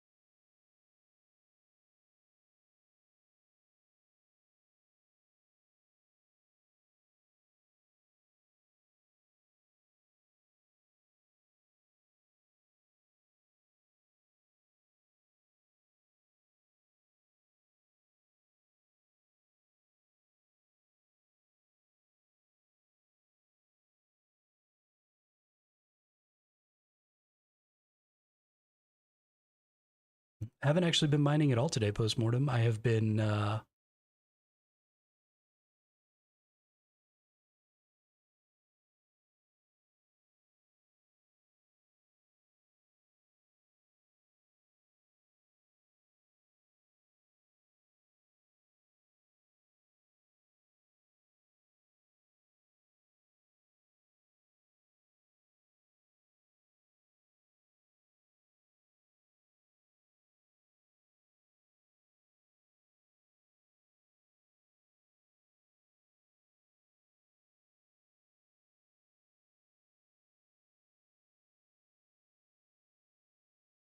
we're just gonna send all of this to this person. I know I said I was only gonna send like 50K, but as fast as I was able to get it, I'm just gonna send all of it. Cause fuck it. Let's see. Gray zone. Give money?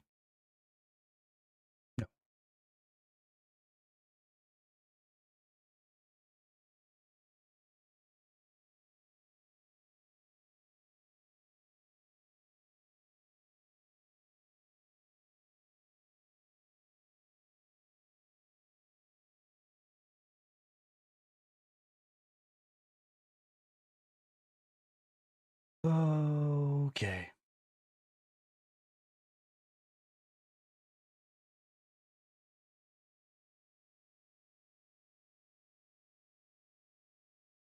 Add corporation contact. Add contact. Now that they're a contact. Contacts? I can.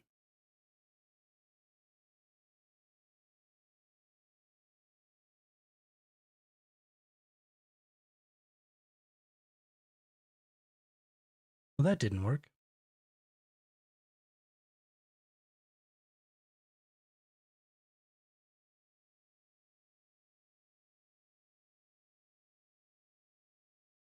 Oh, because it's not a personal contact. Corporation contact. Corporate contact. Gray zone.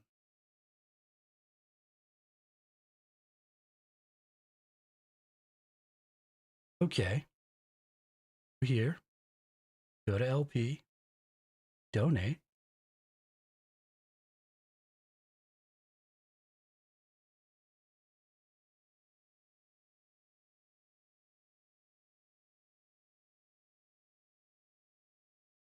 Gray zone. Amount. 165,000.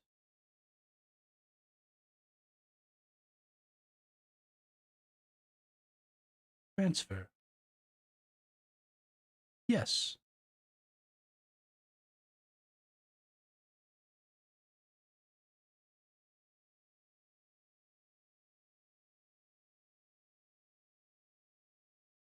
$265 times 785 equals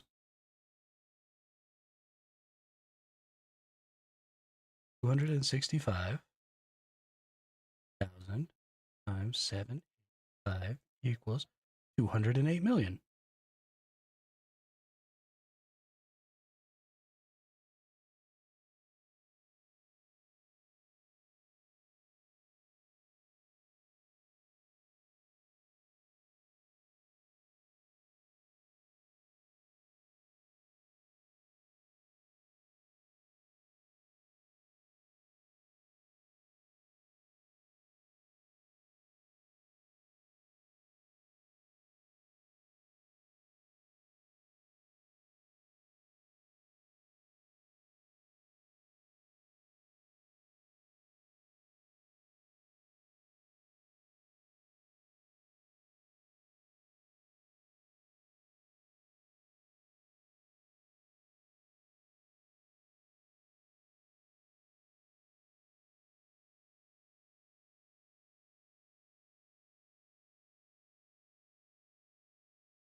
Action warfare is just broken. That's just dumb. Why am I leaving in my capsule? What am I even doing with my life right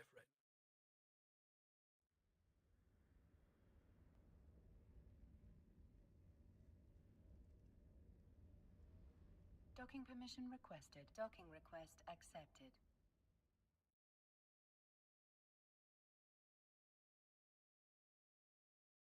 now? I don't know if I even like that.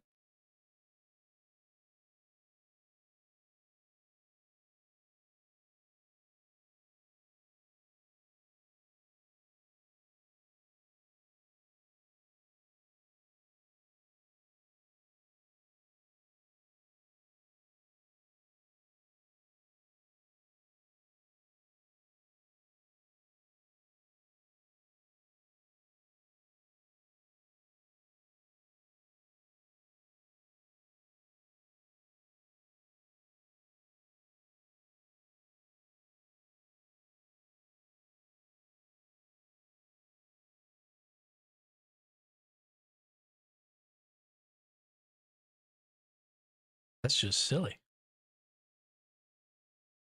Just silly. Balls and fits. Hermit, faction warfare, firetail. Okay.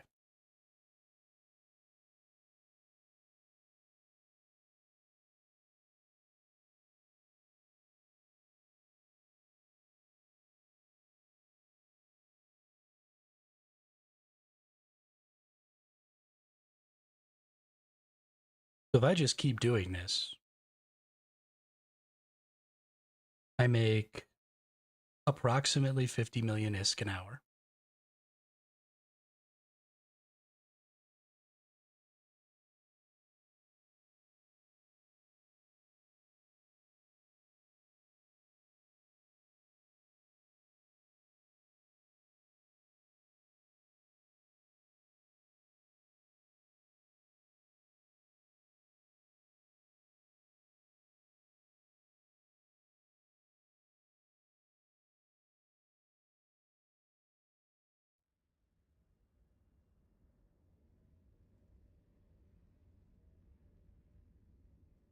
And that's about the least amount of ISK you can make.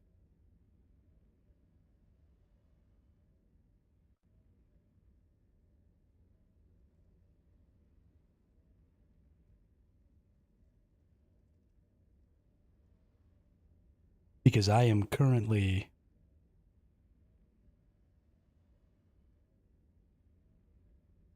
in the lowest tier ship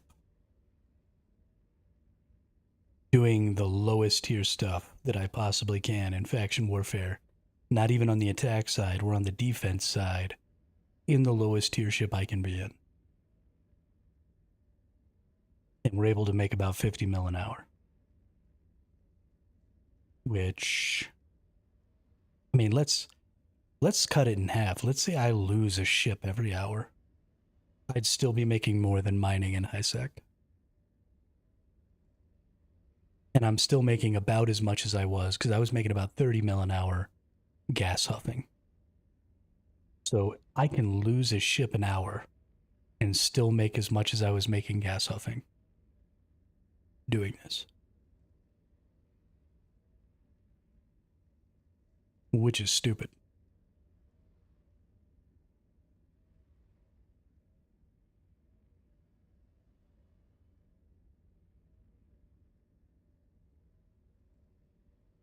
So yeah, faction warfare it is. Holy shit.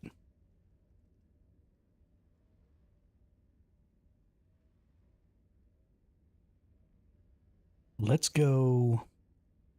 I mean, let's go get crazy, right? There's stuff on the other side. So if I click on Mar Empire, does that show me like their frontline stuff? So I can go over here now.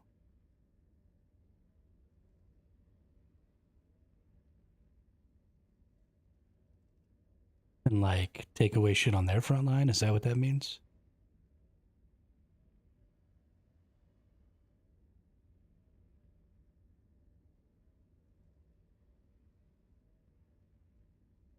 And I want the lower percentages, right? Because if it's less contested for them, it's technically more contested for me.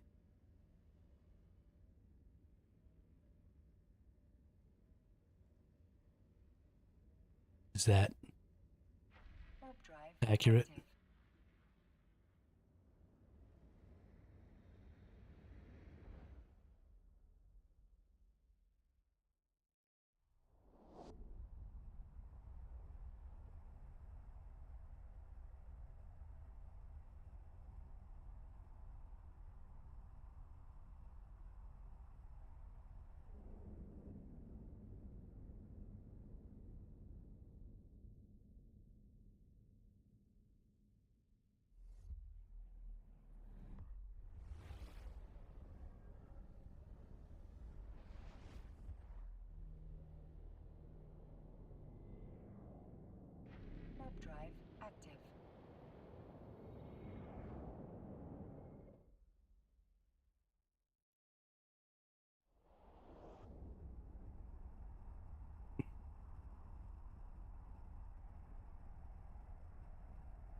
I appreciate that this system exists, and I appreciate that they've made it possible for me to just send people LP and get currency back. That is a huge boon Warp drive to detected. new players and casual players.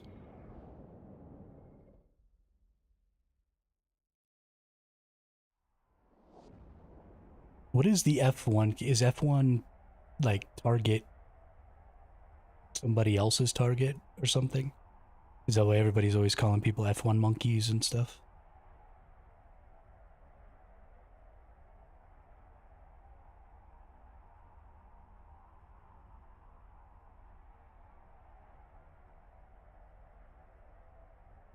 First module.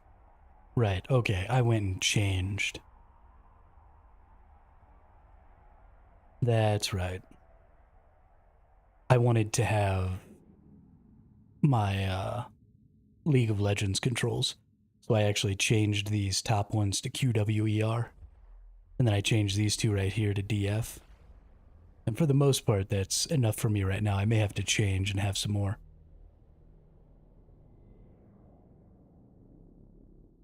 But I hate using the F keys for stuff. And then holding my spacebar and clicking people is how I, instead of control, because space is right there at my thumb, I use spacebar and click people to target them. And then T and G are my approach and orbit.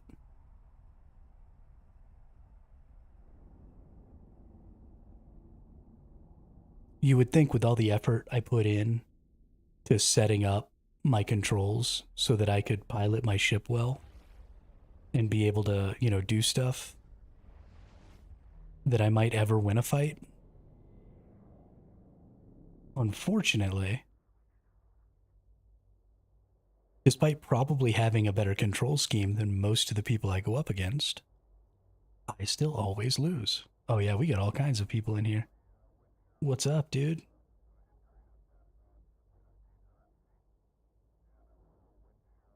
I wonder if these dudes are at the complex. Let's find out. Active.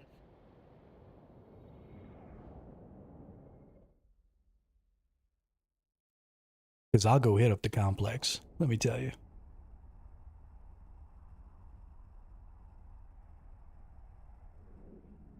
Oh, yeah, we at the complex.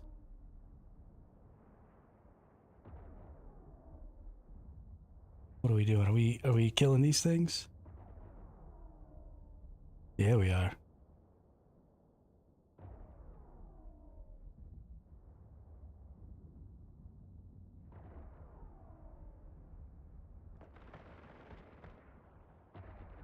I'm coming. I'm coming, Minmatar.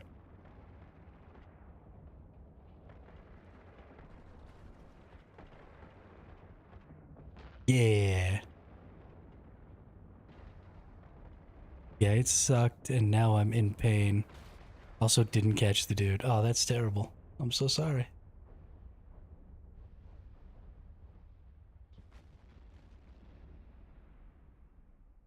Maybe don't mash your keyboard so hard.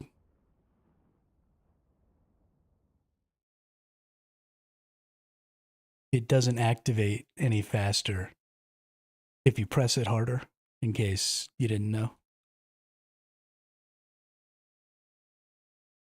The culinary way.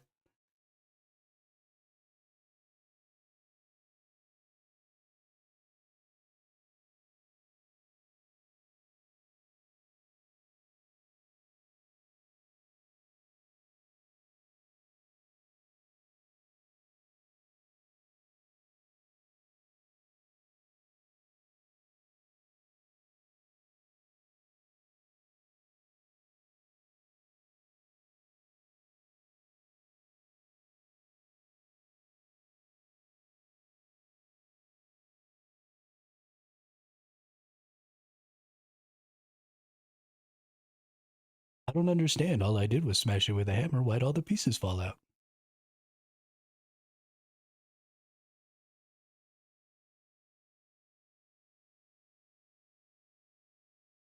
Just like a corporate drone.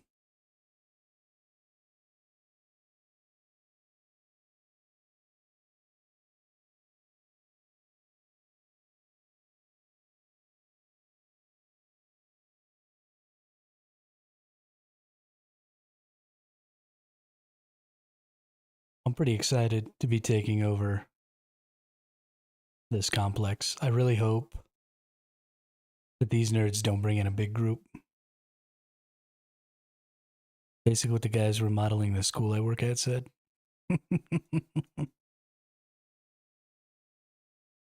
So I grew up on a farm. We had 40 acres of land. We had horses and chickens and all that stuff when I was a kid. And so some of the funnest things that we ever got to do was like when we moved the chicken coop and the pen. We got to go in there with sledgehammers and just demolish everything. And there was an old shed on the property, and we eventually built our own shed. And then we got to demolish the old shed, so we took the tractor over there. We just like wrapped chains all the way around the shed and just yanked the whole thing down, and then lit it all on fire and burned it. Always a good time. Just saw so many people blow up. Oh no, where? But there is nothing more fun than taking a sledgehammer to a building. They were putting in ceiling tiles. I'd cleaned all the tables and my desk and had it all nice. I came in, insulation dust everywhere.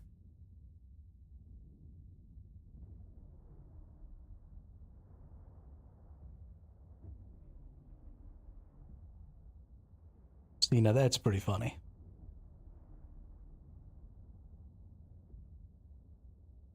I want to help.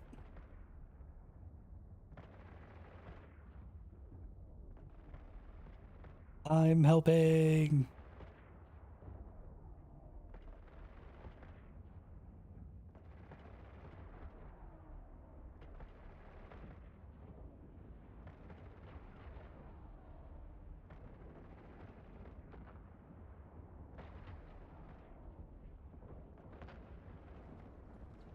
Good thing this thing's not trying to attack me,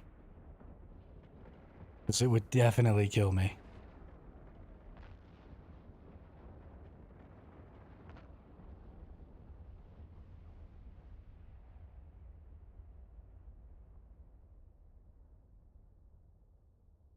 Go Power Rangers. Don't ask me why I've got Power Rangers stuck in my head, but I do.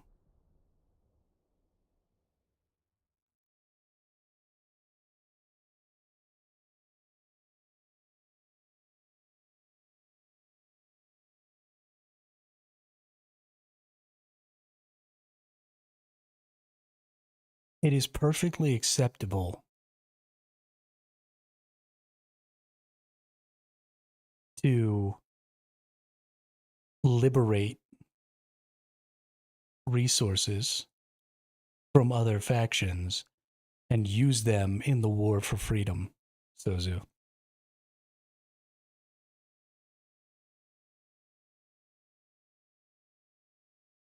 That's not a Caldari ship. That's liberated hardware that has been re-implemented to fight for freedom and justice.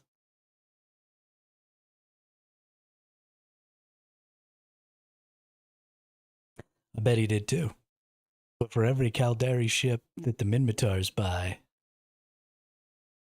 that's one less Caldari ship that can come and attack us.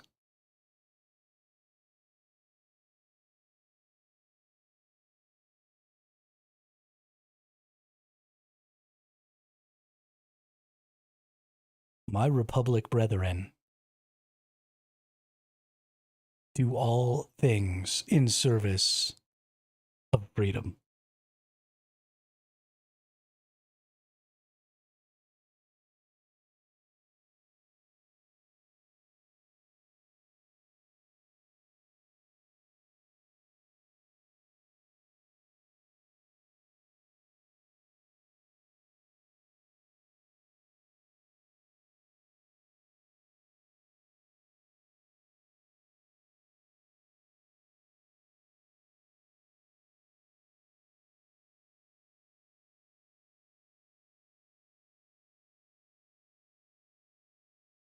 Surprised you guys even have clones like the rest of civilized society. Goodness. More liberated technology. I'm sure it was stolen.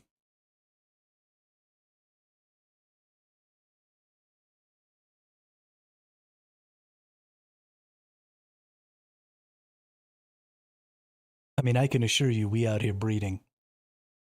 It's just not how we make new people.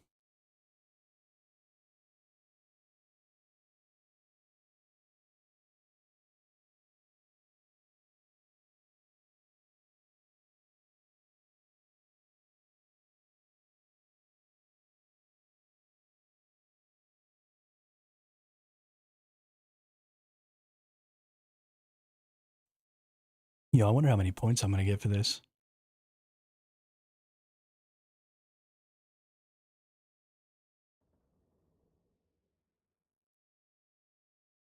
Somebody else has got to attack this thing before me. If I attack it first, I will definitely die.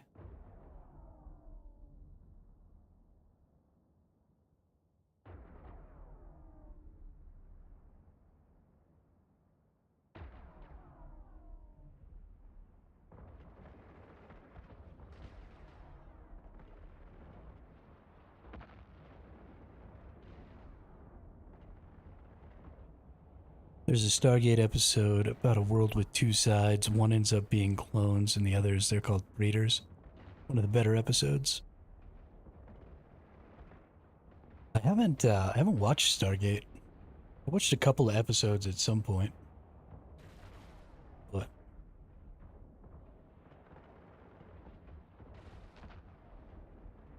I haven't watched much.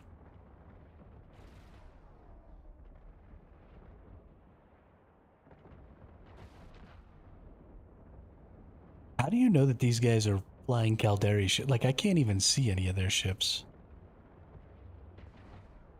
Oh, there's one. I think most of the people over here are actually flying frigates.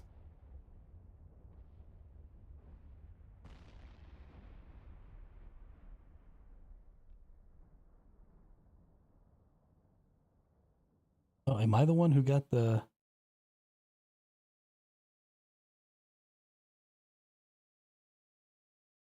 No, looks like there's just no...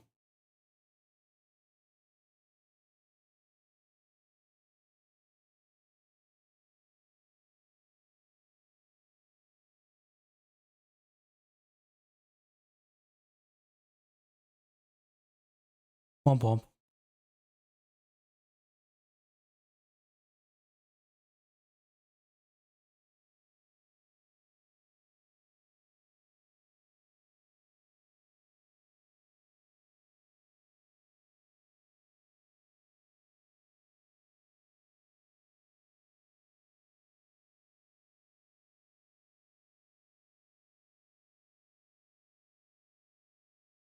Oh, I guess I can see here. Caldari Navy Hornet. Caldari Navy Hornet.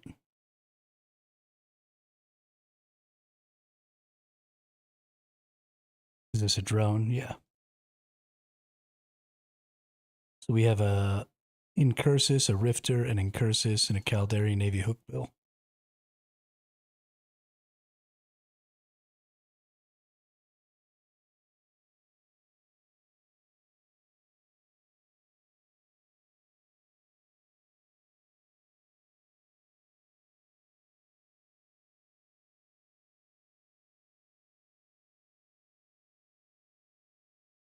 Wow, somebody's in a Galente too. So we got two Galentes, two Minmatars, and a Caldari over here.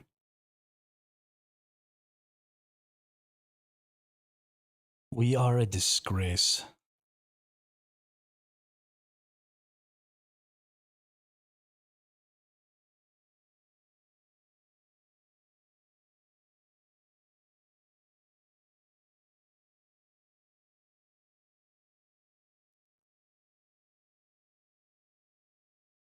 At least there's one person over here with some freaking self-respect.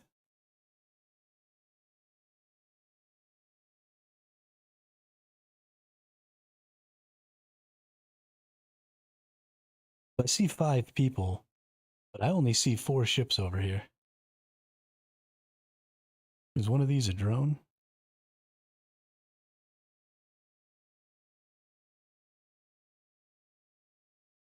It is. Okay. One of them's a drone. 2 of them are drones. So they each have Hornets. Got it.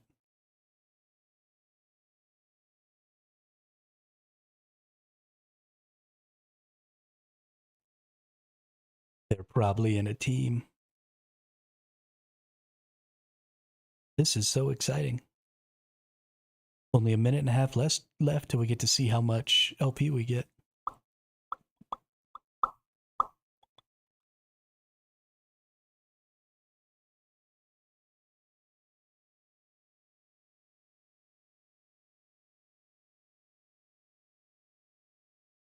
Crazy opinions. Stargate is top 3 sci-fi shows of all time. I would even rank it above any Star Wars media. When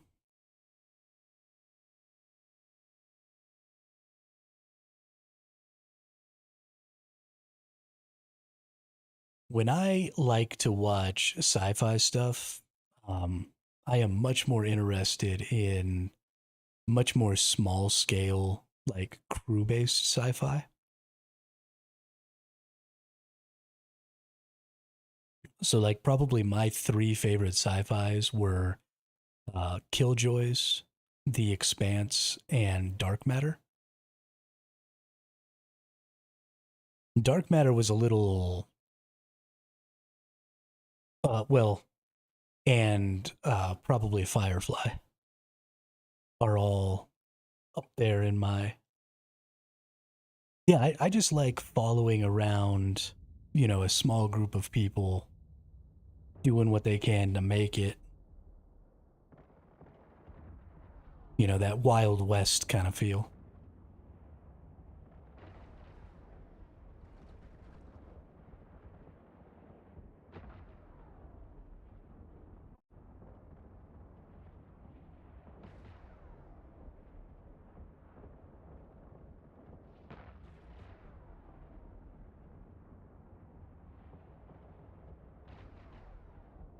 Oh, yeah.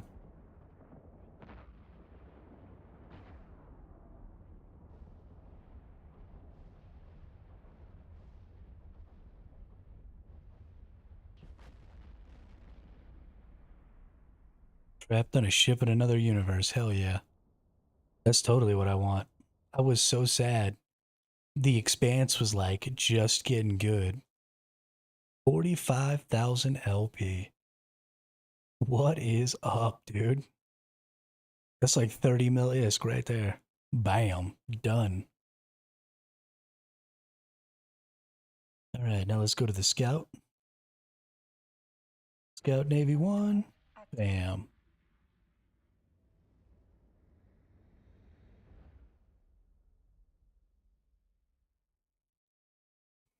Yeah, but the Expanse was like just getting good because they were just opening up all these, possible wormholes or whatever to all these different places. And then it ended. We were about to get to see all this super cool shit. And they were like, psych. Warp drive active. Had to go ruin it all.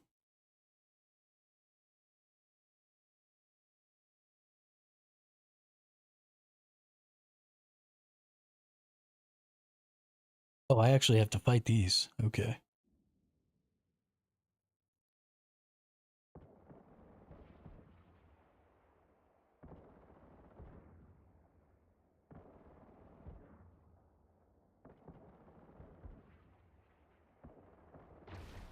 Wait, why is there an Imperial cruiser here? This is a Scout Navy one.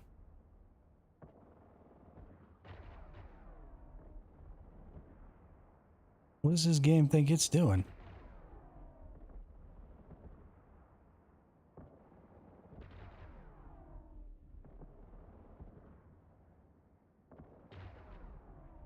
It regens too much HP. I don't think I can kill it.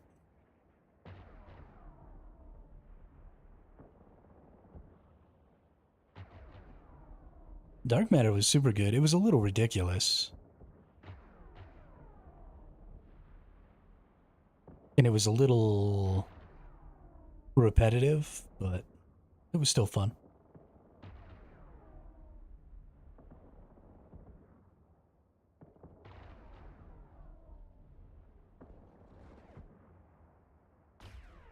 Yeah, I must have warped to the wrong one. There's no way I'm winning that fight.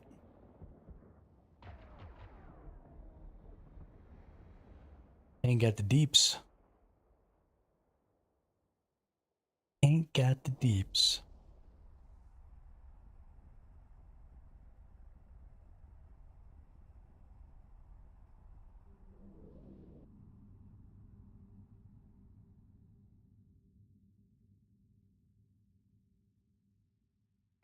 Warp drive active.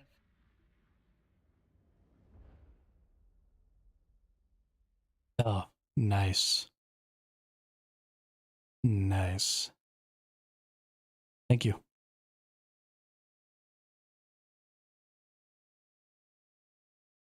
Okay, well, somebody was over here.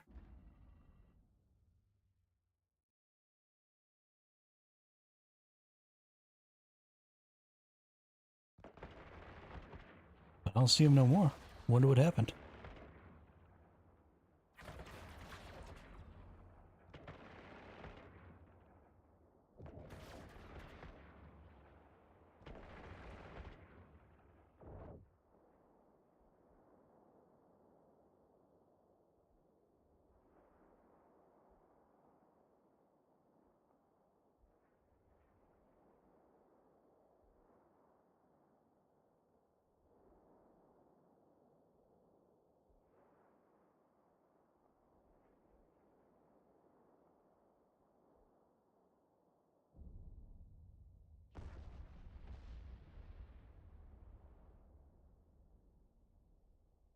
Oh, yeah. And it's already been run down a whole bunch.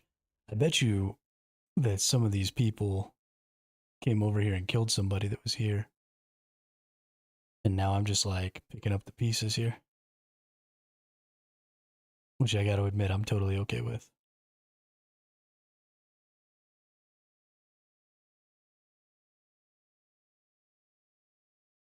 Let's go back over towards the beacon here. And we'll go ahead and reload.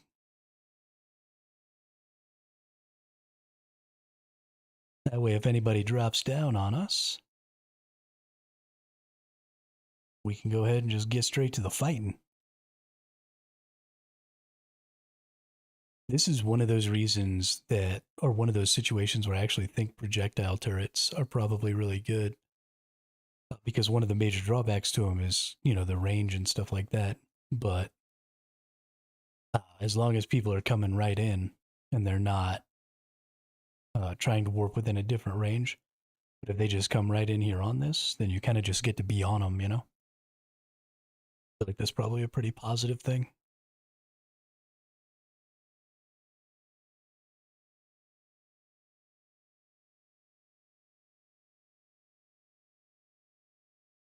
Can't believe I just made 200 million ISK in 4 hours.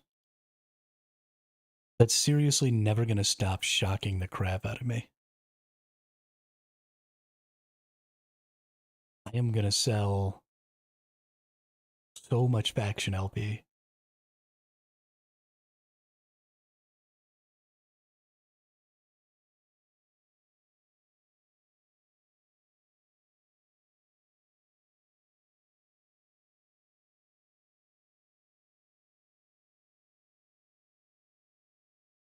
To warp 2 at range only affects how close you are to the gate when you land.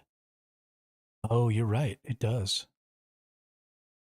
You are absolutely right about that. Yeah. So projectile turrets, drones, a lot of that closer in fighting stuff is definitely better. Of course, actually, so I guess there's kind of another potential thing there is you could just use a much, much longer range attack and then just stay really far away from the beacon and then attack people. But I feel like you probably end up with a little more control because you can hit them with webifiers and stuff if you're up close. Whoever's on the site first gets an advantage because you can control how close. Yeah. Yeah, you're right. Definitely about that.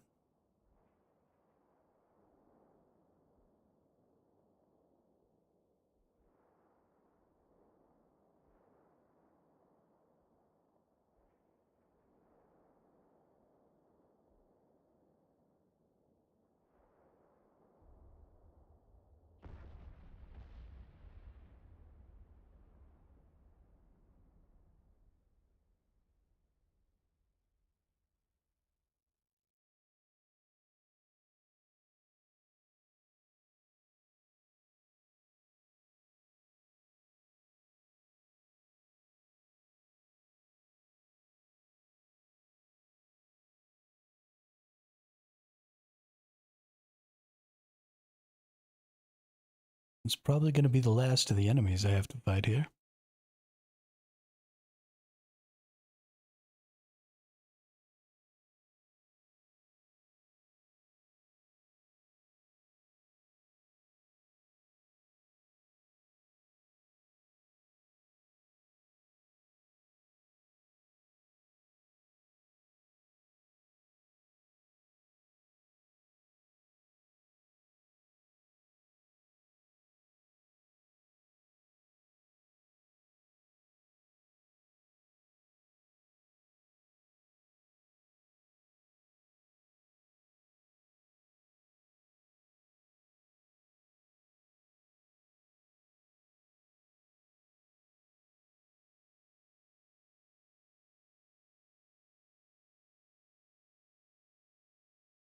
That's true.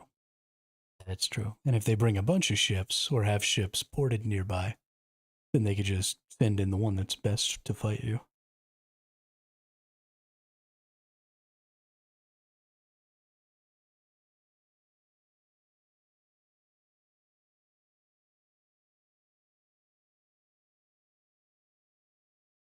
But that's okay.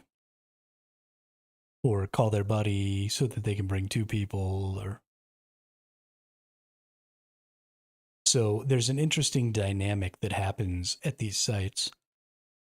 So the site itself only gives out rewards to a certain number of people, but it doesn't seem like there's any restriction on how many people can come to the site.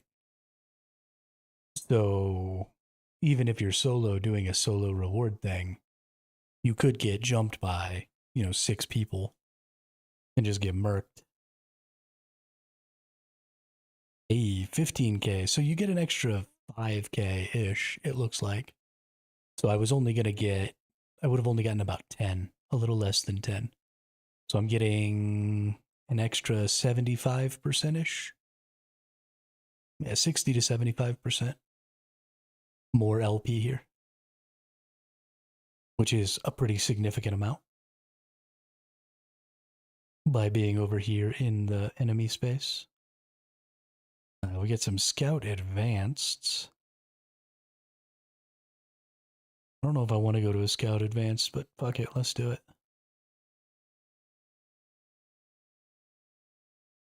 Warp drive active. Okay. So the maximum I could get at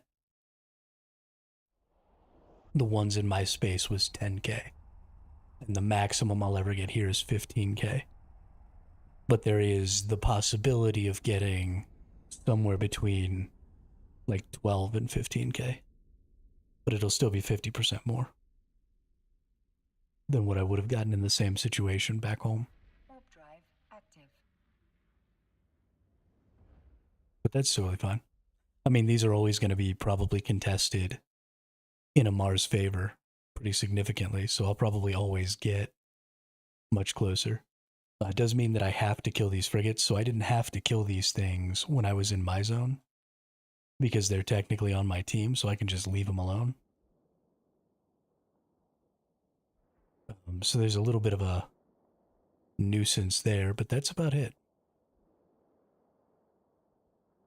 The advanced scouts are a bit higher payout than the Navy. Okay. Action warfare is a lot prettier now. They used to only have the acceleration gate and a beacon in the inside with the NPC orbiting it. Oh, okay. Yeah, no, they definitely look like legit locations. Honestly, I like the way they look. I like the way, I hate to say it, but I like the way the Omar look better than I like the way the Minmatar look. Minmatar structures are fucking hideous.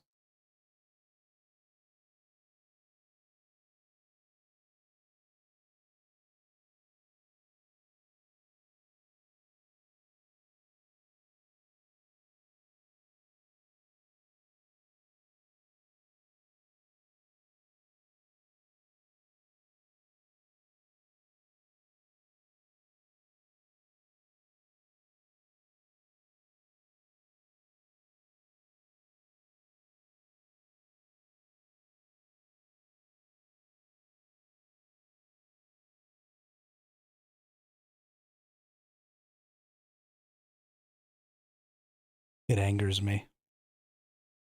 I hate that their structures are cool. The Amar structures are all just like boxes. Here's a rusty box. There we go.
Minmatar is ugly, but they have some great ships. Hurricane fleet is awesome. The Hurricane is the cruiser, right?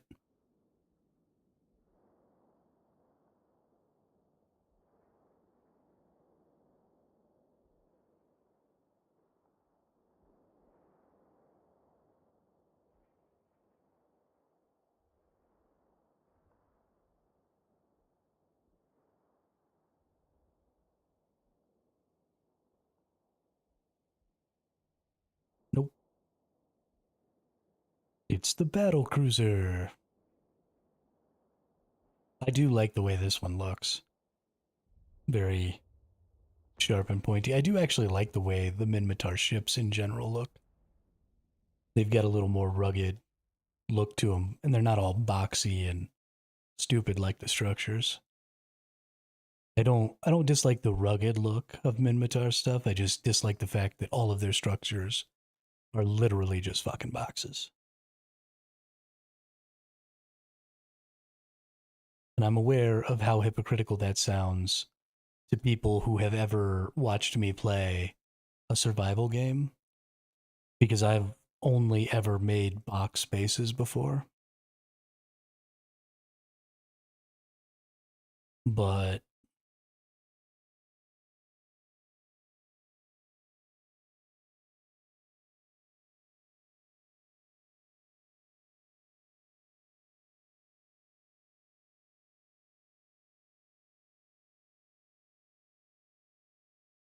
Aurelius Octavius.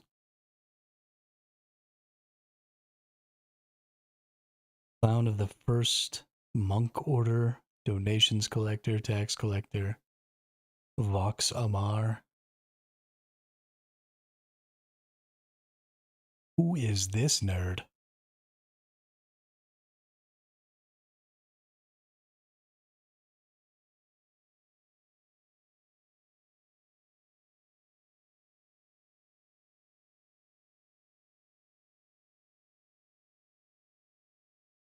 Who is this nerd?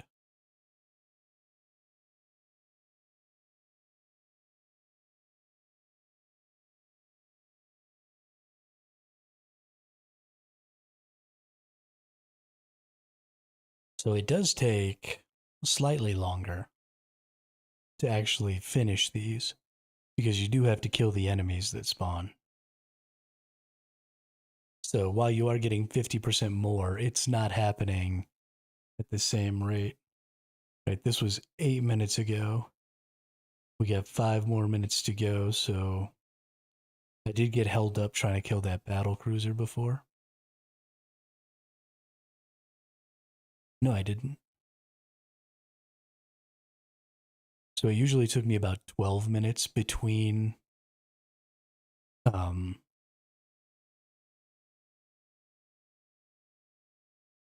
normally took me 12 minutes between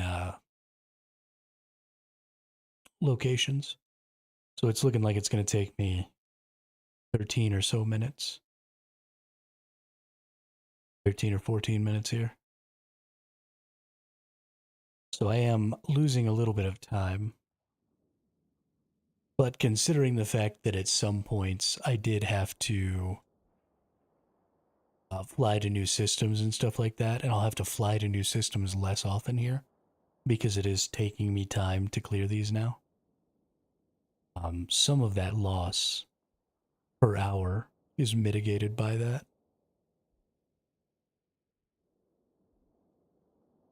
We have a new person in here, Spectre Smash, which means that I may have to fight. Nope, they left.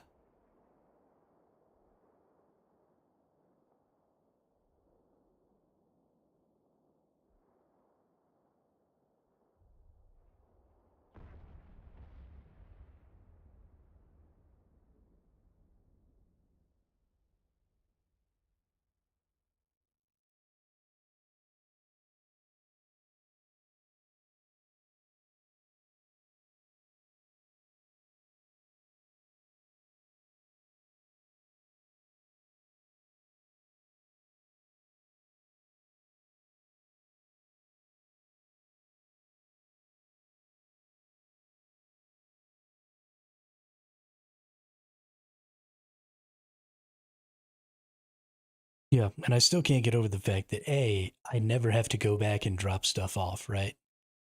So this is such an incredibly efficient way to earn ISK because it goes in this wallet. Nobody can take it from you.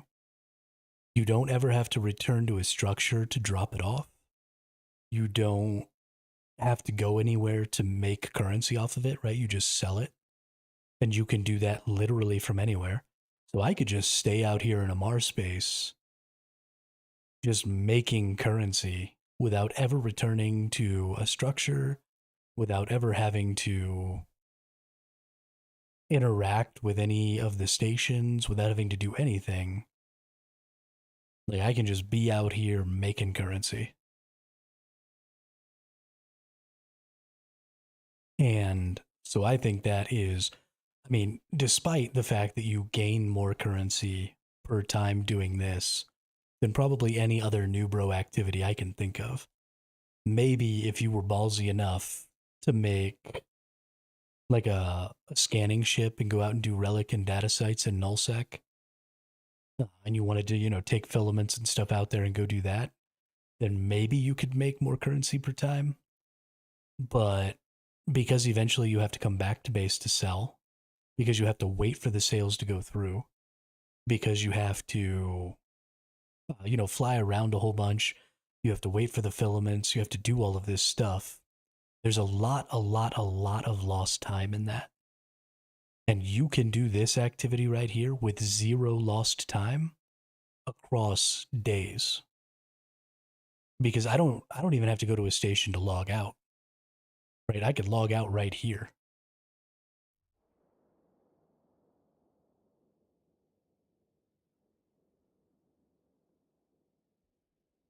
Which is fucking insane. It cannot be overstated how valuable not having to do any logistics for your currency is, especially in a game like this, where logistics are such a huge part of it, that, you know, you have limited cargo holds, you have very region-based markets, very localized markets. You have a ton of stuff like that that makes the logistics of actually selling stuff really, really complicated.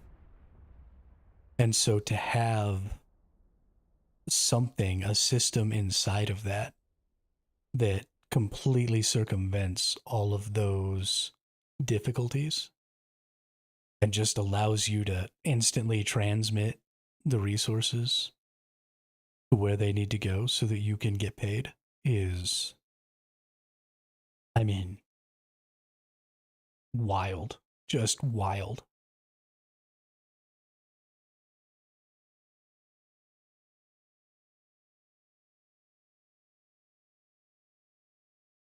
I don't have to sell these resources to people even in Minmatar space. I mean, likely if somebody's buying them, they are in Minmatar space, but hey, I've lost 20 ships. That's why I got this right here. That's hilarious, game. Thank you.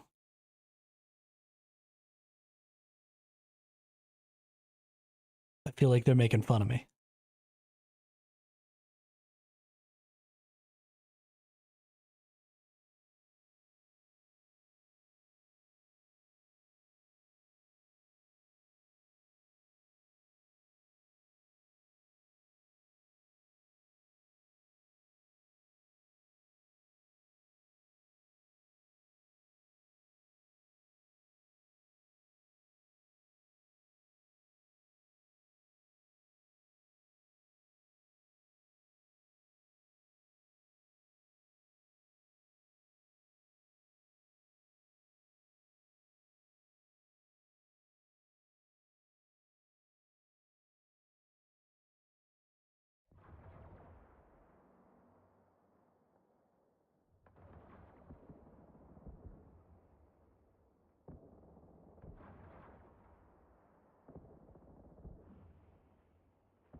They just had to throw one more in here at me.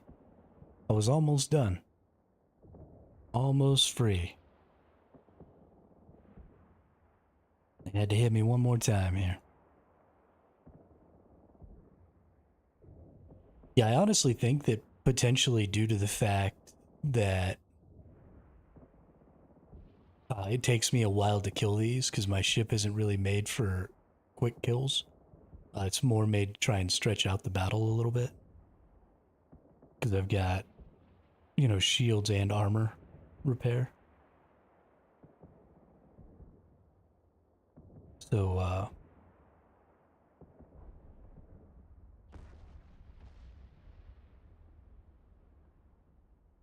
hey, we got our loyalty points though. Oh, that one gave me 22k. Okay, maybe it is a little worth it. Maybe it is a little worth it. Never mind. I take it back.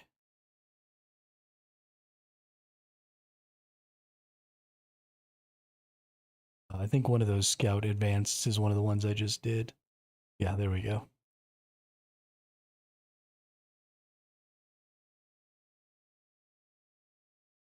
Warp drive active. Yeah, we almost up another 70 mil. One or two more of these, we'll have another 70 mil worth. We're going to make If I do this all day, let's see, 4 hours made me a little less than 200 mil. I play, say, 12 hours a day. So I don't think there's anything stopping me from making 500 million ISK in a day doing this, which would mean a week would pay for my Omega. Just a week of doing this would pay for my Omega. If I don't get killed a bunch, right? If I get blown up a bunch, then that starts to change. But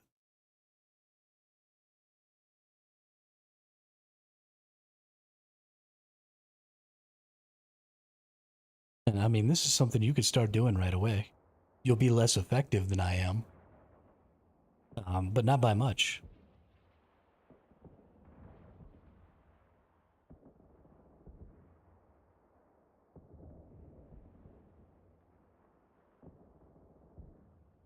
And with that first million, I mean, if you really do it right with the first million skill points, you could be really effective. I have a couple ults I never use that do this in ventures. Yeah.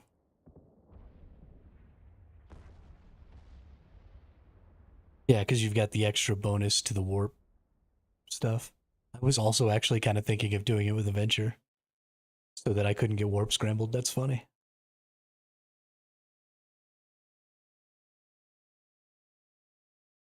If I wasn't trying to get better at fighting, that's almost definitely the path I would take.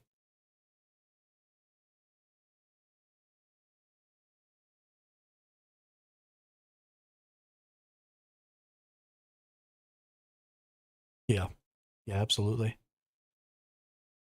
From a strictly earning ISK perspective, um, unless you have some good skills, and you can be pretty sure of the fact that you're going to win a lot of fights. Because, I mean, if you come out here in a Tech 2 or even a scout with Tech 2 weapons, and you can win, say 80% of the fights you get in, then you'll definitely make a shit ton of extra, because I think you get what, like 10K. Let's see what they got when they killed me, because I think it says. I feel like it told me how much I was worth.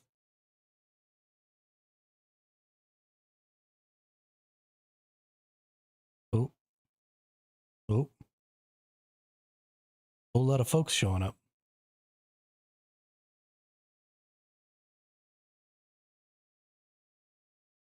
Oh, fuck that up.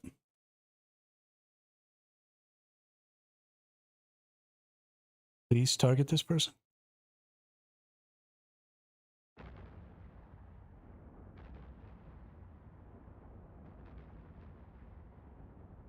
Oh, they hit hard as fuck.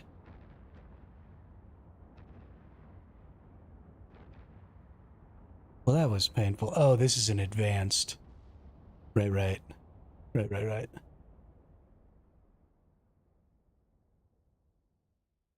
It's still a Navy.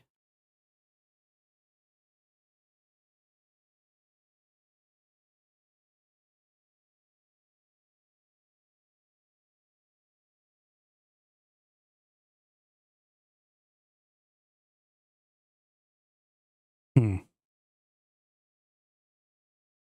Hmm.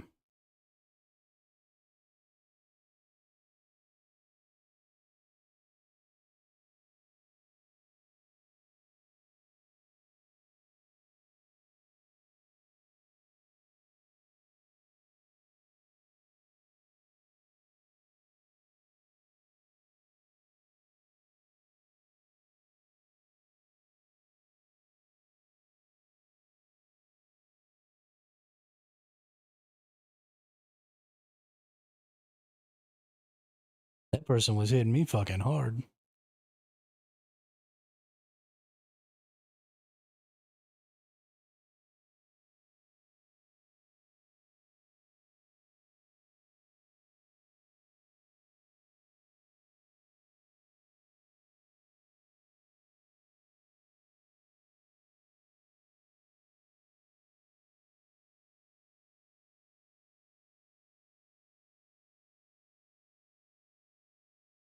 No, it's not up yet.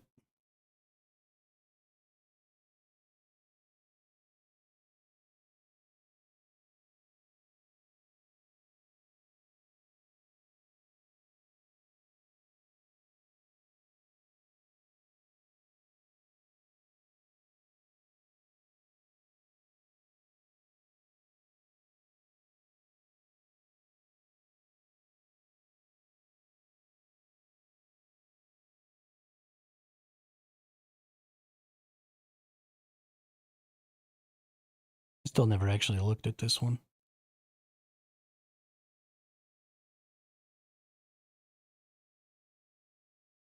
I'm pretty annoyed. I definitely probably should have killed this person. Pretty annoyed about the fact that I didn't.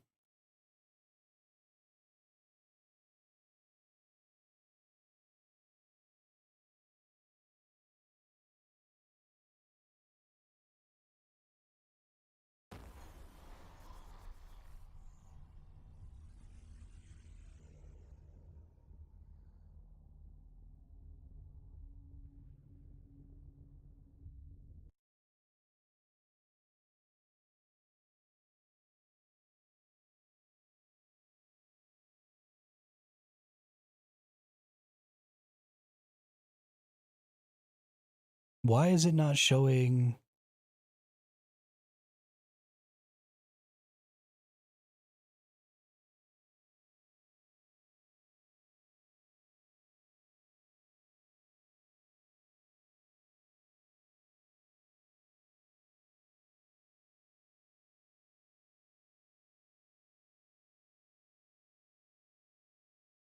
So annoying.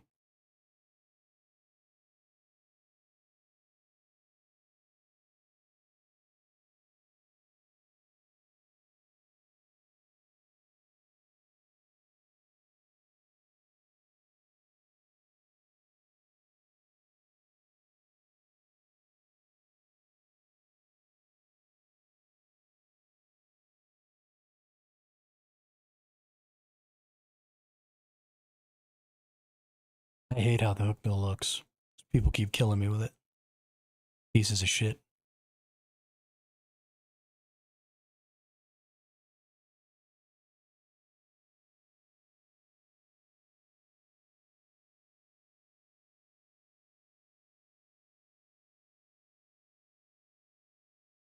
I mean, can you really blame them if they were definitely going to lose, Nico?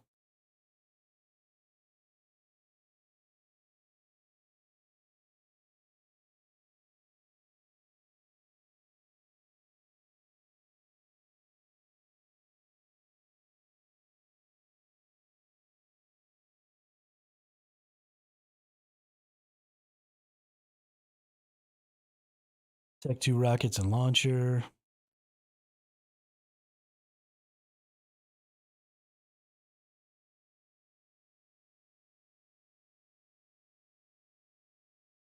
That's annoying.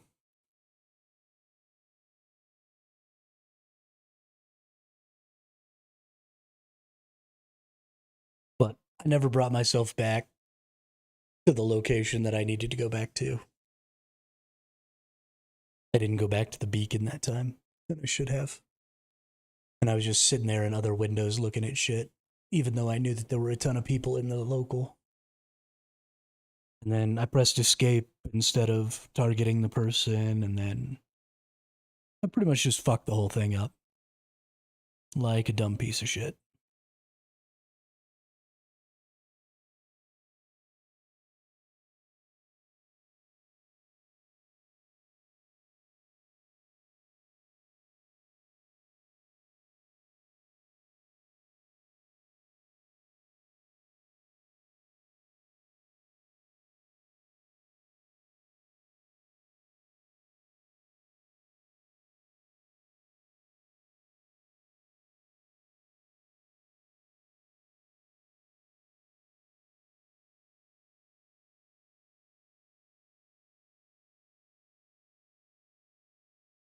I just keep throwing money down the fucking drain here.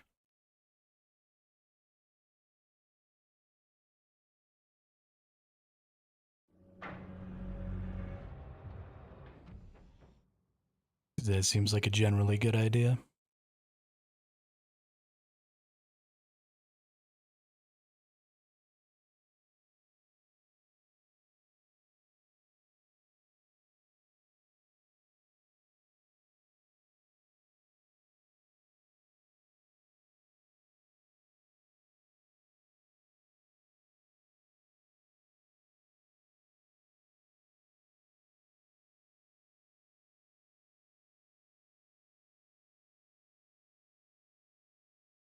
I think we'll just stay in defensive space, not having to actively attack things to keep everything going.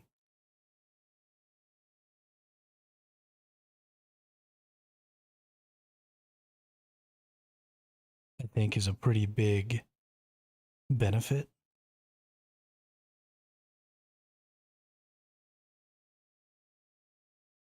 Don't think about it as throwing away money. Think of it as paying for private lessons. You know, I would never pay for private lessons, so. And I definitely wouldn't pay for private lessons from any of these freaking rejects. Like, if I was going to be paying somebody to teach me things, I wouldn't just give that money to some dipshit off the street. Be like, here, teach me something. I would do a little research, find somebody who actually knew what they were talking about, and then give them money.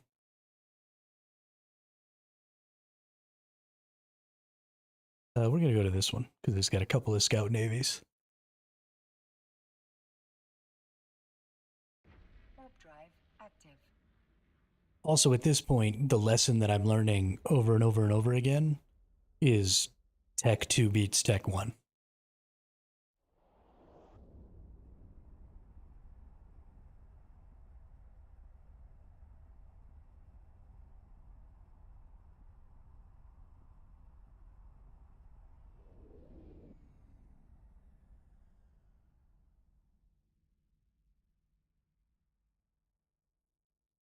$759 million ISK wasted.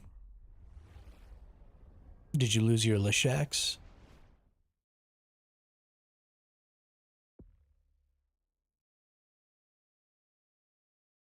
Warp drive active.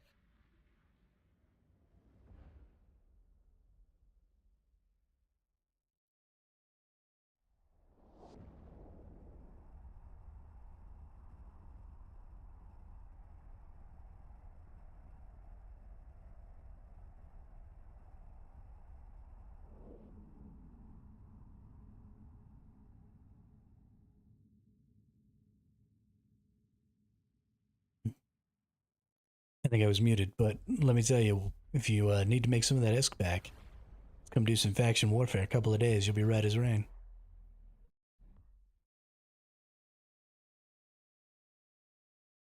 Warp drive active. My Stratios, Drek, then mining ships and haulers, and 2 Nemesises. I have nothing except all of these ships that I have. But I feel you. It sucks to lose all that crap. Especially if you were like the vanguard of the fight, and then nobody else really loses anything, and then they see you lose a ton of shit, and then they just pull out. They're like, no, fuck this. And bail. That feels bad. Feels real bad. Warp drive active.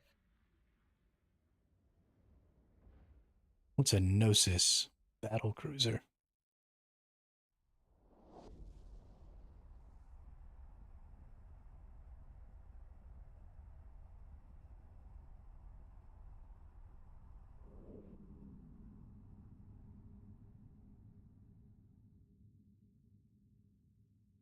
I have ships, but they won't make me ship risk. Come do faction warfare.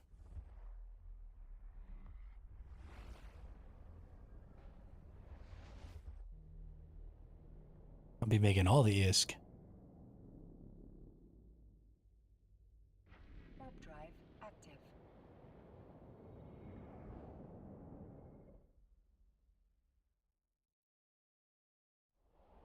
Gotta get that good isk.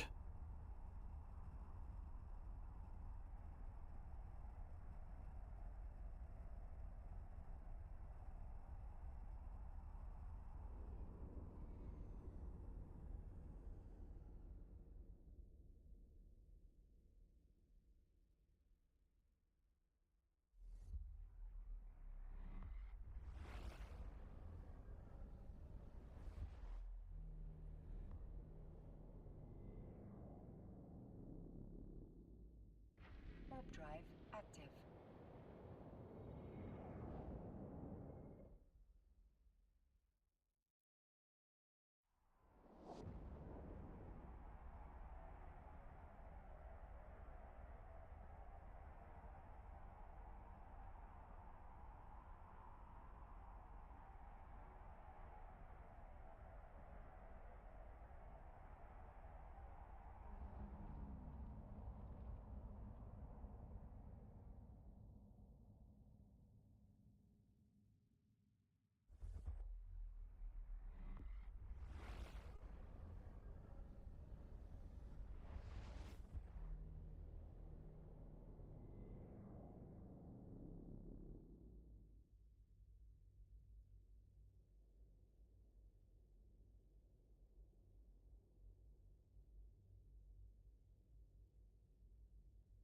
Warp drive active.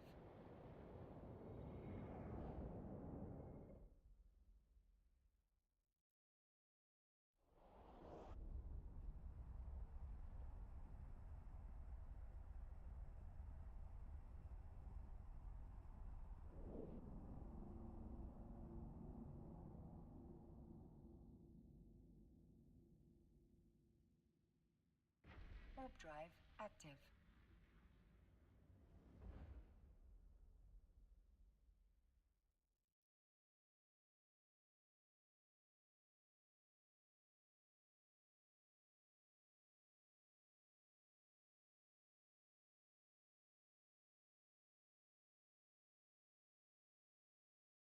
Don't see these Amar nerds running around very often.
I need to watch some YouTube videos or something on Frigate Combat, try and get an idea on, um, some of the fight strategies and stuff like that. Because at this point, I'm just throwing shit into a grinder.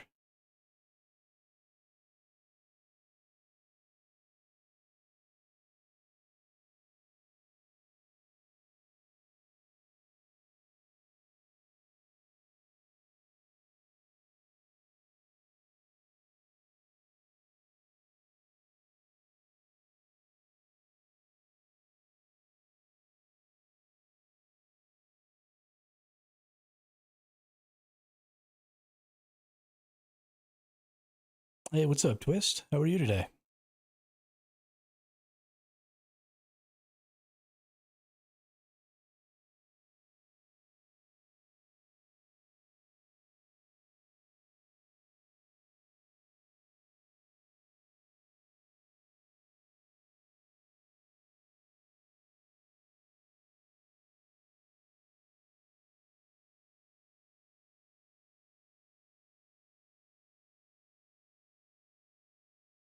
Definitely need to learn to fight better, though.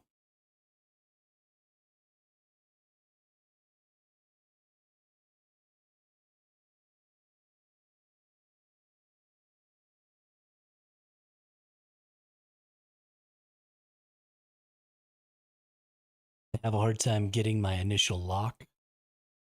There's when things are warping in at you. Um, I don't know if I hit the button too early or what I'm doing, but as they're warping in and you can see them, I start trying to spam it. And I feel like they always lock me and start attacking me much faster than I lock them and start attacking them.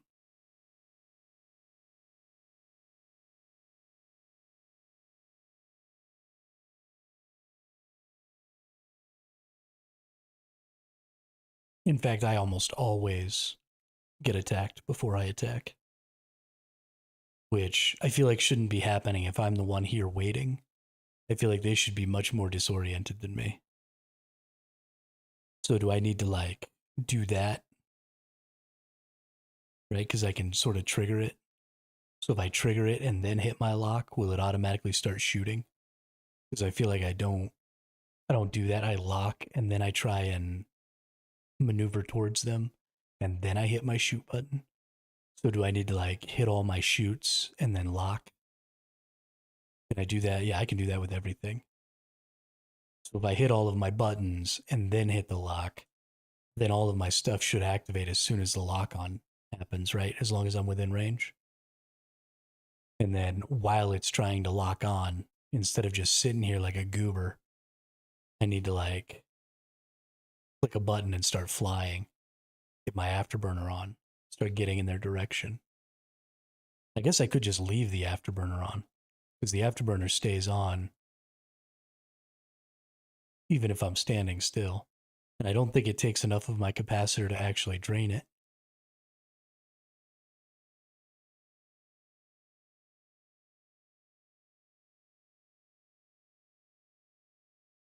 So 506 was where I was at. It looks like I'm losing one total capacitor every time this afterburner cycles. A little less than one capacitor every time the afterburner cycles. So I could definitely just leave it on and wait.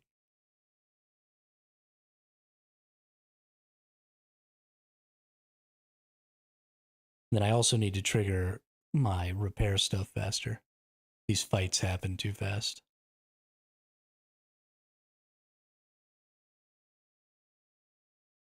Or maybe I need to do something other than this. I like the nanite repair thing, but I guess I could focus more on armor. Because right now, one of my things over here is about shield. But I could probably focus up. I could get some more explosive armor. Because that's what that hook bill did to me. Right? It was using missiles or rockets. So I took a lot of explosive damage. So I could get rid of this and then instead rock explosive armor.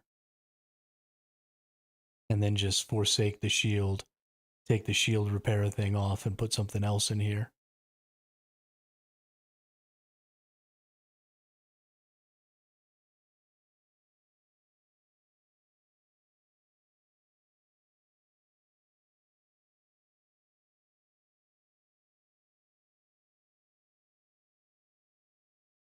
I don't know.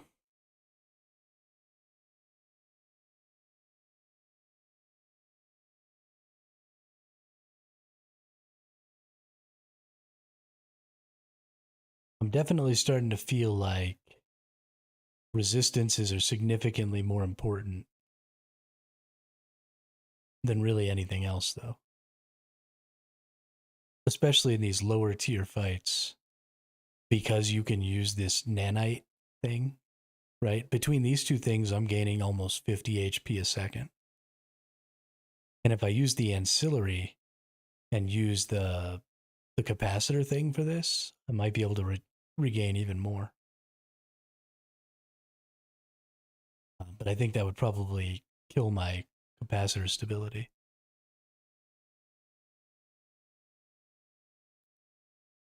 I think instead I'd be gaining like 60 or 70 HP per second. And 60 or 70 HP a second, I'm only doing 109. I think the most a person could probably reasonably be doing is 150. So if I could be regenning 70 a second and they could only be doing about 150, which I'm cutting in half because of resistances, I mean, I could almost be regenning exactly as much as they're putting out, which would be pretty crazy.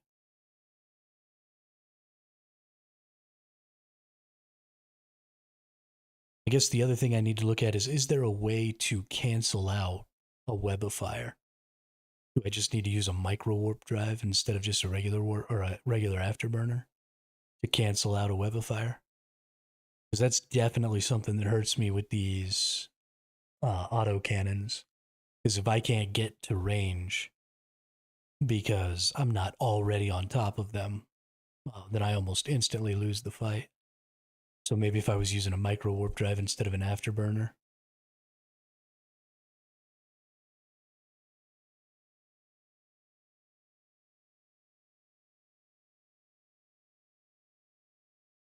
So that even if I was webified, I could move.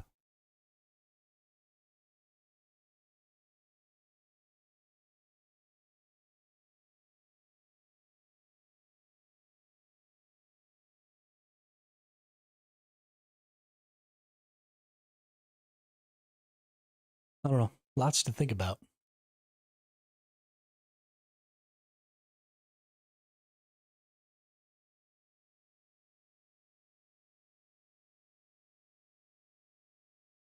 Lots to think about.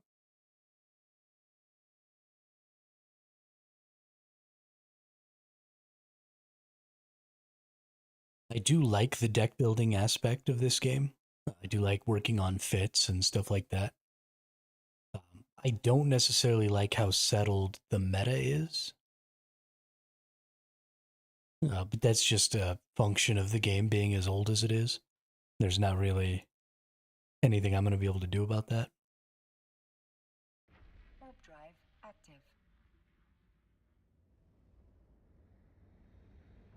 Unless some significant changes were made, which I know there have been in the past, but unless some significant changes were made to, how certain modules and stuff function, then the meta is going to stay pretty settled in a game this old.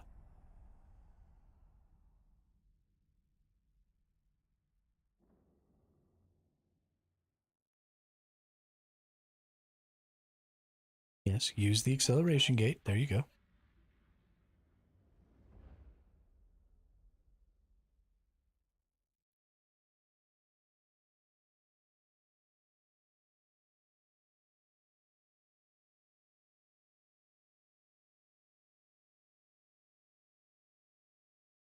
Because of that, I probably should stop bucking against the meta as hard as I am. I do have a tendency to just say fuck the meta and do what I want, and that never really works. Especially, like, maybe one day when I kind of understand why the meta is the meta, I could buck the meta a little bit. But I really do just hate doing things the way everybody else has always done them. So sometimes I'll just do things that are bad for the sake of not doing what everyone else is doing, or because people say it's bad.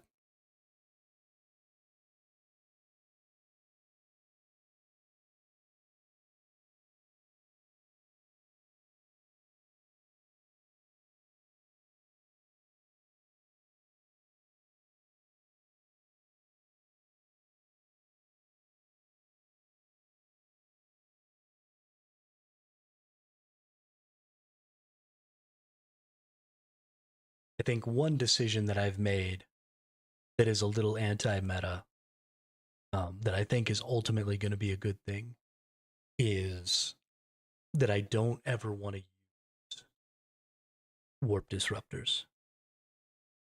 Well, that's not true, because if they're using micro warp drives, you all have already explained why warp disruptors are a good idea.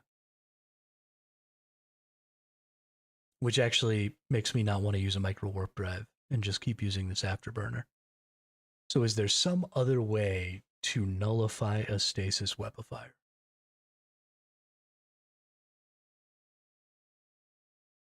what exactly does a stasis webifier do? Reduces target ship's velocity.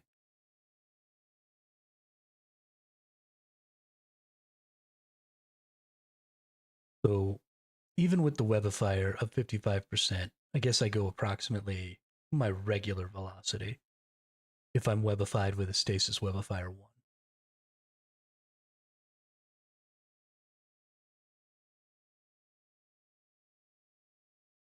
So let's look at stasis webifiers. So this is 55%. This is 60%. So I still go approximately my base speed, even when I'm webified. And I have an afterburner on.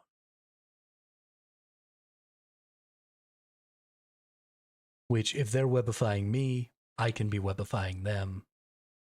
And the Firetail is probably just faster in general than a lot of other ships, right? So I could still potentially be making some distance. Unless they use a micro warp drive to create distance, and then I definitely lose that fight.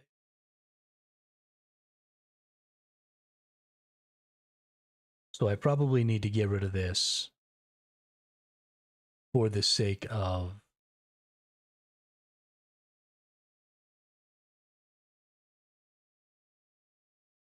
and I'm gonna hate this, but we're gonna have to do it.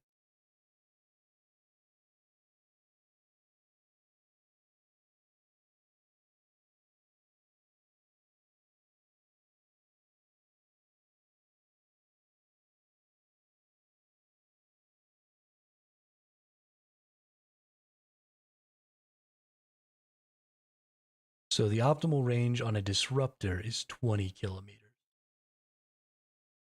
The optimal range on a scrambler is only 7,500. So because I frequently, or at least for right now, want to be in a defensive place, I probably go scrambler.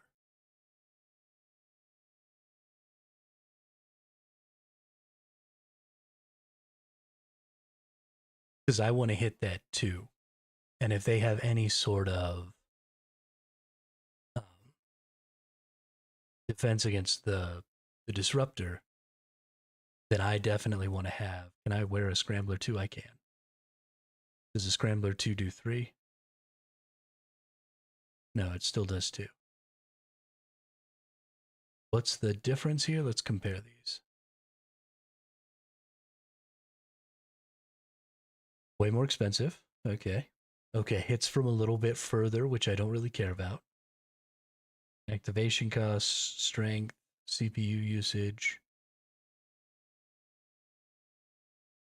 Okay, so the only reason to use the 2 over the 1 is a little bit of range. But because I'm going to be primarily using this as defensive, so I will use the disruptor offensively and the scrambler defensively.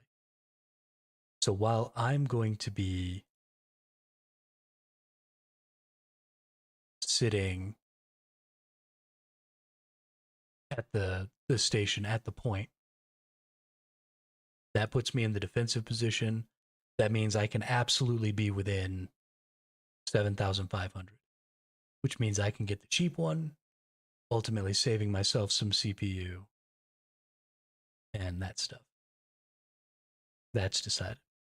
Start using a scrambler.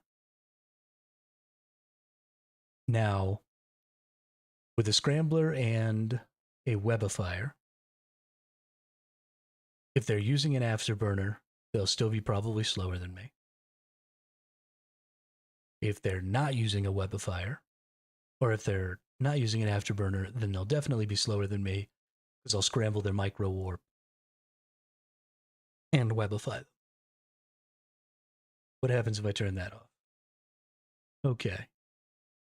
With the Nosferatu. Oh. Without the Nosferatu, we're cap stable.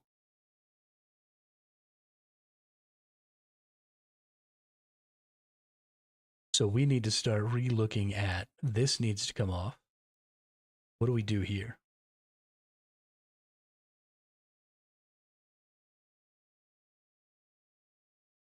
The likelihood that we won't be within Nosferatu range, I think, is pretty limited. So I guess the question then becomes, would I rather have a cap battery to keep me cap stable here? Or would I rather get rid of this for one of these capacitor slots that I was using? Because I imagine um,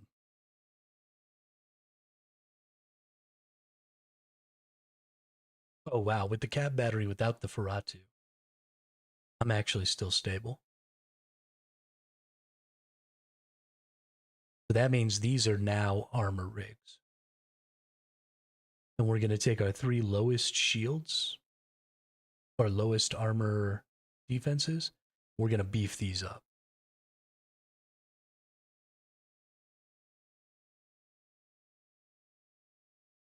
So we want to go down to small EM thermal. Oh, that's shield. Nope.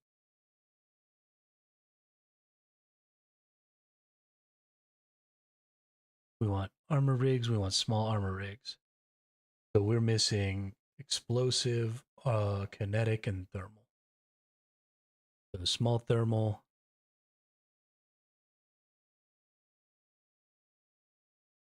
small kinetic, small explosive. And that'll bring me up to 50% at least across all of my armor.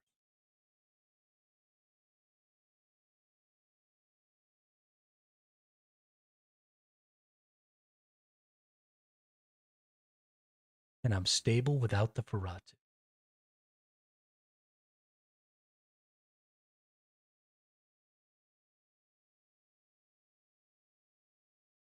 Which is actually a little crazy. Which makes me think maybe there's something else I could put there.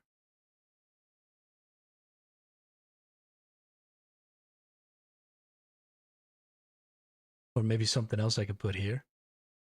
If I don't have either of those, we're at 56 seconds.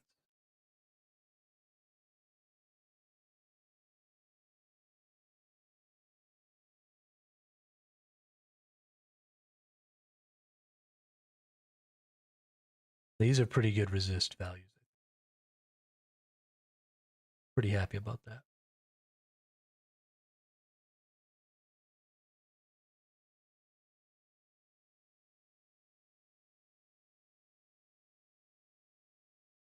Ferratu gives me 3 minutes. That makes me cap stable without the Ferratu.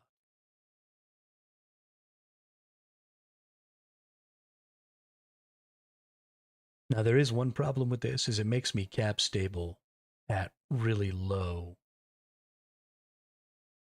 capacitor. So it does mean that if somebody hits me with a newt, right, 29, so 30% of 500 is a little over 150. So if somebody newts me for 150, all my shit goes down. So maybe keeping the Ferratu is a good idea just to prevent that. And because it does act as sort of a newt, right? Because it leeches.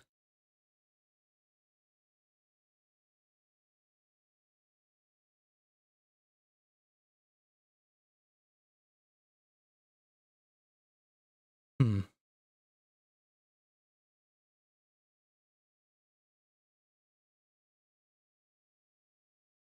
Without this, with the Ferratu, we get 3 minutes.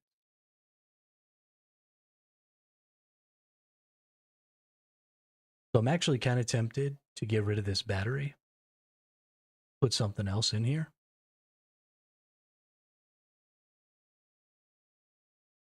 Right? Because 3.5 minutes is a lot. And even without the Ferratu, I get a minute.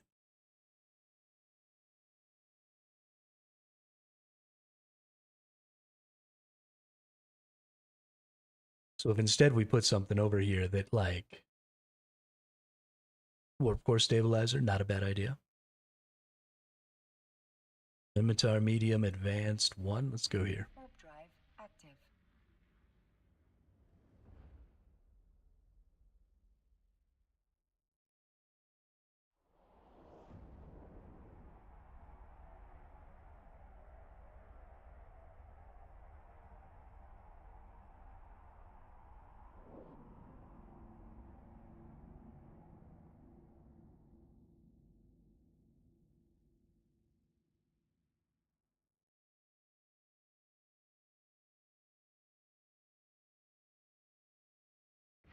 warp drive active. Oh, I think I had myself muted. Warp core stabilizers go in a low slot, and I need a mid slot. So unfortunately, the warp core stabilizer is not a possibility there. But something I could do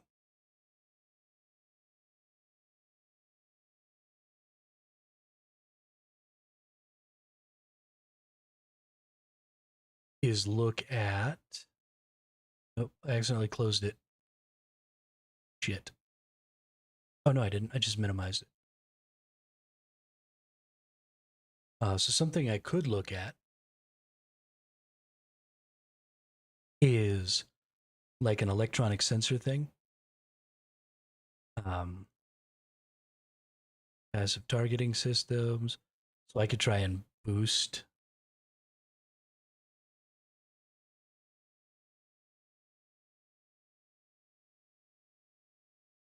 some targeting or something.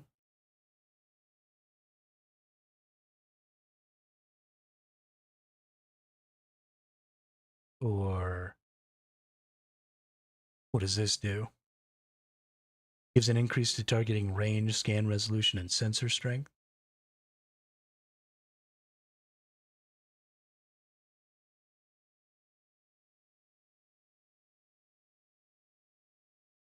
Maximum targeting range bonus, scanning resolution bonus, which increases the speed at which you acquire the target, right?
I guess another option is maybe to use a weapon disruptor.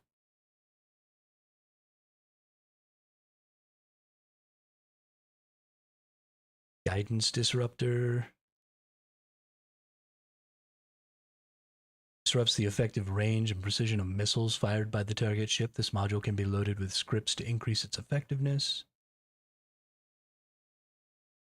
Warp core stabilizer I was reading helps against being webified, if my understanding is correct.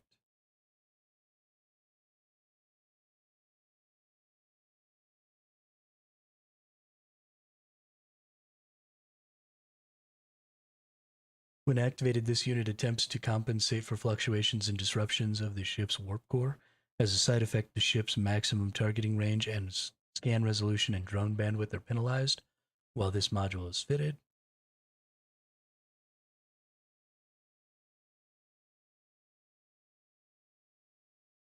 Mm-hmm.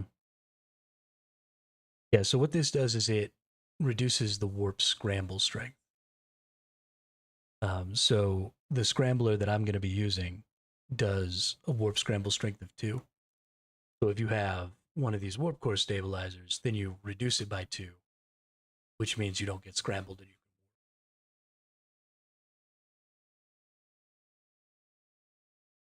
warp. I didn't realize stabilizers gave you 2. So I don't want to use a warp scramble. Well, except that if they have to have a stabilizer to stop it from working, so never mind.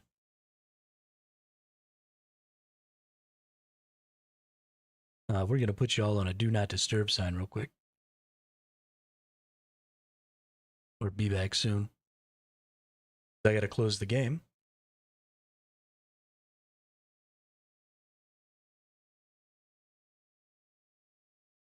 And restart my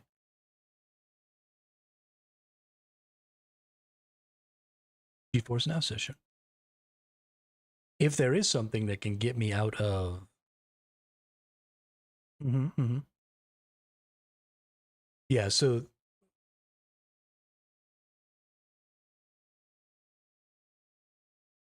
if I was going to decide to use a micro warp drive, I'd probably bring a stabilizer. But I think I'm going to stick with my afterburner. And I'm just going to hit them with the scrambler and the web of fire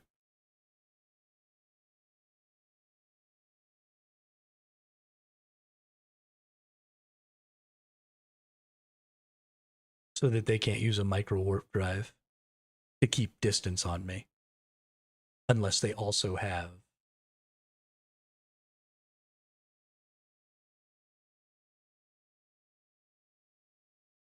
a stabilizer.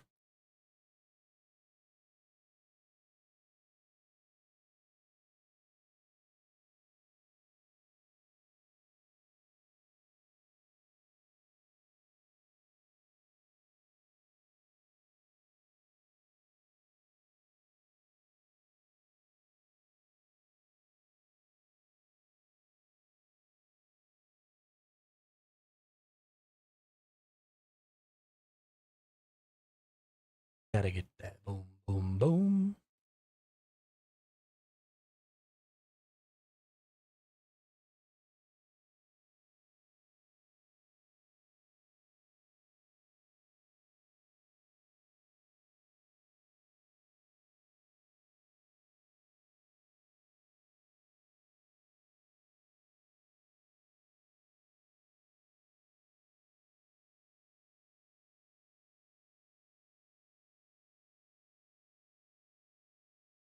Connecting. Connecting.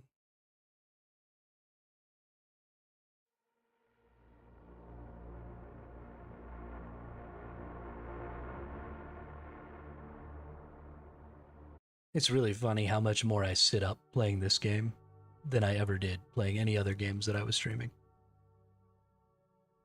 This is literally the most sit back game that I've played. Warp drive active. So ridiculous.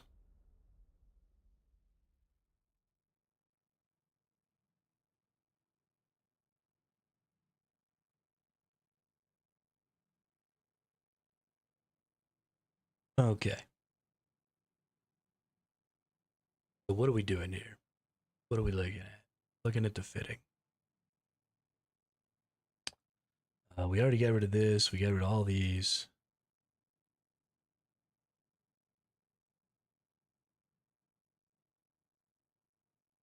We got rid of that. We got rid of that. And we had decided that we wanted thermal, kinetic, and explosive. And that we wanted a scrambler. And we only need Tech 1 scrambler because we'll be within range to scramble them right away. So we can cap stable this with a battery, or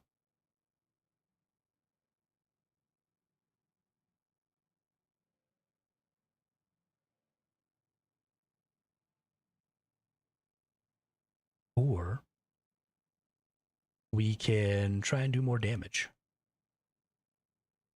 right? Because we could get a tracking computer.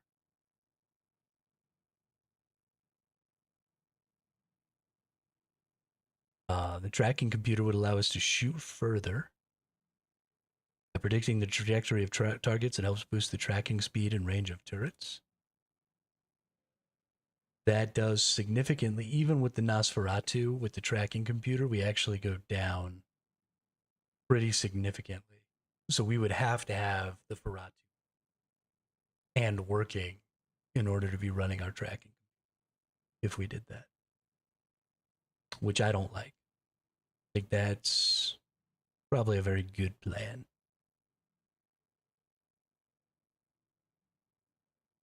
So that's not going to be the option.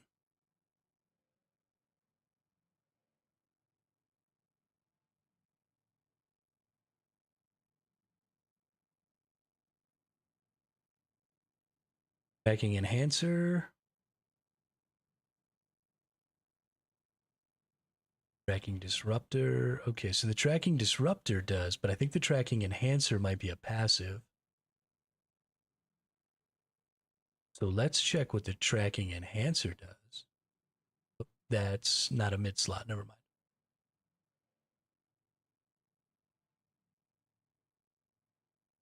Okay, so no tracking computer.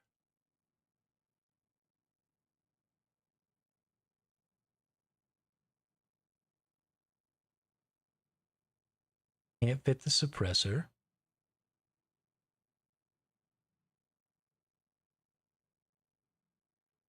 And we get a significant. Okay, we don't have the CPU for the multi-spectrum.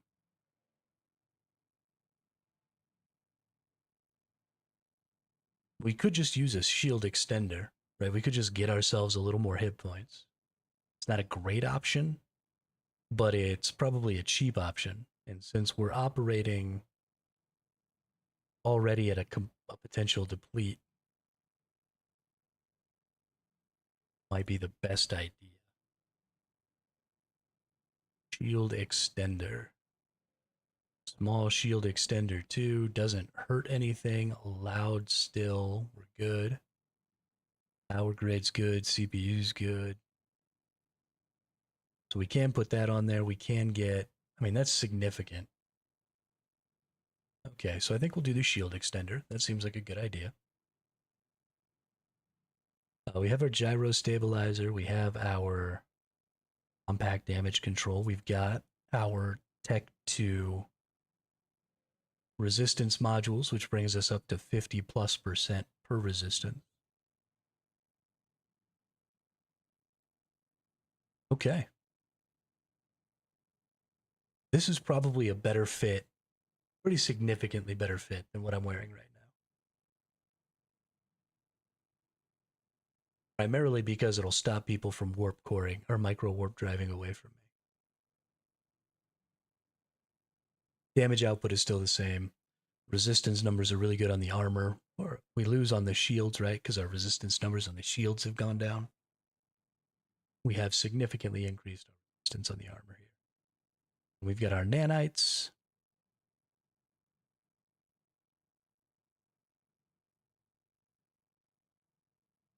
Oh, I have a problem somewhere.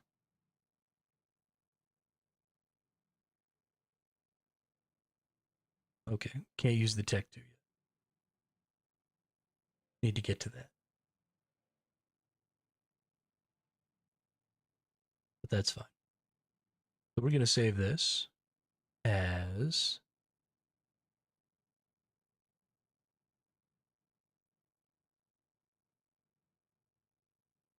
Hermit's Firetail.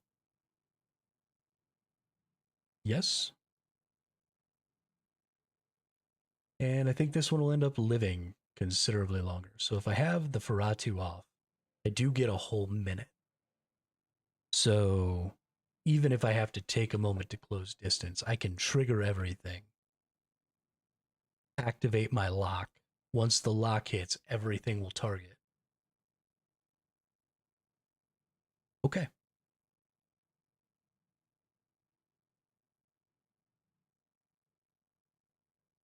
Seems good. Fairly happy with that whole decision.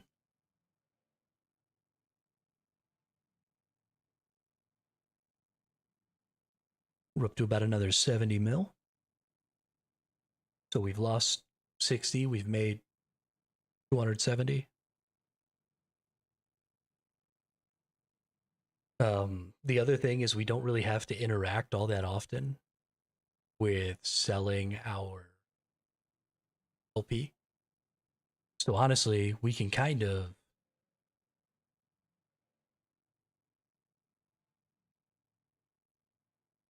I need to explore the markets a little bit maybe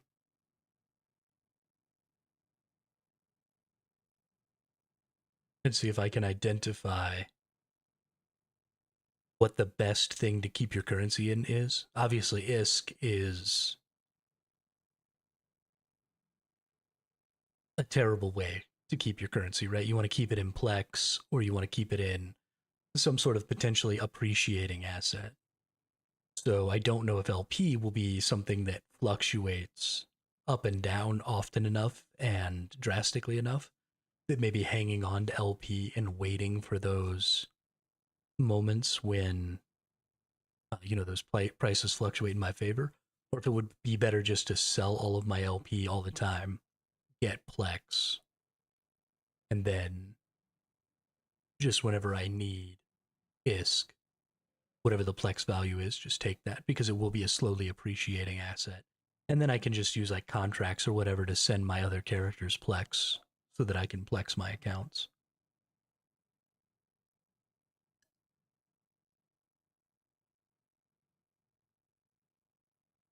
But I want to keep my wealth resource in something that either is going to appreciate value as markets shift or won't be losing value, right? Because if you keep it in ISK, you're literally just losing value as inflation happens. I guess probably Plex will be the right one. I'll keep a couple 100 million on each character, and everything else I'll try and keep in Plex until I need it for buying things, which probably means that I should set up. Yeah, let's say we'll keep 200 million so that I can buy ships and stuff. Later, this number will change because I'll be buying bigger ships. But for now, it's going to be 200 million. So I have 150 million that I need to X here. Plex is a global market. I should be able to trigger the buy order from here. Plex is actually dropped. Ooh, Plex price is going down. Interesting. Interesting. So now is actually probably the best time to go ahead and be buying up some Plex. Definitely don't be selling your Plex right now.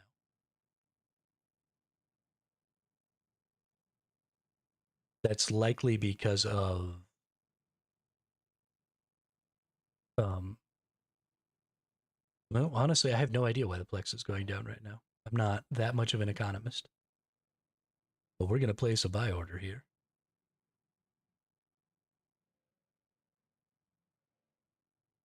Um, we want a week. We want to buy it at 5722.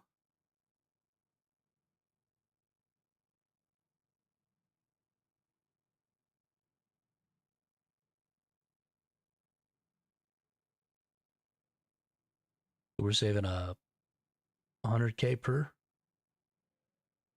And then what's our total? So if we buy 10, our total is 58. We're trying to do 150, so we want 30 Plex. A little more than I wanted to spend, but that's fine. Okay. Broker's free will be 4 million.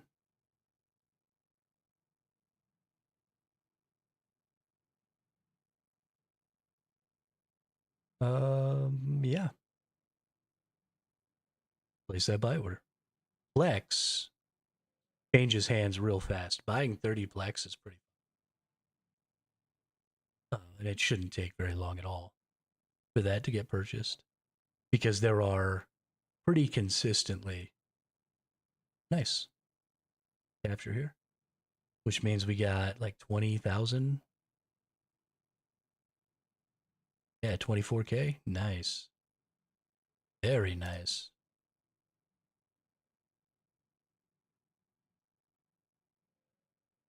Warp drive active. Yeah. Fuck gathering, dude. Gathering sucks. This is just free money.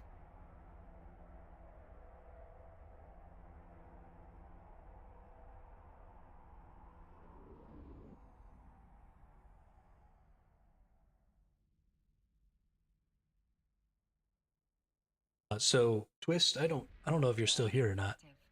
But since you're learning kind of right alongside me here, what I'm doing today, what I started doing today, was I started doing this faction warfare stuff. So I joined Minmatar faction, and I hadn't really done anything. But when you go into your encounters, into your faction warfare, and then down here into faction warfare system,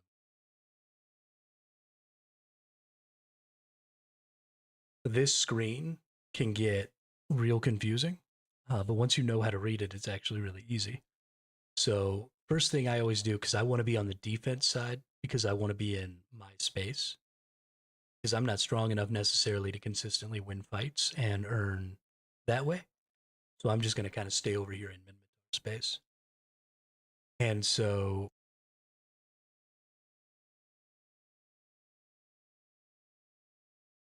when I'm looking for a system to go to, I want to be in the Minmatar Republic.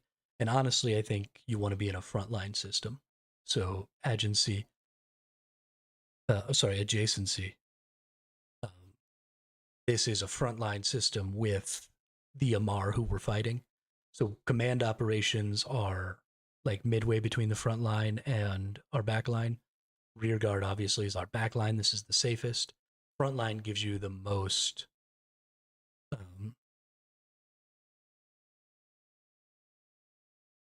LP per capture when you're looking this way. So then you'll see all of our systems that are in conflict with the Amar and also the pirate faction. The Angel pirate faction is also sort of a part of our war.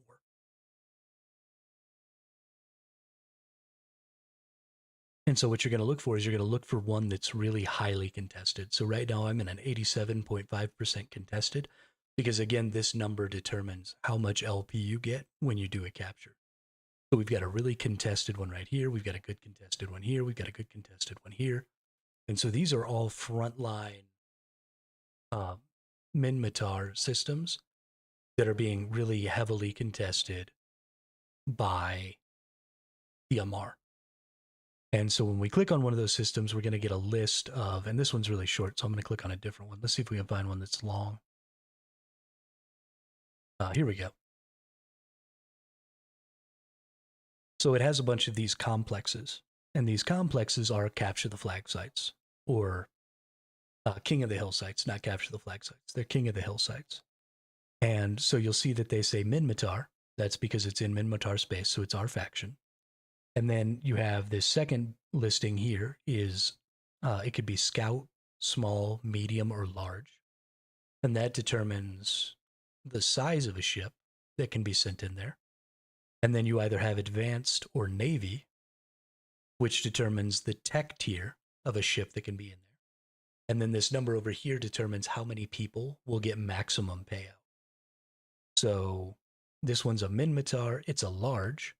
And you can actually come over here if you can't remember this stuff. There's these question marks over here. And this one right here, complex types, gives you an idea. So Navy only allows Tech 1 ships, which include the Navy frigate type, or the Navy ship types. They're technically Tech 1. So the Navy is really great for alpha accounts because you can't have anybody coming in and Tech 2 ships and just beating your ass. Although people can use Tech 2 weapons. So you are going to want to get up to where you can also use Tech 2 weapons to be competitive. But then the advanced allows for the Tech 2 ships. And then based on sizes, you have Scout only allows frigates. You have Small only allows frigates and destroyers. Medium allows up to cruisers. And then large allows all the way up to battleships, which would include battlecruiser and battleships. And then if they're advanced, you also get to use Tech 2s. So large Navy only allows battleships of Tech 1, but then large advanced would allow battleships of Tech 2. And so when you go in here, you decide which one you want. So I'm in a frigate, so I want scouts. And I'm in a Tech 1 frigate, so I want scout navies. And these are going to give you the lowest value per capture, but you still get about 10,000 LP per capture here. And 10,000 LP is worth about 7.5 million ISK. and you get that every 10 minutes. It takes 10 minutes to do the capture. So you'd be looking at about 7.5 million ISK per 10 minutes. So 7 times 6 is about 42 to 50 an hour if you're just capturing, which is kind of insane. And so what I've been doing, and what I think is a really easy way to do this, and obviously a bunch of people think it is because it's a very common thing, is you type in LP back up here, and find yourself a corporation that's doing LP buybacks and get a quote from them for how much they're going to buy your LP for. And you can literally just send your LP once you get a confirmation, obviously. You can just donate here and you just send your LP to that corporation. And then the person in that corporation, because usually these are single individuals in these corporations, because the corporation only exists to buy LP. So it doesn't need a lot of people. And they just funnel currency into it. So you contact that person, you say, hey, I want to sell X amount of LP. What's your rate? And they'll tell you how much they'll give you for it. And you can shop around, compare rates. And then when you decide the right one, you say, okay, I'm going to send you the currency. They say, okay. You send the LP, and then they'll send you back ISK as well. So you don't even have to leave. Like, you can do that all while you're sitting here, taking over this site. So you never have to go back to a station. You never have to dock. You never have to move resources around. You never have to do any of it. Now, obviously, if you were to buy things with the LP yourself and then go sell them, you're going to make a little bit more currency per LP. But that requires doing market research. That requires, hauling stuff around. That requires potentially losing stuff to getting ganked while you're hauling stuff around. That requires waiting for stuff to sell on the marketplaces. That requires tons of things like that. So as a newbie like me and you, I honestly think just coming out here, capping for LP, maybe getting into a couple of fights so that we can learn to fight better, and then just boom, sell that LP, make a ton of ISK, pay for our Omegas, all that stuff. I think it's super, super valuable to do that way. And really easy. Takes a ton of the guesswork and stuff out of the early game.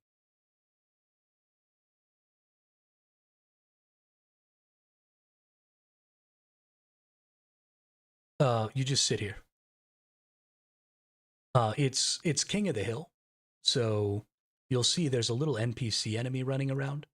Because I'm in Minmatar space, this is a Minmatar NPC, so I could kill it, but it's not inhibiting me from capturing the site. If a member of the Amar faction or a member of the Angel Cartel, who are our opposing pirate faction, were to come here, then they would inhibit me from capturing the site. And so if they were here, I would have to kill them before I could finish capturing the site. But it takes 10 minutes to capture the site. So basically, I just sit here for 10 minutes. And then I gain 7 million ISK. And if somebody shows up, I fight them. And I basically always die because I'm bad. But as long as I'm only fighting or only losing, I've got a really expensive ship because my fit is pretty expensive. But I lose about 27 mil every time I die. And I can make about 42 to 50 mil every hour. So as long as I only die once an hour, I'm about 20 million in the positive per hour. And if I don't die in that, then I'm 42 to 50 mil. So I've already made about 200 million ISK. Well, including the 2 ships I blew up. I've actually made a little over 300 million today. Just sitting here, yeah. Sitting here. And I mean, you got to move every 10 minutes, right? Because I'm gonna capture this site in 23 seconds, and then I have to go to another. But as you can see, so there's no enemies, right? These are both Minmatar because they're purple. So there's no enemies in this system right now, so I don't even have to limit myself to these scout areas because I only come to these scout areas because it means only other frigates can come here. So I only fight frigates. But yeah, so I just captured the site, and then you'll see the loyalty points awarded here. So I got 9,843 loyalty points for that.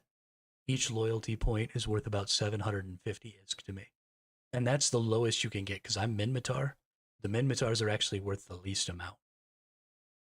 So some of the other ones can be worth, up to 1,000 ISK apiece. So this would be worth 9.8 million if I was one of those other factions. But for me, this is worth about 7 million or about 7 million ISK. I've been sitting here for 10 minutes. I just earned 7 million ISK. Now, the scout ones only give you about 10 mil. But if you go to the bigger locations, which there are none, somebody already took that up. But if you go to the larger locations like the medium and larges, then you can get, 20 or 30,000 LP in 15 minutes instead of 10. And so then you could make, 20 million, 25 million in 15 minutes.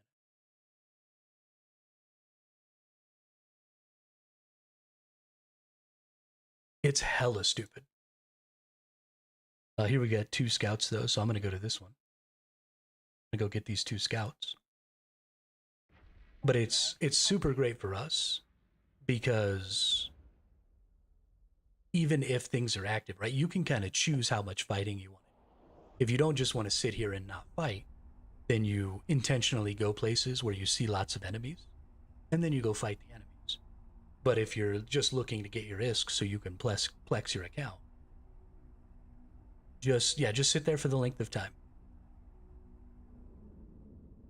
You just have to be there for 10 minutes when there isn't somebody from the other faction there. So a cumulative 10 minutes. So if somebody else from the other faction shows up, it stops the timer. But then when you kill them, it doesn't restart the timer. It just starts the timer where it stopped at when they showed up. So it's just 10 minutes of sitting there when none of the other enemy people are there.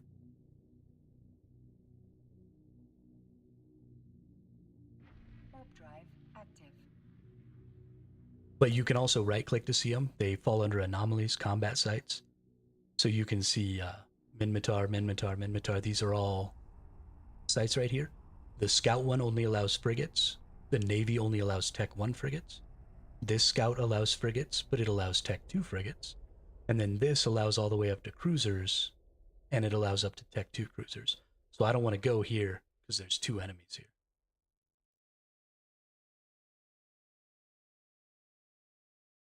So I'm going to go to this Scout Navy. I'm going to hope. It actually looks like potentially they might be here because of my D-scan, but we're going to see. We're going to hope they're not here.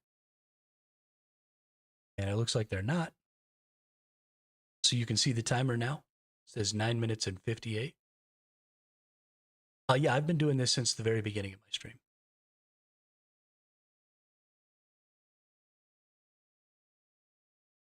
But yeah. So this is just, boom, we're sitting here. So if any of these dudes come, and so the other thing that's kind of important about this is there's this beacon. Let me see if I can find it. Let's zoom out a little. There it is. So this beacon is where everybody comes into this space because you have to use that accelerator that I just clicked to get over here. So you can't choose to be closer or further away from this location. You use the accelerator to come over here.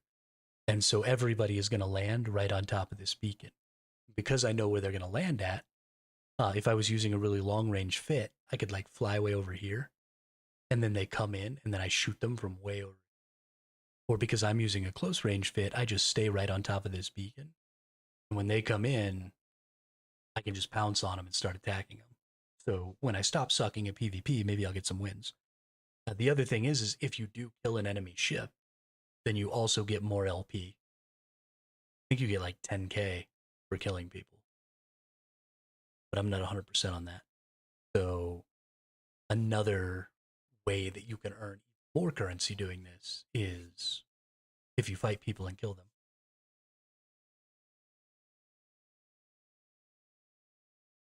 But it's, I mean, it's insanely easy currency. Insanely easy. So much better than gathering. I just, I've always personally considered gathering a solo activity. And in a lot of games, I think it can be. But I think very specifically in Eve, gathering is just not a solo activity. You you have to have because the gathering ships are so bad at getting away and they can't fight and they're just chunky piles of garbage that can't do anything except gather. You really need either somebody there to defend you or somebody there to, take the hits and get them to attack them instead or something. I think you almost always have to have some assistance though if you're going to be gathering, especially if you want to do anything but gather in high sec. You're just eventually going to lose a pretty significant amount. And I don't like getting killed. I don't like being prey. So I think this is just a better system, and I think it's a more profitable system, honestly. I mean, like I said, I've almost made 300 million ISK, or I have made 300 million ISK. Where am I at? Yeah, I have made 300 million ISK today. I've lost two 30 million ISK ships, so I've made 240 million ISK today, which is 2.5 times what I need to make to plex my account every day. So I'm 140 million ISK in the black right now for today.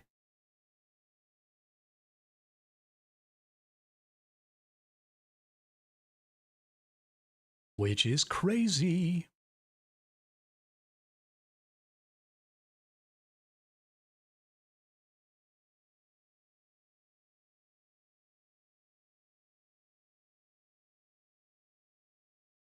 We're halfway there. 6 more minutes. And I mean, I could go look for these people too, right? If I was confident, this is something that's going to tier up with you really well. So I'm starting at frigates, right? And probably for the next year, or maybe slightly less, but for the next however long, I'm going to be doing frigates. I set up my skill trainer here, and so I'm going to get to mastery 5 of the Wolf, which is my Tech 2 frigate. That's going to take me about the next year.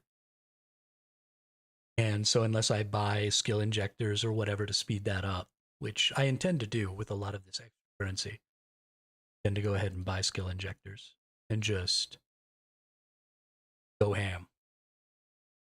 Um, yeah, so I can do that. And speed that up a little bit. But once I get out of my frigates and I start moving into my destroyers, right, then I can start going to the smalls instead of the scouts and using my destroyers and the smalls and earning a little bit more currency, still being able to flex my account, but getting to use a bigger ship. And then when I start moving into cruisers, I can start flying my cruisers around and doing the mediums. And then when I start doing battle cruisers and battleships, then I can start doing, the larges and some of that other stuff.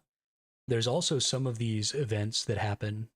They're called open, so you won't see like scout or medium or anything like that, and you won't see these tac ones, and you won't see any of that stuff. You'll just see open, just Minmatar open something, and what that means is just everybody can go, and everybody up to like 30 or 40 people get the maximum amount of reward. So it has the potential to turn into like a big fleet fight. And so there are fleets going on. There's a public fleet right now. If we go look in the fleet finder here, social fleet finder, got our militia feats. So Viola Alexandria is actually doing a fleet, and I've actually seen them still in chat the last few hours. So they're actually still actively doing it, even though it's been happening for 14 hours. But what they're doing is they're going to some of the bigger sites that reward more people with more LP. So, if you wanted to go and join a fleet and have some fun doing that, then there's totally public fleets that happen. So I think even if you like gathering and even if that's something you still want to do, if you ever get the urge to do a little PvP or get inside some fleets and do some PvP that way, or practice a little fighting or whatever it is, um, this is totally.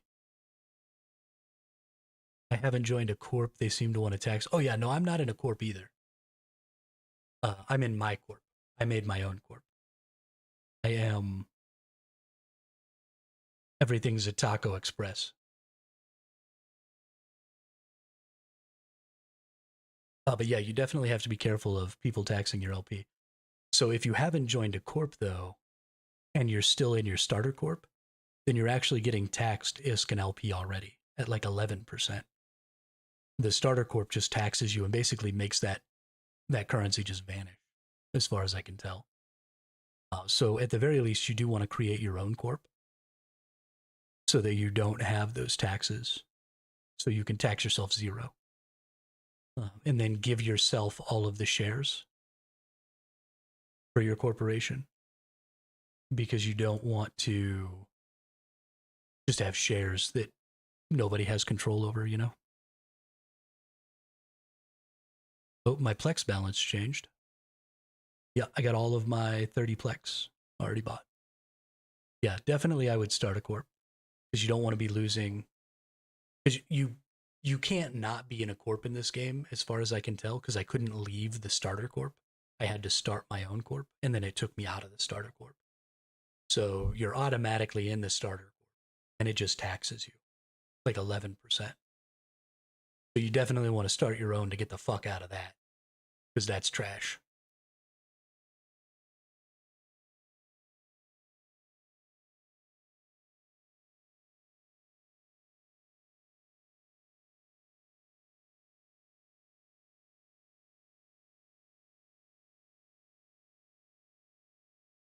And then I just invited, I made a couple of alt accounts, and I've just left them running as alphas, picking up, what I thought was some important skills. So that way later, when I have the ability to Omega those accounts, they're not starting from zero. They've gained a little bit of something.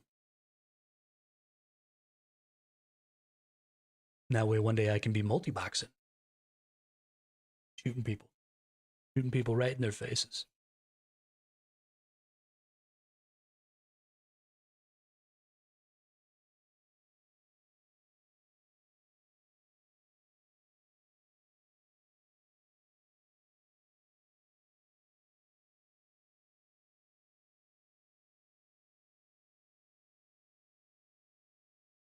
But while I still hate dying, I do feel much better about dying when I can fight back. Hey, we just killed that one. Got ourselves another 8,977 loyalty points there. And we move on. We got another scout advanced here. So we're going to go with that. Warp drive active. Because the scout navy is the one we just finished, and it'll disappear from there in a second. Now it is possible we've got 3 enemies, so we got to remember that. Because these are Angel Cartel, it's possible they're doing the insurgency stuff, so they might not be at these sites, but they could potentially be here. Warp drive active.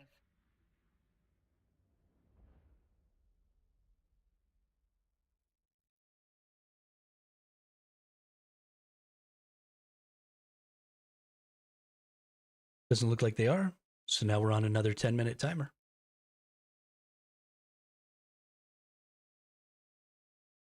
And now we just wait again.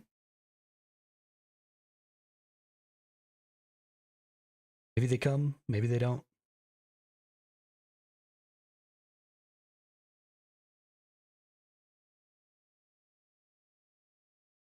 Um, who's this dude?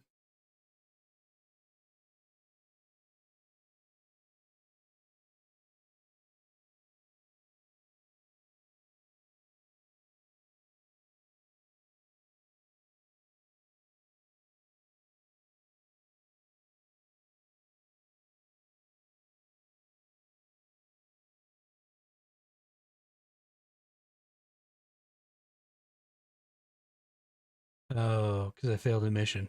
Okay.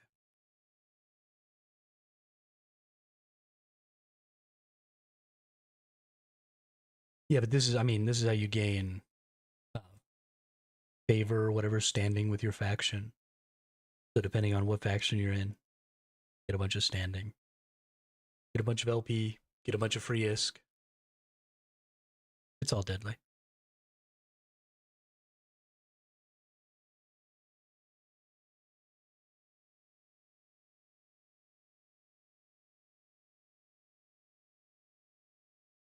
Honestly, at the rate I can gain ISK doing this, I'm going to be able to advance this account extremely, extremely quickly. Because if I can gain 200 million every 4 hours, and I play for 12 hours a day, I can gain 800 million. Nope, 600 million. So call it 500 million a day, which means in 6 days I plex my account. Which means technically with one account, if I played 12 hours a day every day doing this, which I totally can and I totally will, then I can plex 5 accounts.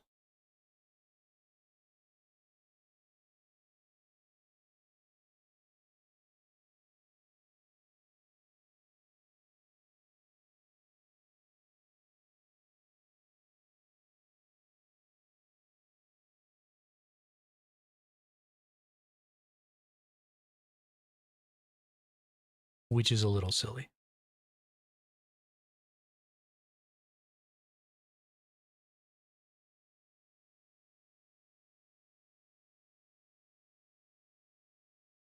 What is this new player 15 stuff?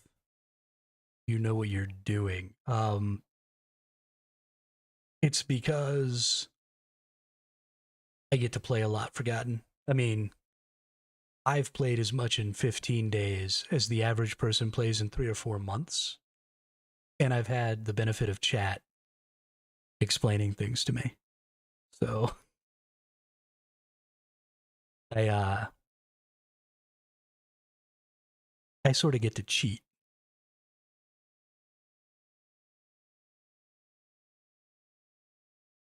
But yeah, I've already played in 15 days. I've played over 200 hours. So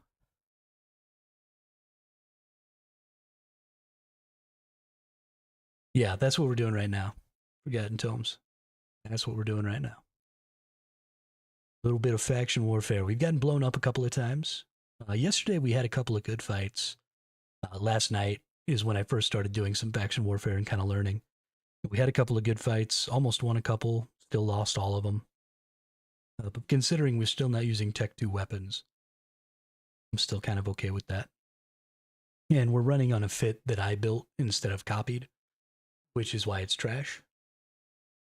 So we've worked on it a little more today. Hopefully the next time we die, we'll be moving into a better fit because I worked on it a little bit.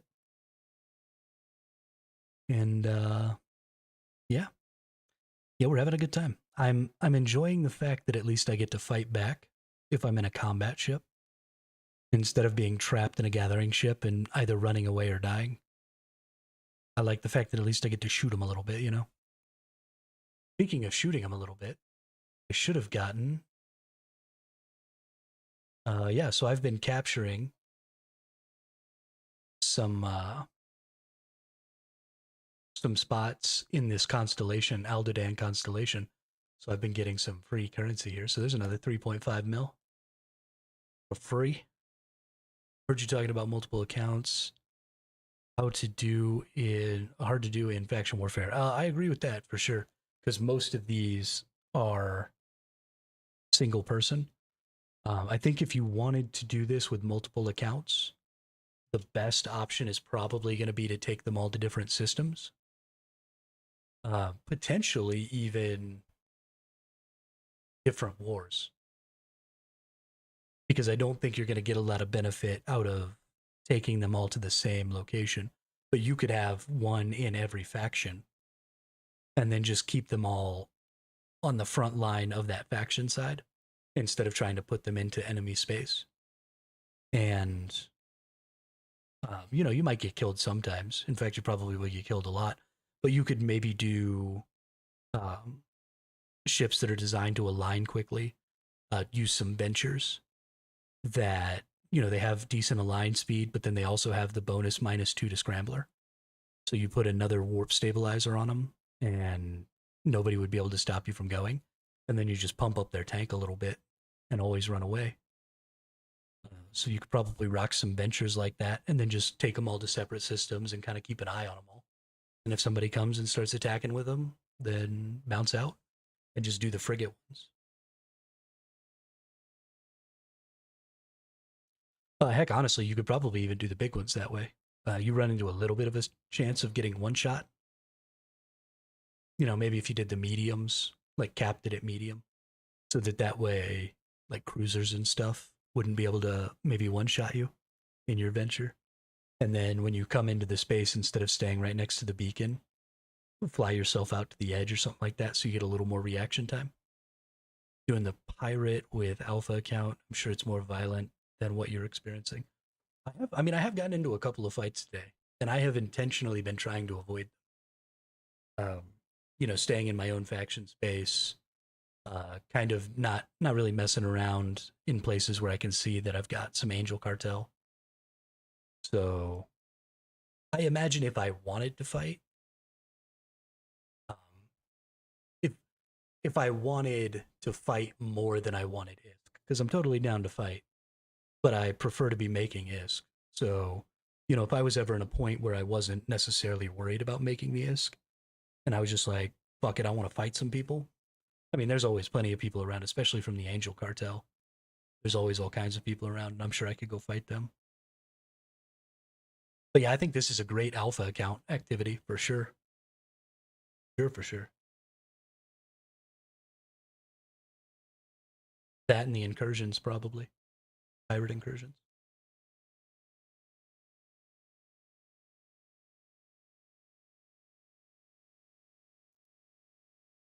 Having a real good time with it. Having a much better time with this than I was with Gathering.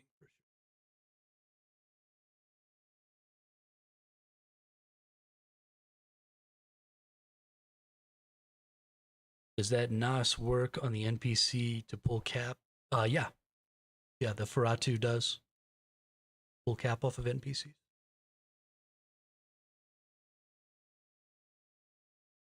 I don't know if it's possible to make them run out of capacitor, but I do know that I gain capacitor.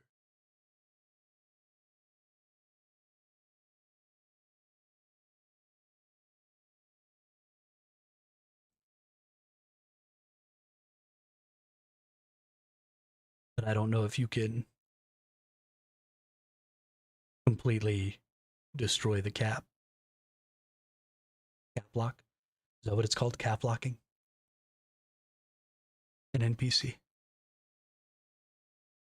But I don't have to kill that guy because he's a Minmatar and I'm capping for Minmatar. So if I was in enemy space and this was like an Amar ship, then I'd have to kill it, even though it's an NPC, because it would stop me from capping. It's actually on my team, which is why it's not attacking me. The Amar ships will like straight up attack you.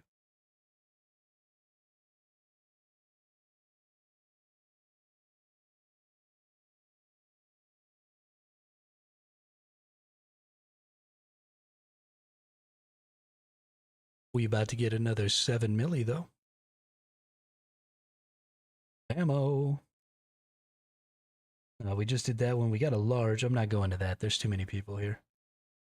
But I just want to see. I like looking at how much I got. Yeah, there we go. 13,000. I got a whole lot for that one. Nice. Because it was an advanced instead of a Navy. So now we're going to go into here. We're going to look for a new system to go to.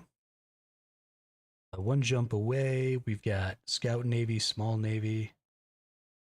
That's a maybe right there. 3 jumps, nope. Scout Navy, Scout Advanced. Let's just do the 1 jump. We'll go Scout Navy, and then if the Small Navy's still there, we'll do that one.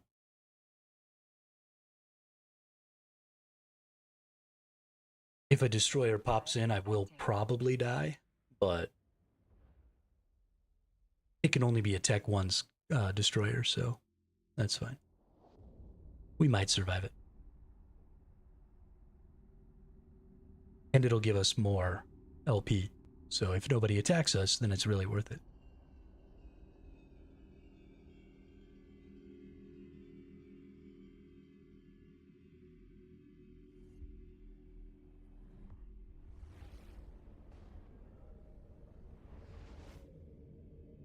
Now with the nose, it only pulls cap when you are lower than the target. Oh, okay. I didn't know that. I probably should read. I know how to read, but sometimes I forget to actually do it. Warp drive active. Let's see, where are we at? 162, so that's a little less than 150 mil right there. Dang, dude. Every time I look at that thing, I've just made so much more currency. It's so good. So excited. I wonder if I could, like, do a 24-hour session and make neutralizer will empty the target's cap. Yeah, I knew the neutralizer, but the neutralizer is much more expensive for you, right? It drains your cap pretty quick, which is why Active. the Nosferatu is kind of a. I personally prefer the Nosferatu because I'd rather keep fighting. All right, nobody here. As we can see, there's no enemies in here. Right. What other anomaly stuff is going on over here? Okay, it's just these. Um, One of the other things to look at. So I'm not familiar with this yet, but pirate insurgencies are kind of like the faction warfare, except instead of us fighting a Mar, it's us fighting the Angel. Sorry, instead of Minmatar and Amar fighting, it's Minmatar and Amar, both sort of having a fight against the Angel cartel. And so the pirate insurgencies are a little bit different than the um,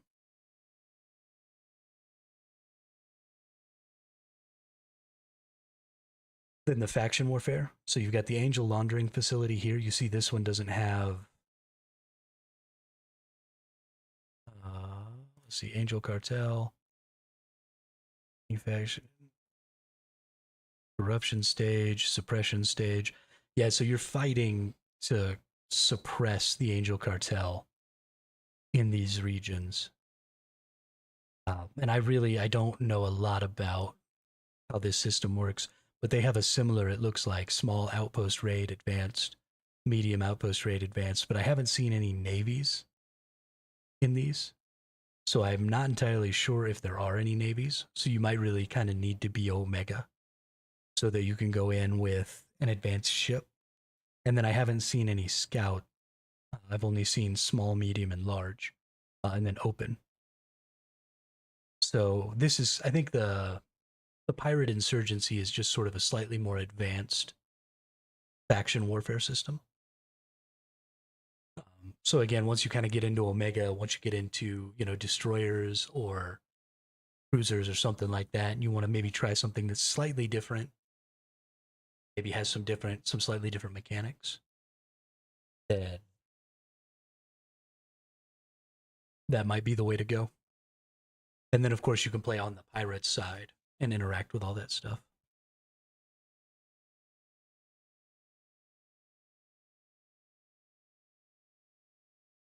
It's all good times. All good times. All good currency. All good times.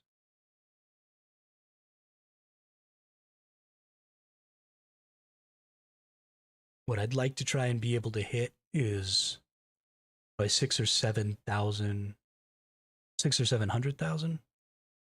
Yeah, 600,000 or 700,000 of these a day. So I've already sold 265 today.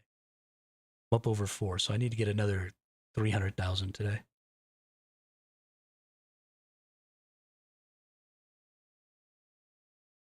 And that'll be another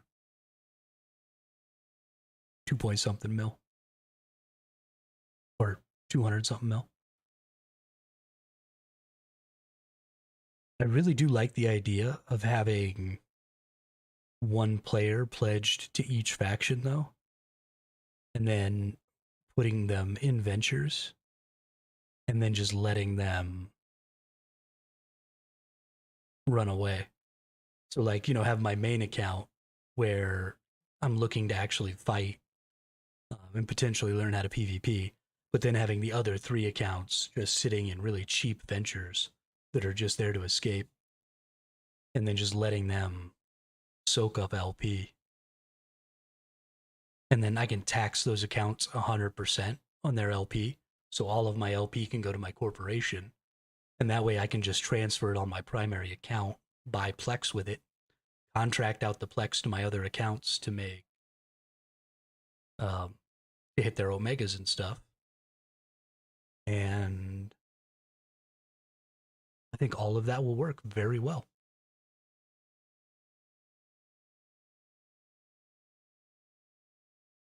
Yeah. Yeah, things are really going to start moving here, I think.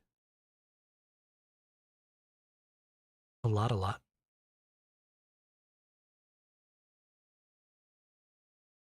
Faction warfare is going to pay out big time.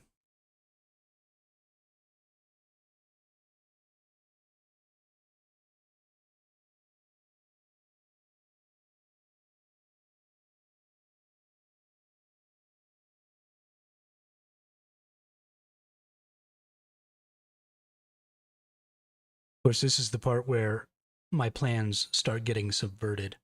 Things look like they're going to go way better than they actually go. And then I start getting dumpstered. And then I get frustrated because my plan gets subverted. We'll see. I don't think that's going to happen this time. I think this plan's pretty foolproof.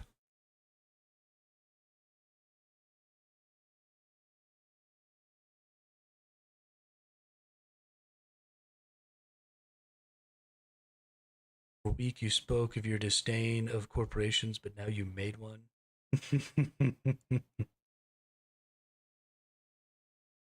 I my disdain for corporations comes from corporations with peons, right? I don't have any peons. Nobody nobody has to follow my lead but me. So really, I don't have. I'm just some nerd with a taco truck working his butt off behind a counter trying to sling tacos for a little extra money.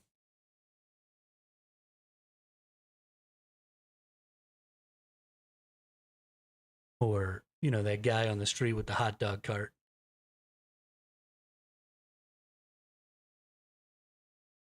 I am my only employee.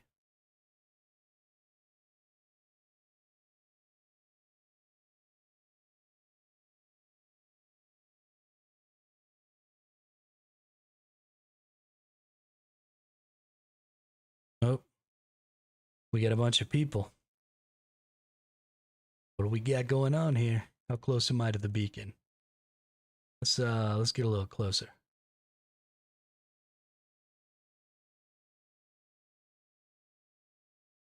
Let's make sure if they pop in here, they can't get away.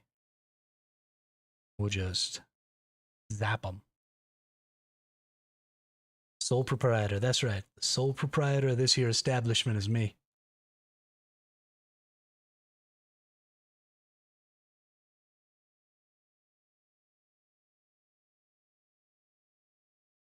Oh, they were just passing through. We almost got a fight. Almost.